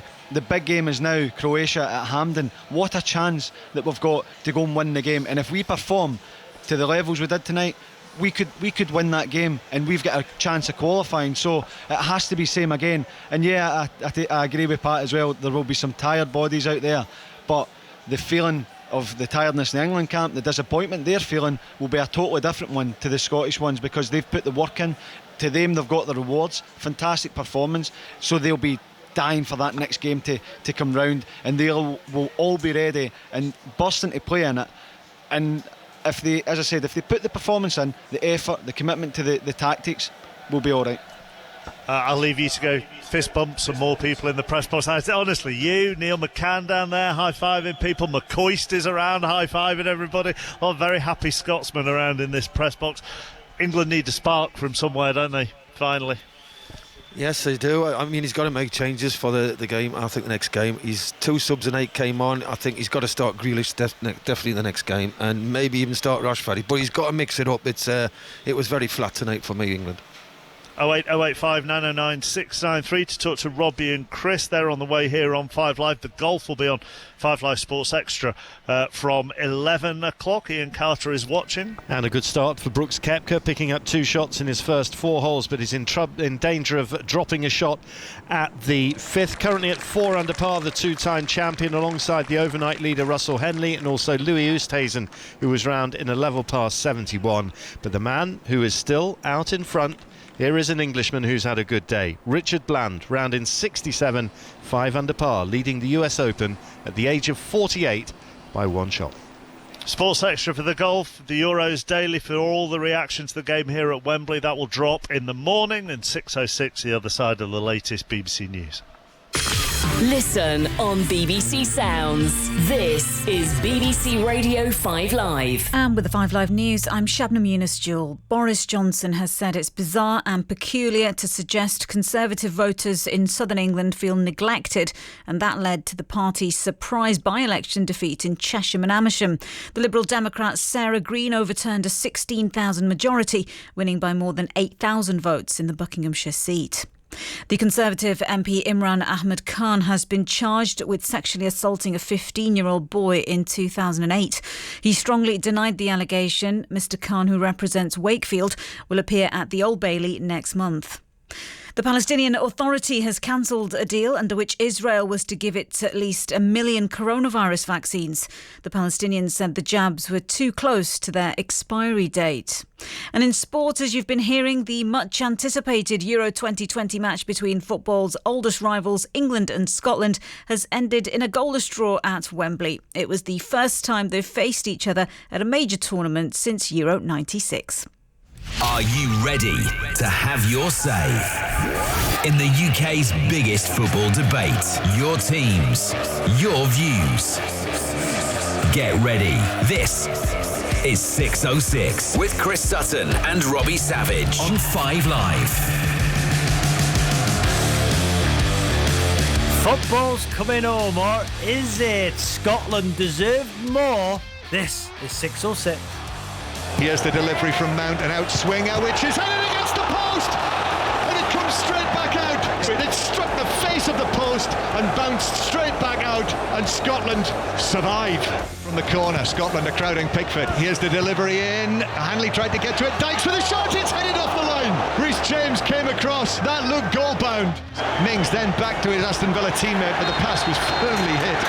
And there it is, this keenly anticipated England-Scotland clash here at Wembley at Euro 2020 in 2021 has ended as a goalless draw. This is BBC Radio 5 Live. Call free 08085 909 693. Text 85058. Text will be charged at your standard message rate. Plus, see our privacy notice. bbc.co.uk/5 Live. Right, let's go straight to John Murray, who's with Gareth Southgate. Yes, thanks, Robbie. Gareth Southgate's just joined us on the side of the pitch here at Wembley. So give us your view on that. Frustrating? Well, frustrating in that we know we didn't perform at the level that was needed to win. And we have to accept that.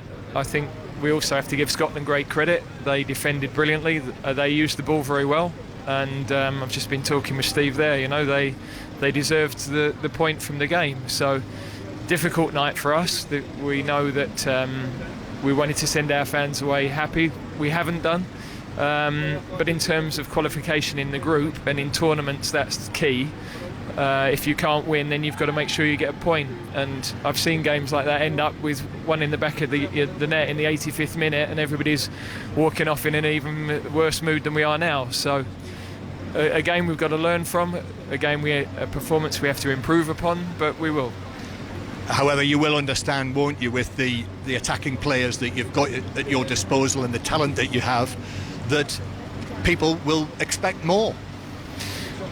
Yeah, but when you play any team that defend as well as Scotland did for a start, that's one thing, and collectively we've got to make sure that we create more chances, that we're able to get those players in the right areas of the pitch, and it's a good challenge for all of us now. You know, we've got to respond to, I'm sure, what will be a difficult couple of days. Why did we not see more changes? Well, you're in that situation where we changed 2 of the forward players. We still felt that we were a threat. You also don't want to be losing the game at the end. We're in a tournament. We're not in a one-off game where you've got to push at all costs for the win and abandon everything at the back. So that is the fascinating thing about tournament football. You know, you've got to have half an eye on both of those situations, and you know, the point might be the one that gets us through to the next round. But are you sort of half expecting it might be a little bit of a tin helmet time now for the next couple of days? Of course, yeah. Look, we've played Scotland. The expectation is that we win. We haven't won. We've got to perform better. I have to accept that. I'm totally understanding of that, and what I will do is make sure the players are absolutely fine. You know, a lot of young players in tonight's team, and they will have learned a lot from that experience. They just about came through. As I said, we know we have to be better. and that starts with me. But we've a point closer to qualification, and as I said at the beginning of the group, that's the first objective. Thanks, Gareth. Thanks, Sean. Thanks for talking to us. That's Gareth Southgate. Robbie? Thank you so much, John. Chris, how are you, by the way? Yeah, very well, thanks, Rob. Yep, good. So come on then, Chris. What do you make of that performance? From England, then Scotland, magnificent. England's performance, I heard Gareth speak then, didn't perform at the level needed to win. I agree with that. Good point in the end, but Scotland were the better team. I know Scotland still haven't scored a goal in the tournament, but it sort of felt like Scotland won the game tonight. So the question is to the fans out there, where do England go from here? Did Gareth get his team selection right? What's happened to Harry Kane, Rob? Looks off the pace, doesn't he? So big problems for England. Let's hear what the fans think. Right then, Chris, let's start 6:06 with, I'm sure, a jubilant Scotland fan, David. Well, no point asking, how are you? Hi, Robbie. How are you? We're good, thanks, David. I bet you're better than me, though. Well, Robbie, do you remember you stayed with me back in South Africa? No way. Yes, I did. Yes. How are you? This is Davey. Davey. Thanks, you called me. How are you, Davey? I'm great. I watched it tonight with my kids, Lewis, Teach, and Kyle, who you all know well. And it was fantastic, the fact that Stevie Clark put out a team tonight and controlled the game. It's not that we're going to win it, but the fact is there's no chance England's going to win it. You've had a few pints, Davey, haven't you? Just not 16, Robbie. Come on. So I mean, do you remember staying at Sri Lanka with me, Robbie? Do you remember staying in the Indian Ocean? So Chris, just to fill Chris and Davey. So in the World Cup in South Africa, Chris, I went to Durban. I had a couple of games there, and we stayed in Davey's guest house on the beach. A lot of the people, BBC people, stayed with Davey, and he was John fantastic. Southall, the lovely John Southall. Yeah. I've been with John today. Yeah.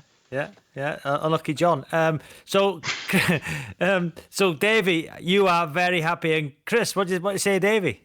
Look, listen, I'm with Davey. I thought Scotland performed magnificently well. I thought it was very flat. Went from the low of the game against the Czech Republic to a big high tonight. Do you think, Davey, that you can now qualify for the next round?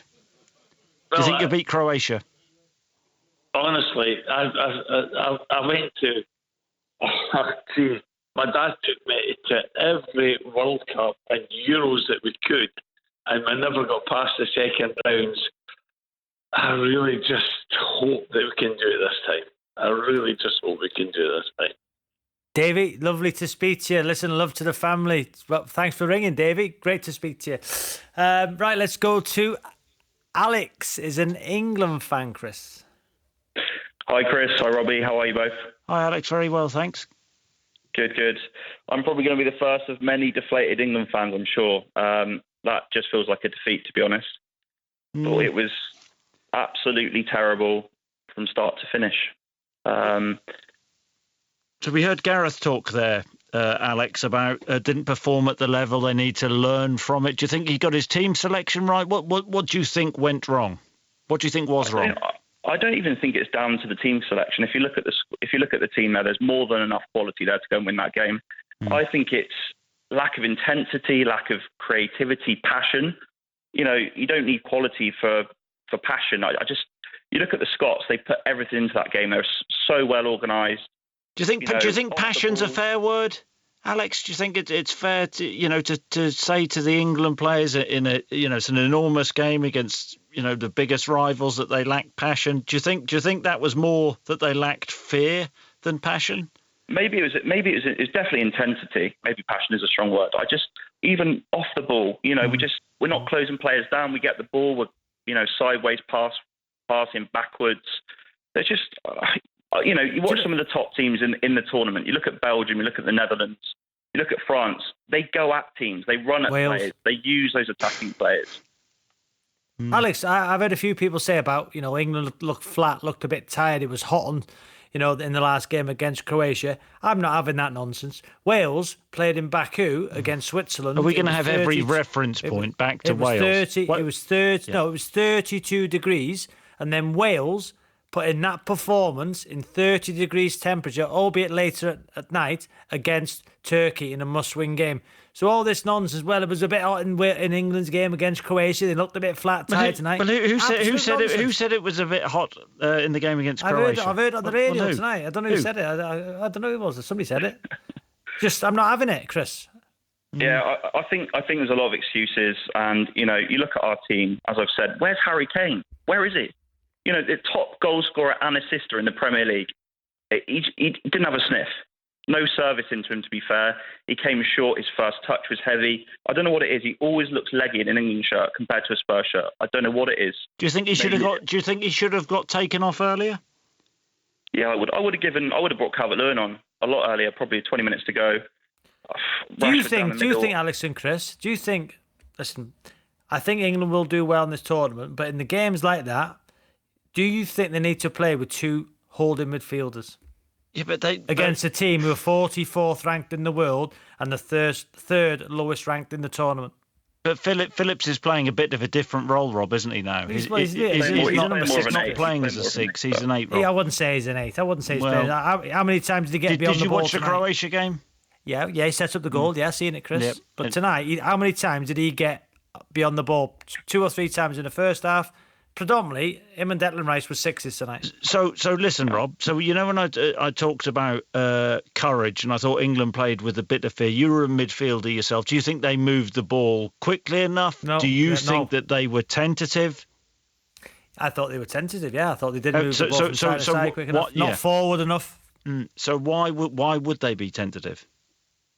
I've got no idea. As we said, Chris, Scotland's performance against the Czech Republic was a poor one. And then tonight, you're expecting England to win the game because when they beat Croatia, football's coming on. The anthem's there, everybody's saying it, and they did do okay against Croatia. But tonight, some of it is tongue-in-cheek, Rob. Just well, it's not, Chris. All day I've seen this game being built up. Come on, Rob.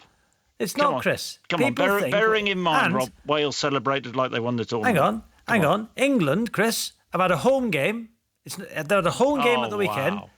No, let's get it right. They've had going to have 3 home games in a row, and if they win the tournament, 7 of the 8 games will be at Wembley. So come on, Chris. Well, they were flat tonight. Gareth held his hands up. He said they were flat. It was a good point in the end, and England have to move. A good point. Well, hang on a minute. Of course, it's a good point. You don't play well. They got a point. Right. Listen. Let's put it to the callers. It's Alex. Yeah. We didn't. Jamie, how are you, Jamie? So, I'm thanks, good. Alex. Thanks, Robbie. I'm good. Jamie, go on then. From my view, I just think we were set up completely wrong. This 3 up front just doesn't work. It feels like it's the death of the number 10 position. You're talking about Phillips being a number 8. If you look at the number 8 shirt, like Gascoigne, someone in behind the forwards who's going to make those little slide rule passes from that middle of the pitch. We're talking about everyone wanting Grealish on, and he was painted to the touchline. You go to the other side, the only other player coming in from the touchline was Sterling, and I'm sorry, Sterling is not a number 10. He's quick, he's dodgy, he moves around, but he doesn't know how to play a ball. He can't spot that eye of a needle pass. He can't do something like with a snap in the quick of his mind. So we're left going backwards. I'm a Spurs fan. I've spent a season watching a team going sideways and backwards. I thought I'd avoid it this summer, but feel like Mourinho was there and not Southgate. Jamie, you make a good point, and Chris, I'll elaborate on Jamie's point. Calvin Phillips, who's called the Pearly Yorkshire and done well in the last game of Croatia. Yorkshire Polo, yeah. Yeah, that's what I meant. Yeah. You don't play Calvin Phillips as a number 8 in an England side. Leeds don't do it. Leeds don't do that at all. He plays normally as a 6 and drops him to the back. Did you watch the game against Croatia, Rob? Yes, Chris. So Chris, yes, Phillips, but he's Phillips not. was the best player on the park. Yeah, but you don't play Phillips. There's better number 8. There's better number 8 if you're going to win a tournament. As a number 6, Calvin Phillips, brilliant. You can't level this at Calvin Phillips. I'm not. No, I'm not. I'm saying Calvin Phillips, Chris, is a fantastic player. What I'm saying is, against Scotland, I would say in his Premier League season, Calvin Phillips is not an 8. So he's not a number 8, Chris. He's a number 6 for Leeds, right? Yes. So I take your point, and that was a big surprise to everybody when he played in the position which he did against Croatia. There's better number 8 in England. But this isn't. But you know, they didn't move the ball quickly across the middle of the park, and I think they all have to take responsibility for that. But is the bigger worry? And was it Jamie who said about Sterling? Sterling was wasn't great tonight. Harry Kane was miles off it, and that would be a worry. But is he allowed a bad game, Chris? Is he allowed a bad game? Two. I'll give you my view on Harry Kane, because obviously I've watched him all season for my team, probably for the last time, but you never know. He's had the best assists this season. Why was that? Because he's got that ability now to drop off, and he's dropping into spaces that were crowded, and he also drops off into spaces that people run beyond him. How many goals did Son get this season from Kane locking it onto him? If you've got Foden and Sterling who are not going to go beyond him as much as they should, then he's never going to get that. And then he gets in those positions where he just gets those kicks on the ankle. He doesn't have the ability to turn and shoot. He had one opportunity where he got into the box and he had his son. That was normally his 10-minute into the game rangefinder, but that was like after 60 minutes, and 10 minutes later he comes off. I'm not saying he's on top form because he obviously doesn't look it, but he's being squeezed out of the game. And that will be frustrating for him. The game against Croatia, it just passed him by because everybody was moving around him and not giving him the ball and the opportunity to turn on it. So, Chris, would you play the England captain against the Czech Republic? Yes. But you said he's had 2 bad games. He has had 2 bad games, but he's still an outstanding goal scorer. It is a worry. I think that he looks lethargic. He looks a yard off it, but he is a brilliant goal scorer. But something's not right. We have to talk about it. I mean, it is an issue. You can't tell me, Rob. We've watched Harry Kane for years, the pair of us. Jamie is, as well, and he just looks flat. He looks slow. He looks cumbersome. Who's having a better tournament so far, Gareth Bale or Harry Kane? Why are you bringing Gareth Bale into this? You fool! You fool! I mean, Gareth Bale at this moment in time. But thank you very much. Thank you very much, Christopher. Stephen, are you there? Stephen, you've been at the game. Yeah, of course. Hey, Robbie, Chris, love you both. How you doing? Hiya, Stephen. What did you make of that today, Stephen? Tonight? Well, I felt to be fair, I think it's just another example of Gareth riding on 2018 roller coaster. If I'm honest. I mean, I know we beat Croatia last week, and no one was going to complain about Gareth's tactics, but today was another example of how it's unacceptable for us to be doing what we did today. If you're any other team, top 8 team in Europe tonight, you will not play 2 holding midfielders against Scotland, would you? And Chris, you can tell me that if anyone, Robbie just asked you who's had a better competition, Gareth Bale or Harry Kane. It's not a question. Harry Kane is almost like he's not there. There is something fundamentally wrong with the way we're playing right now. It's unacceptable. And so you're saying this is on Gareth, not Harry Kane? I'm not saying it's on Gareth necessarily, but I feel like Gareth makes decisions like he has tonight. Well, I cannot understand how Jack Grealish cannot start tonight. And I know Jack Grealish came on, and what minute did he come on? He had 20, 25 minutes, and it was difficult for Jack Grealish, who's a very talented player. But Chris, he came on hang on, Stephen. No, it wasn't 75. It was earlier than that. No, you go. Stephen, were you pleased with the performance against Croatia? Yeah, it wasn't bad. So you were happy with you were happy with the performance against Croatia. So why would you change a winning team? I understood the performance against Croatia was what it was, and I understand every opponent defines a certain performance. But tonight's performance was not what we wanted tonight. The performance we had against Croatia is completely different to what we needed tonight. We needed a completely different outset from tonight, and we had the same outset we had against Croatia, and it was unacceptable. So when you say outset, can you just explain what you mean? I'm talking about the mentality. Okay. So if you're talking about any of those top other 8 teams in Europe, whether you talk about Belgium, Germany, Spain, Italy, if they go out there tonight against Scotland, they go out there to win the game. Disrespectful to Scotland, that is. Scotland played very well. No, I'm not being disrespectful. Chris, the 44th in the world, the first lowest ranked team in the tournament, and got beat at Hampden by the Czech Republic. Don't start dismissing Scottish football again. And Scotland, they played very well tonight. Chris, Stephen, come on. I bet spend the whole day in London with Scotland fans. They are fantastic, and their team have played fantastic tonight. It doesn't matter if you're talking about England versus Scotland as nation versus nation. We should be taking a mentality to go and beat them. Okay, that's simple, Chris. Yeah, but Scotland, yes, but Scotland played well. It doesn't matter about how Scotland played well. Yes, it does. It actually does, Stephen. Okay, but Chris, how did we outset tonight? Did we outset there to beat them, or did we play like we played against? I don't know Croatia? what you mean, Stephen. You're going to have to explain what you mean by outset. I really don't know what you mean. Talk about the start. Okay, Chris, make it very, very simple to you. Talk about the starting lineup. Okay. Mm-hmm. Would you not put Jack Grealish and play one holding midfielder? Well, hang on. A minute ago, you said you were happy with the performance against Croatia. Chris, this isn't Croatia. It's Scotland. No, that's right.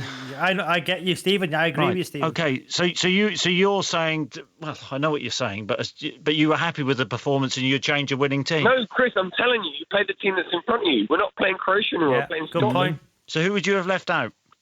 I would have left out one of the holding midfielders. Probably, I would have left out Calvin Phillips. You'd have left out Phillips, who was man of the match against Croatia. I don't care if he's man of the match. You don't care. No. I'll tell you what. So you have a man who's man of the match, then you take him out the following week. Okay, Chris. So we played the formation we played today, and we've got nothing from it. We've got a point. So well done. Good point. What does it mean? A point means Stephen. Just let me just throw it, Chris. So you kept the clean sheet. England kept the clean sheet against Croatia, and you changed both the fullbacks, Chris. I don't mind about the fullback. Yeah, but I'm saying I'm backing you up here. I'm backing you up, Stephen. So you say, why would you change your winning team? Can I just say you're backing Stephen up and you're both doing badly? No, at all. You're losing the argument. Chris, you must understand what I'm telling you right now. No, I don't, because the point you've made, you said you'd change your midfielders. So you're saying you would have changed Calvin Phillips for Jack Grealish. Calvin Phillips was man of the match against Croatia, right? Chris. So how on earth would you take him out of the team and put Jack Grealish in? Because listen, Chris, we're playing a different opposition right now. Superior midfielder. This is getting tiresome. This is.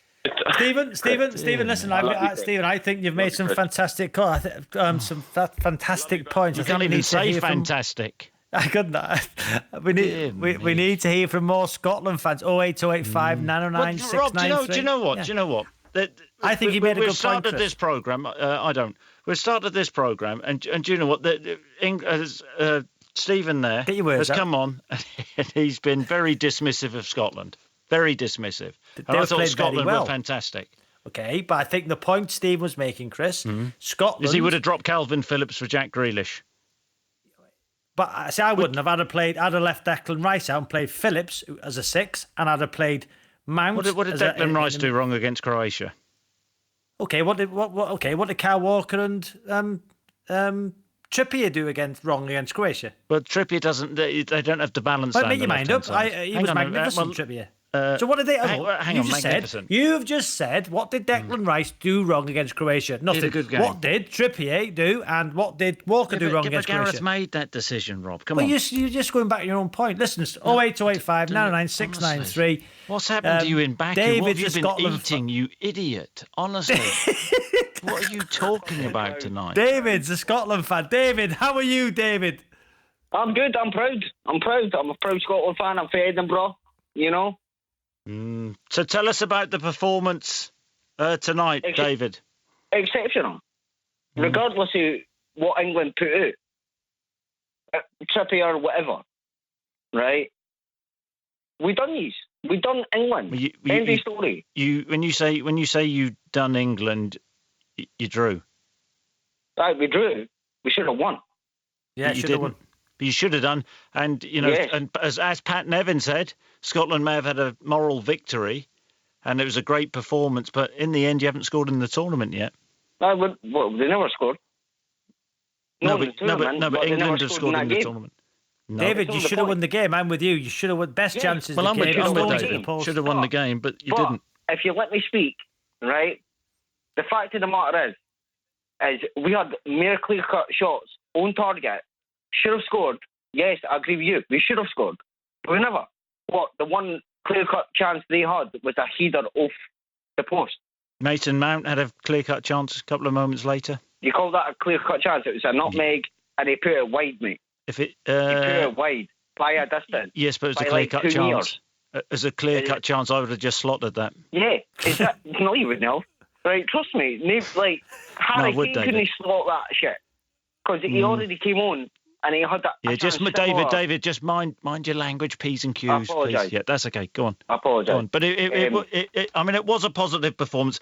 Now, going into the big game on as Tuesday, isn't it, against Croatia, is the faith back? in the Scotland team? Well, if England can score against Croatia, right?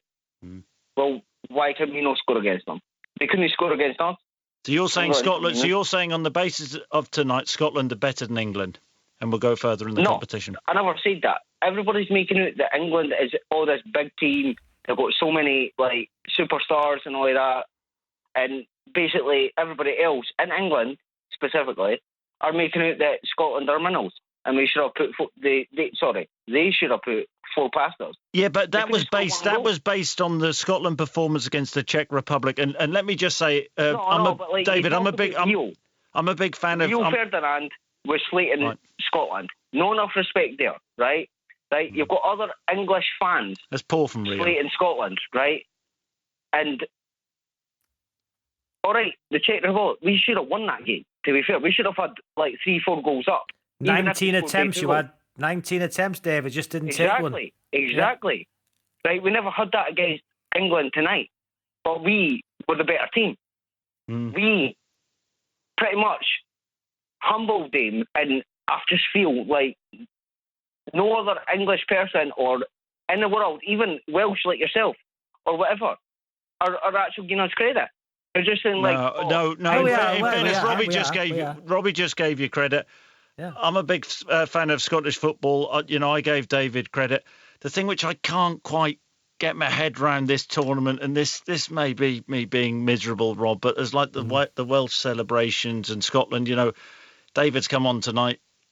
Am I being harsh to say he was sort of celebrating a 0-0 draw? Is that anything you did throughout your career, Rob? Did you Chris, obviously celebrate somebody who never played international football, Chris, as yourself. Well, I did, Rob. That's not true. When you get big victories in international football, like I did against Italy, 1-2-1, 75,000, you celebrate wins, Chris. That was in the qualifying. Where did you finish? Doesn't matter. So Wales, did you come out of that qualifying group? Scotland have gone to Wembley tonight. England at home. Yeah, but they drew. They've gone there. I think they've only won there 4 times in their history. I think. What years were they? I heard tonight. And they've got a point. And now, if they beat Croatia, they will go through, I think, probably as a 3rd best team. So, and that would be an amazing performance. That's purely speculative. Okay, they could do. And Wales, Chris, in a must-win game against Turkey, if they lose that, they're out of the tournament, because I don't think they'll get anything in Rome against Italy. So, that was an amazing. And celebrate, all you like, Chris. But celebrate a bit, but not, there was over-celebrations there, Rob. 08085 909 693. Scotland fan, did you over celebrate? And Wales fans, did you over celebrate? Terry, you're a Scotland fan. Have you over celebrated, Terry? Oh, you're not. You're an England fan, Terry. Come on, Robin. Now. What happened in Baku? Dear me. What I want to say is, I'm not going to slate Scotland because they play a game of their life, and I'm not going to slate players because you can't blame players for not knowing what they're doing when they get on pitch, and that's exactly what they look like. They got on that pitch. They didn't play well against Croatia, even though they managed to get a win. I disagree. I think England played well against Croatia. Well, I don't, and I said I don't think. I think the biggest problem we've got is his coach. He doesn't seem to send. They don't seem to know what they're doing when they get on pitch. It's like pass it back, pass it sideways, and the law to pass that ball forward. They always seem to be looking back instead of forward. And it's down to coach. There's nobody else to blame for that result tonight apart from Southgate. All the attacking players have got England, Terry. And Chris, you can come in this one. Yeah. They've won the last 3 games, I think, 1-0. With all the attacking options they've got, this 0-0 tonight. So in the last 4 games, 3 goals, and they've probably got some of the best attacking talent in Europe. Why is that? So what's that tell you? What's that, Chris? Why is that, Chris? What does it tell us? It tells us, Rob, simply that they aren't firing. But I have to say, I thought the performance was very good against Croatia. Would have liked to have won by more goals. Looked really solid.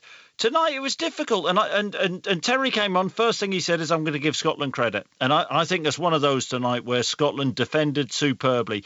But when your main striker is off the pace, as Harry Kane was, that's a huge problem in a big tournament like this. Raheem Sterling, who I thought had a good game against Croatia, he wasn't at it as well tonight. That was a problem. Did I think he subbed Foden a little bit early? I do.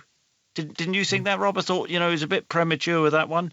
And, Grealish came on. I like Grealish, but didn't affect the game. But a lot of that is down to the way Scotland played. So I'd rather give Scotland credit than give England a real kicking for this. I thought in midfield, it said earlier, I thought that they played with a fear. They weren't brave enough. And I think you made that point as well, Rob. Aidan, what do you think? I completely agree with Chris, what he said about when you beat Croatia, not the best of games, but you don't change your willing team with Phillips and that. In hindsight, yeah, if we went on and won the game, no one would have been saying anything like that. But yeah, you probably would have taken him off and brought someone more attacking on as the game gone on. But listening to Southgate's interview, it sounded like he was more than happy to set up for the point rather than losing it at the end. Aidan, what was the atmosphere like? You were at Wembley. Yeah, it is hard when there's only 20,000 of you in a 90,000 seat stadium. But if things are going your way, then it becomes easier to make more of a noise. But I'm not going to complain about not trying to generate an atmosphere, because it's just good to be back in a bit of normality. So Aidan, go then. So Gareth Southgate, do you think he got it right with his team selection? At the time, yeah, spot on. But looking back now, obviously I thought Reece James was really nervous going forward, especially first half. It seemed like he didn't want to drive forward and take any risks. They were just, like everyone said before, there was so slow movement. We allowed Scotland to get back into shape way too easy. Aidan, thank you so much for the call. We'll be taking more of your calls after the news and sport on 5 Live. The voice of the UK. This is BBC Radio 5 Live. With the BBC News at 11 o'clock, this is Jason Kay.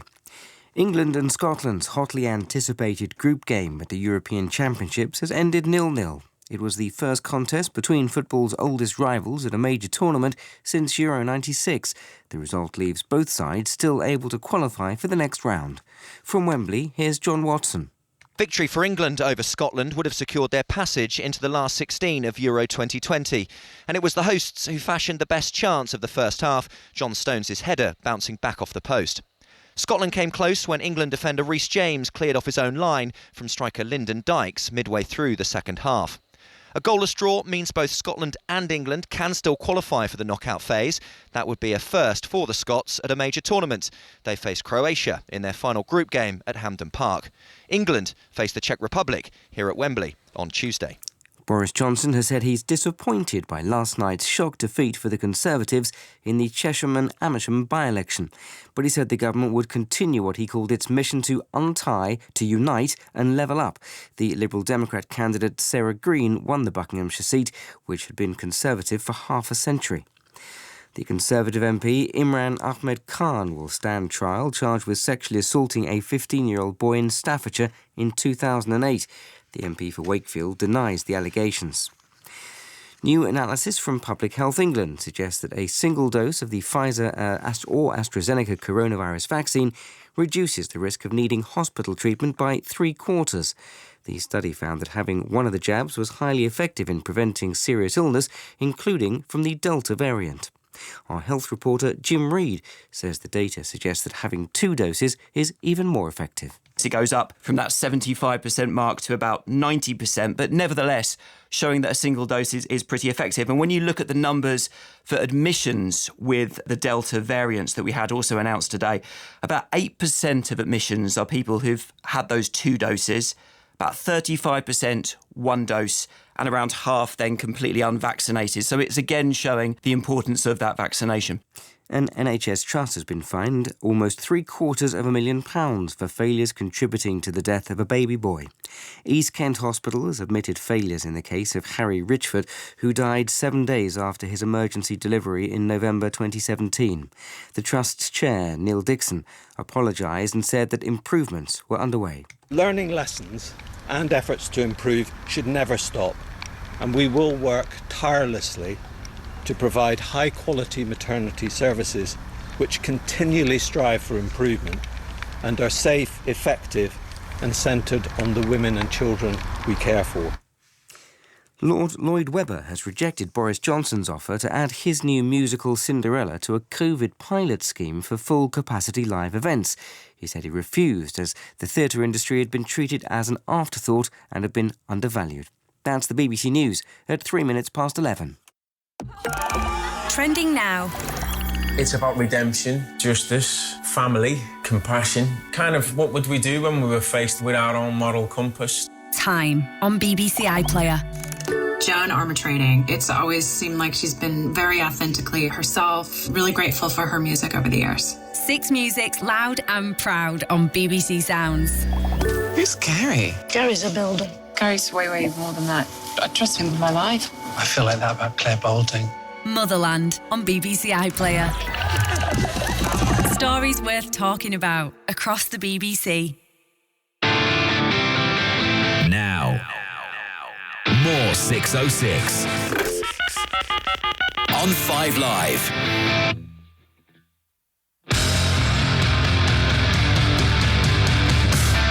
My dad took me to every World Cup and Euros that we could, and we never got past the second rounds. I really just hope that we can do it this time. If England can score against Croatia, right, well, why can we not score against them? They couldn't score against us. I think there's a lot of excuses. You look at our team. Where's Harry Kane? Where is he? You know, the top goal scorer and assister in the Premier League. He didn't have a sniff.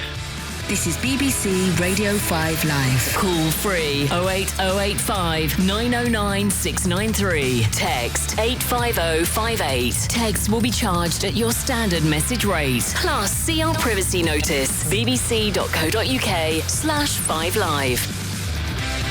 Welcome back to 606 Lively, first half hour of the show. Christopher, we got 55 minutes left, and the first caller is Luke.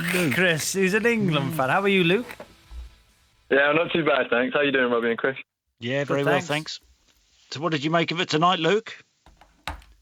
Well, I'm disappointed with Southgate's management. First of all, I've got no kind of thinking that England have got some sort of divine right to beat Scotland or to win competitions or to even win our group. And the Scottish, I'm in Paddington, and the Scottish have been singing non-stop every other breath they've had for the last 2 days they've been in. They've been immense. Absolutely love them. They've been fantastic. But Southgate's management, I think, is when the performances go a bit soggy and the results go with them, then you start to question it. And I know he's been praised a lot for restoring some sort of public support in the team, and he's been a good statesman, speaking out on different things.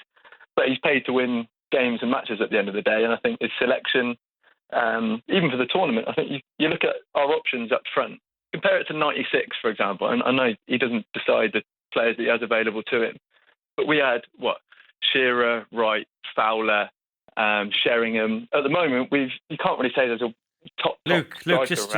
Luke, did you not make that squad, Chris? Oh, wow. Carry on, Luke. Go on.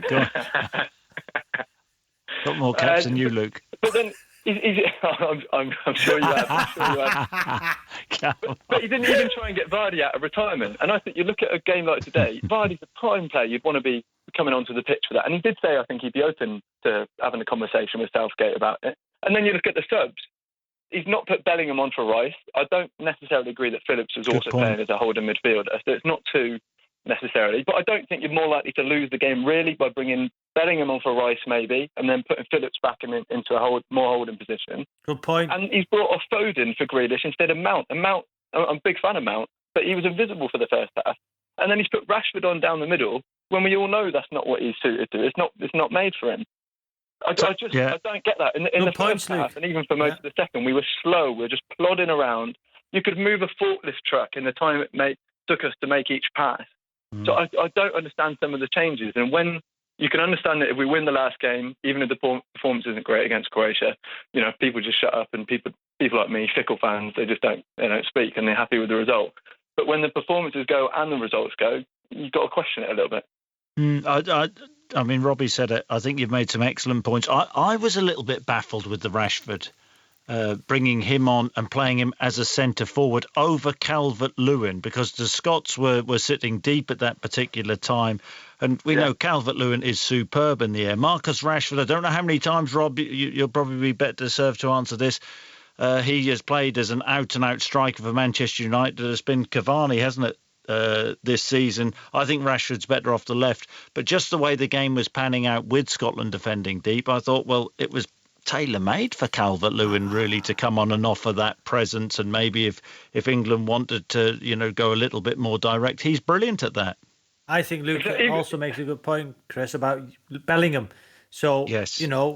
Bellingham, who ran the show against Man City at the Etihad, has a wonderful season, has done well for England, with half an hour to go, just bring off one of your holding midfield players. Exactly. And you can say he's not old, but you can't say he's not experienced. He's played Champions League football, and like you say, ran the show against City. There's not a matter of experience. He's done it on the big stage. And I don't think I can understand Southgate thinking, right, we don't want to lose the game because at least 4 points we should be able to go through. Probably, I think Croatia will, or Czechs rather, will also be on 4 points, is it? And then Scotland, if they win the next, it's still a bit dodgy, but you don't want to lose the game. But I don't think you're more likely to lose the game if you put Bellingham on. I don't see that as, it just gives you a bit more drive from midfield. And, just a quick one, Luke and Chris.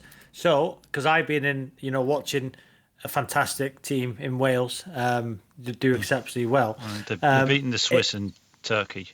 A lot of people fancy Turkey. A lot of people fancy Turkey to do well. Only lost 3 in 19, Chris. Before that, only conceded 3 goals in qualifying. And they drew, but they got outplayed by the Swiss. Got lucky. Just saying, Chris. Yeah. Just stating facts. If England, is it better in the group you're in, Luke, to finish second? Well, with the whole, because of the draw, Portugal. I couldn't care less where we finish. If we play a game like that, as much as I said, if we get the results, then it doesn't matter about the performance. If we play a game like that, or even like the game we played against Croatia, I can't see us getting a result against France or even Portugal to that level, actually. So I think it's a bit like that. You can understand why the Scottish fans get annoyed with the English for thinking that they had a divine right to beat them and how we deserve victory just because we got a few better players. Yeah, but I think it was based on the performance. Luke, finish top of the group. We don't deserve to be thinking about should we finish first, should we finish second. We've got to go and actually do the thing to begin with and get the results we need. Luke, I think you made some good points, but I don't think that England necessarily felt they had a divine right. I think working off the back of the performance against Croatia and Scotland's pitiful performance against the Czech Republic, I heard a lot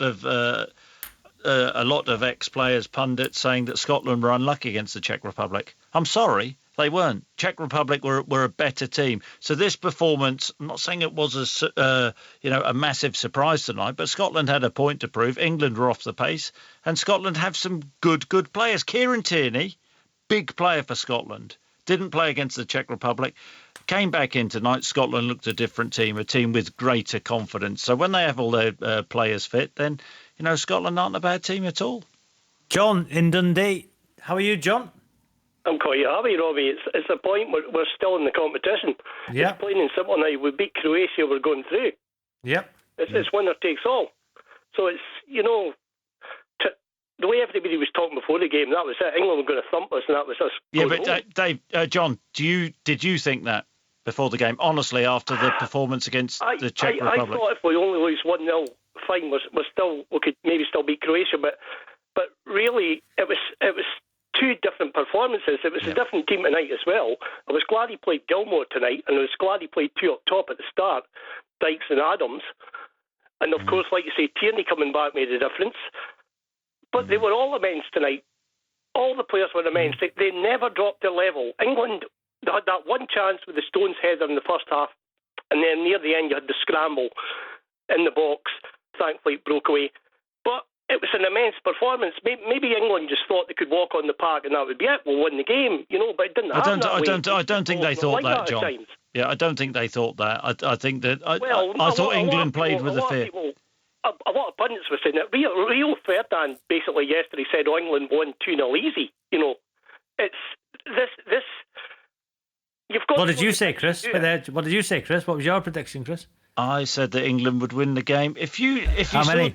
2 on my BBC predict it was 2-0. Oh, there you go. So Yeah. you're like Rio. You said like England win comfortably. Yeah, but hang on a minute, right, Rob? Just for a second, that most of Scotland thought that England would John win didn't. today. Yes, but he did. 1-0. He just said that. Well, therefore... So Chris is like everybody else, But what John. you do, Rob, what you do, and I don't know whether you've learnt this as a pundit, you analyse games, you look at the back of performances, and then going into the next game, you think, well, this team played well, that team played badly, this team has better players, player for player, i.e. England have better players than Scotland, but Scotland had the bigger performances. They were the braver team tonight, and I thought that was the difference. What do you think, John? Yeah, definitely. We all play. We actually played as a team. I think England at times are individuals. That's maybe their problem. I agree with that. To win a competition, you've got to play as a team. Sometimes you cannot just rely on individuals to carry you through, because there's some games where you've got to play as a team, and especially when it comes to knockout stage. Like Wales in 2016, they were brilliant till the semi-finals, and then the difference there was basically Ronaldo. You know, it's just, and Wales' performance the last day against Turkey was totally brilliant. They got the deal against Switzerland. They really should have lost that, but they got a point. But then they upped the level, and they deserved to win. And this is it. It's all, like I say, plain and simple. We beat Croatia on Tuesday. We're through, and then whoever we get, it's a knockout game, and it's all on the day, or it's all on the night, basically. And it's how you perform that night. And if you get luck, you'll maybe go through. Thanks so much, John. Excellent call, Simon. John. Simon, how are you? I'm fine. How are you? We're all right, thanks. I'm great. Good. Wales doing well. Got 4 points. Got 4 points over England. I just want to say congratulations to Scotland. They outplayed England tonight. But I think Southgate just put a team out not to lose. He didn't put a team out to win. That's not true. And I think differently. But also... So if you ask Gareth Southgate a question, you said, Gareth, did you put your team out to win or draw? What do you think Gareth would say? Of course he's going to say he put a team out to win. Yeah, but you just said he put the team out to draw. Yeah, no, but you asked me what Southgate is going to say. So I've told you what he would say. Yeah, you're right, Simon. Well done, Si. He's not going to say that he's put a team out to draw, is he? Well, he didn't, did he? Well, if he put a team out to draw, why did he play Harry Kane, Raheem Sterling, Phil Foden? Well, Sterling shouldn't be in the team. Sterling should not. Sterling, hang on a minute. Sterling scored the winner against Croatia and played very well. Yeah, in one game. He's a John Barnes to me. So you would play brilliantly for his club, absolutely brilliantly for his club, but he does nothing for the England team tonight. Hang on, he played well at the weekend. One game. You can't deny that. Well, he played well. So you said he only does well for his club. Well, he did well for his country against Croatia. Scored a really important goal. Was a threat in behind. Was confident. I agree with you tonight. I thought he was flat. He played one game where he played brilliantly, as did John Barnes.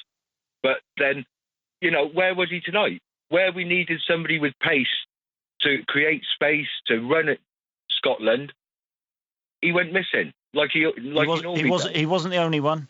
So you're pointing fingers at Raheem Sterling? I think the only England player that actually did well was Mings. Pickford done well. Thought Pickford done well. He did do well, but I think Mings was the outstanding player. And I think he's the one who can come with his head held high. But I don't think Sterling should be in the England setup. I really don't. He's another John Barnes. He does it for the club, but he doesn't do it for Who would you play instead of Raheem Sterling?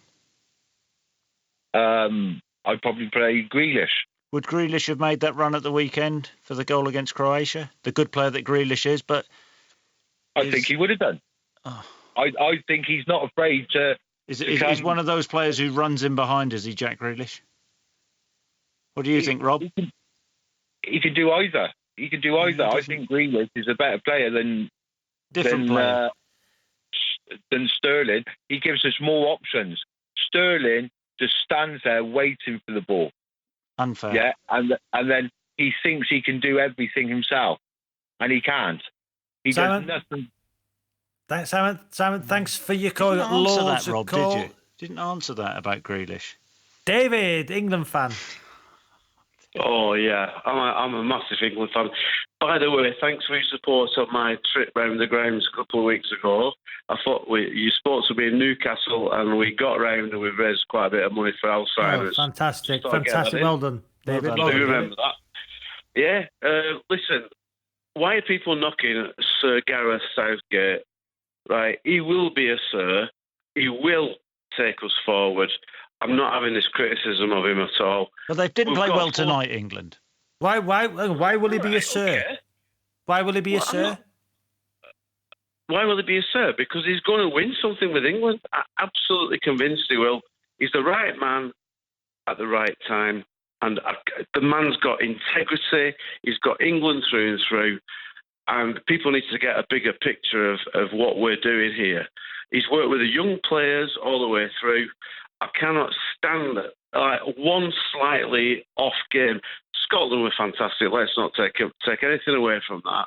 You know, it was like watching a Premier League match where you get a lower side up for the game. It was quite cool, and it was. That's good, David. But give Scotland a bit of credit. You know, you're saying. I'm giving them credit. They're a good side. They've got some world-class players. Yeah, but did you not say lower side? Did you not Sorry, use the word? You used the word lower side, didn't you? No. I'm saying that if you look to the Scotland team and the England team, you'd think like England are kind of like a top four club, and Scotland are sort of mid-table team. And they raised the game. And fair play to them. They were magnificent. And they have got some cracking players. But why does that affect our opinion of Gareth Southgate? I don't understand that. Yeah, well, I think he's, I think Gareth accepts it that he's fair game after a performance like that. He said himself, didn't he? The team didn't perform at the level and they need to learn from it. But this is a big tournament. And do England have that time to learn? That would be my question. Chris, what is, in your opinion, success for Gareth Southgate in this tournament, considering semi-finals, the attacking options? So semi-finals, that's success. With I think with how many players were involved in the Champions League final, how many players were involved in the Europa League final? You make a fair point. Seven games out of 8 will be at home if they win it. So you think semi-finals is success with the players they've got? Well, just by the nature of just by the nature of the way you said that, Rob, you obviously think that England needs at least to the final win has to go. Well, right. Hang on. When are they going to have a better opportunity? Let's look at the players. Do you think England are the best? Do you think England are the best team? I think France are the best team, and I think England should get with the opportunity to play all the games at home by -1, with the Chelsea and Man City having English players in the Champions League final. Didn't play well tonight. The Chelsea. Manchester United having a Europa League final. So when are they going to get a better opportunity? We say this every tournament, Rob, don't we? Go on. When are they going to get a better opportunity? I think semi-finals. If England get to the semi-finals, it's a success. Wow. I'm saying it's good, Rob. Yeah, it's all right. Good. Yeah, if England get to the semis, I don't think that if this England team at this moment in time are good enough to win it. It's good. What would you say? It's bad. It's bad. 085 909 699. What would you say for Wales, Rob? Let's just before No. Answer it. What's success for Wales? Success for Wales before the tournament, Chris. I would say, I think I said getting into the last 16 or quarterfinal. And you're getting the bunting out for getting into the last 16. Do you know why? Let's look at it, Chris. How low is your bar, Rob? Let's look at it.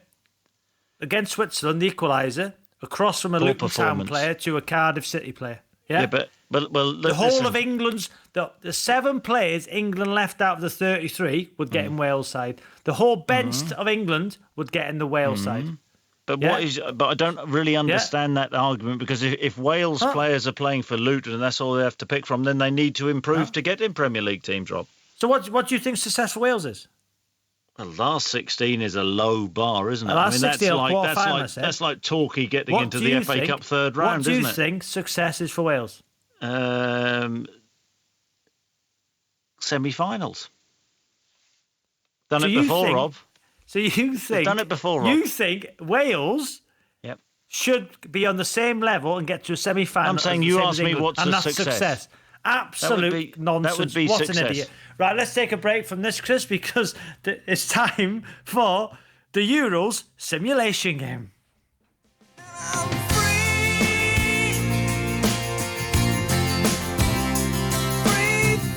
Ukraine on the charge once again here, and is that going to be a penalty this time? No, it's a yellow card for simulation. And well, the player that went over, Mykola Shaparenko, didn't want to turn around to face the referee because he knew what was coming. Guerrero goes down too easily, trying to simulate there, Ian. He's better than that. The two of them went to ground. Kimmich stretching for it, kicked the ball and did actually catch Hernandez in the face, but the reaction from Hernandez is quite theatrical. And down he goes! A penalty appeal! Damsgaard hits the deck! Denmark want a penalty, but it's not. It's going to be a yellow card for a dive. Mikkel Damsgaard is adjudged to have done some simulation there. To the left-hand side, Jota's cross, Ronaldo trying to get away from Schaefer, marking tight. Oh, wow. A little bit of a tumble from Ronaldo. Wow, that was absolutely pathetic, Ronaldo! Come on! What are you playing at, Ron? Wow, Rob, what about those Shaparenko simulation? Damn you, Damsgaard of Denmark! That was poor from you, but the winner, Rob. There's only one winner, and you know who it is. No, Cristiano Ronaldo. Come on, Cristiano. You may be a good player, but you're better than that. Come on, Ronnie. 300. You've only picked him to try and get a mention and his 300 million Instagram followers. That's why Did you see it? Did you see the dive? Come on. It was awful. I was doing big games. I was doing big games in Baku. Wow. But Cristiano just shows you, Rob. Reputation, it doesn't matter to us with the simulation game. We will find you, we will hunt you down. And Ronaldo. When are you going to start doing the big games in this competition? Well, I did one today, Rob. Best game of the day. Croatia, Czech Republic. Big game. Big game. What are you laughing at? Who turned that one down then? Right then, thanks, Chris. Is Wales ever a big game? Simon, you were at the game this evening. Simon. Oh, I was, yes. So what did you think, Simon? Well, I called up because I agree with Gareth Southgate's point, actually, and agree with you, Chris. I think it's a decent point. I know I go against the grain fans when I say that. I think you've got to look at the bigger picture. The initial objective is to qualify from the group, and after 2 games, we've got 4 points. We're sitting pretty in that group. If we win on Tuesday, against the team ranked 44th in the world and the 3rd lowest ranked team in the competition. Yep, it's a good point in their own. It's a good point in their own. They're ranked 44th in the world, but you've got to take into account the rivalry between England and Scotland. Scotland were really, really up for that game, and it's a difficult game. I think there's no easy games. If Man City next season, Simon's showing a bit of respect. Yeah, but I'm just saying, if Man City next year are playing Norwich City and draw at home, is that a good point for City? No, because there's not a 100. Well, there's less. There'll be 19. There'll be 19 places. There'll be 19 places between them tonight. England 4th, Scotland 44th. 40 places between them. But it's a good point. That's not the way football works, right? I think you've got to look at the bigger picture. I think 4 points from 2 games. We're sitting pretty in the group. We've got the opportunity to still top the group.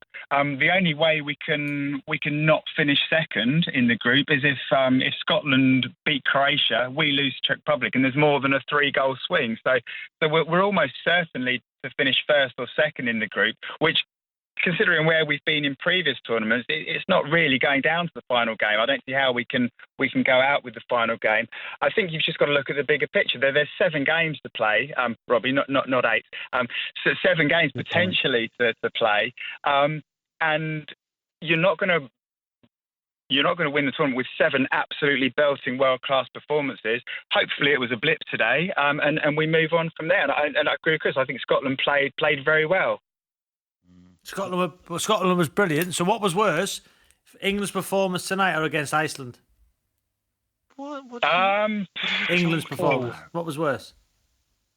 I think I think it gets lighter because the results. I think it wasn't vintage, and I'm not saying that England were brilliant and it was a brilliant performance today. But I think on the balance of the two games, I think if you said a week ago, do you want 4 points from the first two games? I think you go, yeah, actually that's okay. Do you know the Simon? Do you know the interesting thing about Robbie is that this is a guy who getting the bunting out when Wales had 4 points.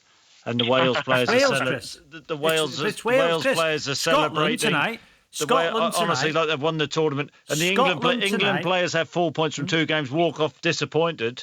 And Robbie's whamming them, but it's the same amount of points. It's good for Wales, bad for England. So Scotland tonight, be magnificent, right? Celebrate the point. Yeah, Wales. Magnificent. Let's look who England brought on tonight. Magnificent, Rob. Let's they played look a who poor England Turkey brought team onto the pitch. And were outplayed by Switzerland. Wait there, Chris. Let's look who Scotland can bring on and Wales can bring on.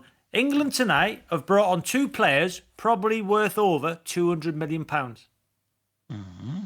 So they didn't perform to the level which they could have performed. You're talking nonsense, Chris. Sure, Wales, right? Wales have beat a team a lot of people tipped on the BBC website to go find the competition in a must-win game in Baku with 30,000 Turkey were poor against Italy. 30,000 Turkish fans played there. Very well.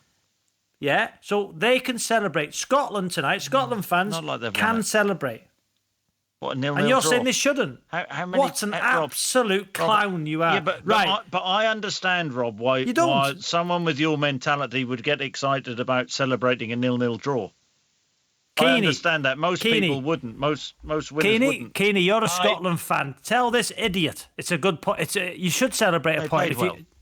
Yeah, absolutely. Hi, guys. I agree. I've been a nervous wreck all week since we lost to the Czech Republic, and I walked into work this morning at 6:30, getting slagged off all my mates at work down here in England, and I was terrified about tonight. I genuinely thought we were going to get gubbed 2 or 3-0, and when we got to half time and it was 0-0, I was delighted. But as the game went on, I thought we were brilliant.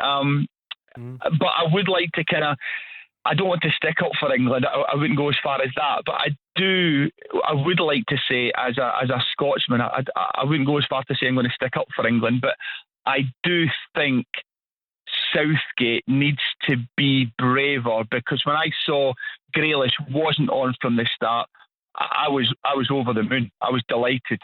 And the idea of Grealish, Foden and Mount playing together, it scared the life out of me. So I think. Have you celebrated, Keeney? Have you celebrated? I absolutely, Robbie. I absolutely you shouldn't. celebrated. No, you shouldn't, Keeney. You shouldn't, because Chris said you shouldn't. Yeah, but I know Chris is trying to wind people. No, he's not serious. Keeney, who's your club team? My club is somebody you scored against quite a lot when you were at Celtic. I'm an Arab. I'm a United fan.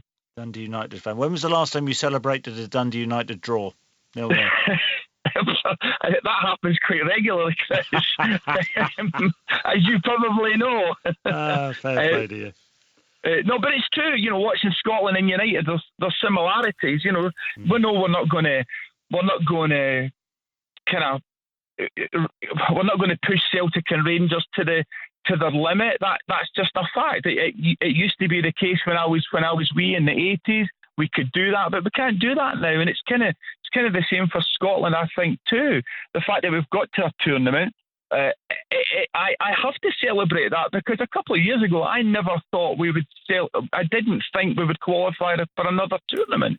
And in watching Wales the other night against Turkey was fantastic too, because I thought, out with Ramsey and Bale, I think I heard you lads talking about, you've got players from kind of the Championship and League One, and that's kind of like what Scotland are at. And Wales were magnificent the other day. I think Scotland are better than that, Keeney. You look at the players. I mean, we go back to the 44th the in the world, Chris. Yeah, but you say that, right? Yeah, is Kieran Tierney a good player? Is he a top player? Yeah. Andy Robertson, I would agree. I think Tierney is he a top player? Robertson is too, yeah. Is Scott McTominay a super player? He is. How many Scotland players would get into England's starting 11?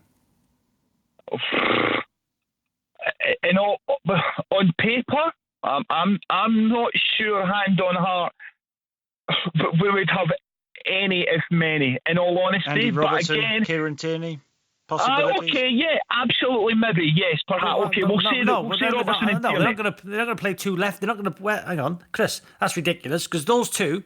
You're not going to have Kieran Tierney centre half in England shirt. Left centre half. So one of them will play left. Would you say Mings is a better player than Tierney?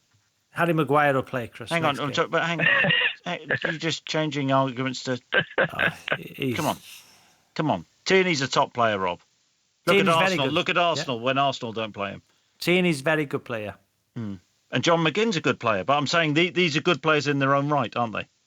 Good players. McGinn, McTominay, Robertson, Tierney, excellent players. Yeah, Keeney, thanks so much for the call. Thanks, Chris, we'll be taking more calls. 08085 909 693 after the news on 5 Live with Shamnan Yunus Jewel. Listen on BBC Sounds. This is BBC Radio 5 Live. Thank you, Robbie. Here is the BBC News. Boris Johnson has said he's disappointed by last night's shock defeat for the Conservatives in the Chesham and Amersham by-election. But he said the government would continue what he called its mission to unite and level up. The Liberal Democrat candidate Sarah Green won the Buckinghamshire seat, which had been Conservative for half a century. The Conservative MP Imran Ahmed Khan will stand trial charged with sexually assaulting a 15-year-old boy in Staffordshire in 2008. The MP for Wakefield denies the allegations. An NHS trust has been fined almost £750,000 for failures which contributed to the death of a baby boy. East Kent Hospitals admitted failures in the case of Harry Richford, who died 7 days after his emergency delivery in November 2017. A new analysis from Public Health England suggests that a single dose of the Pfizer or AstraZeneca coronavirus vaccine reduces the risk of needing hospital treatment by 3/4.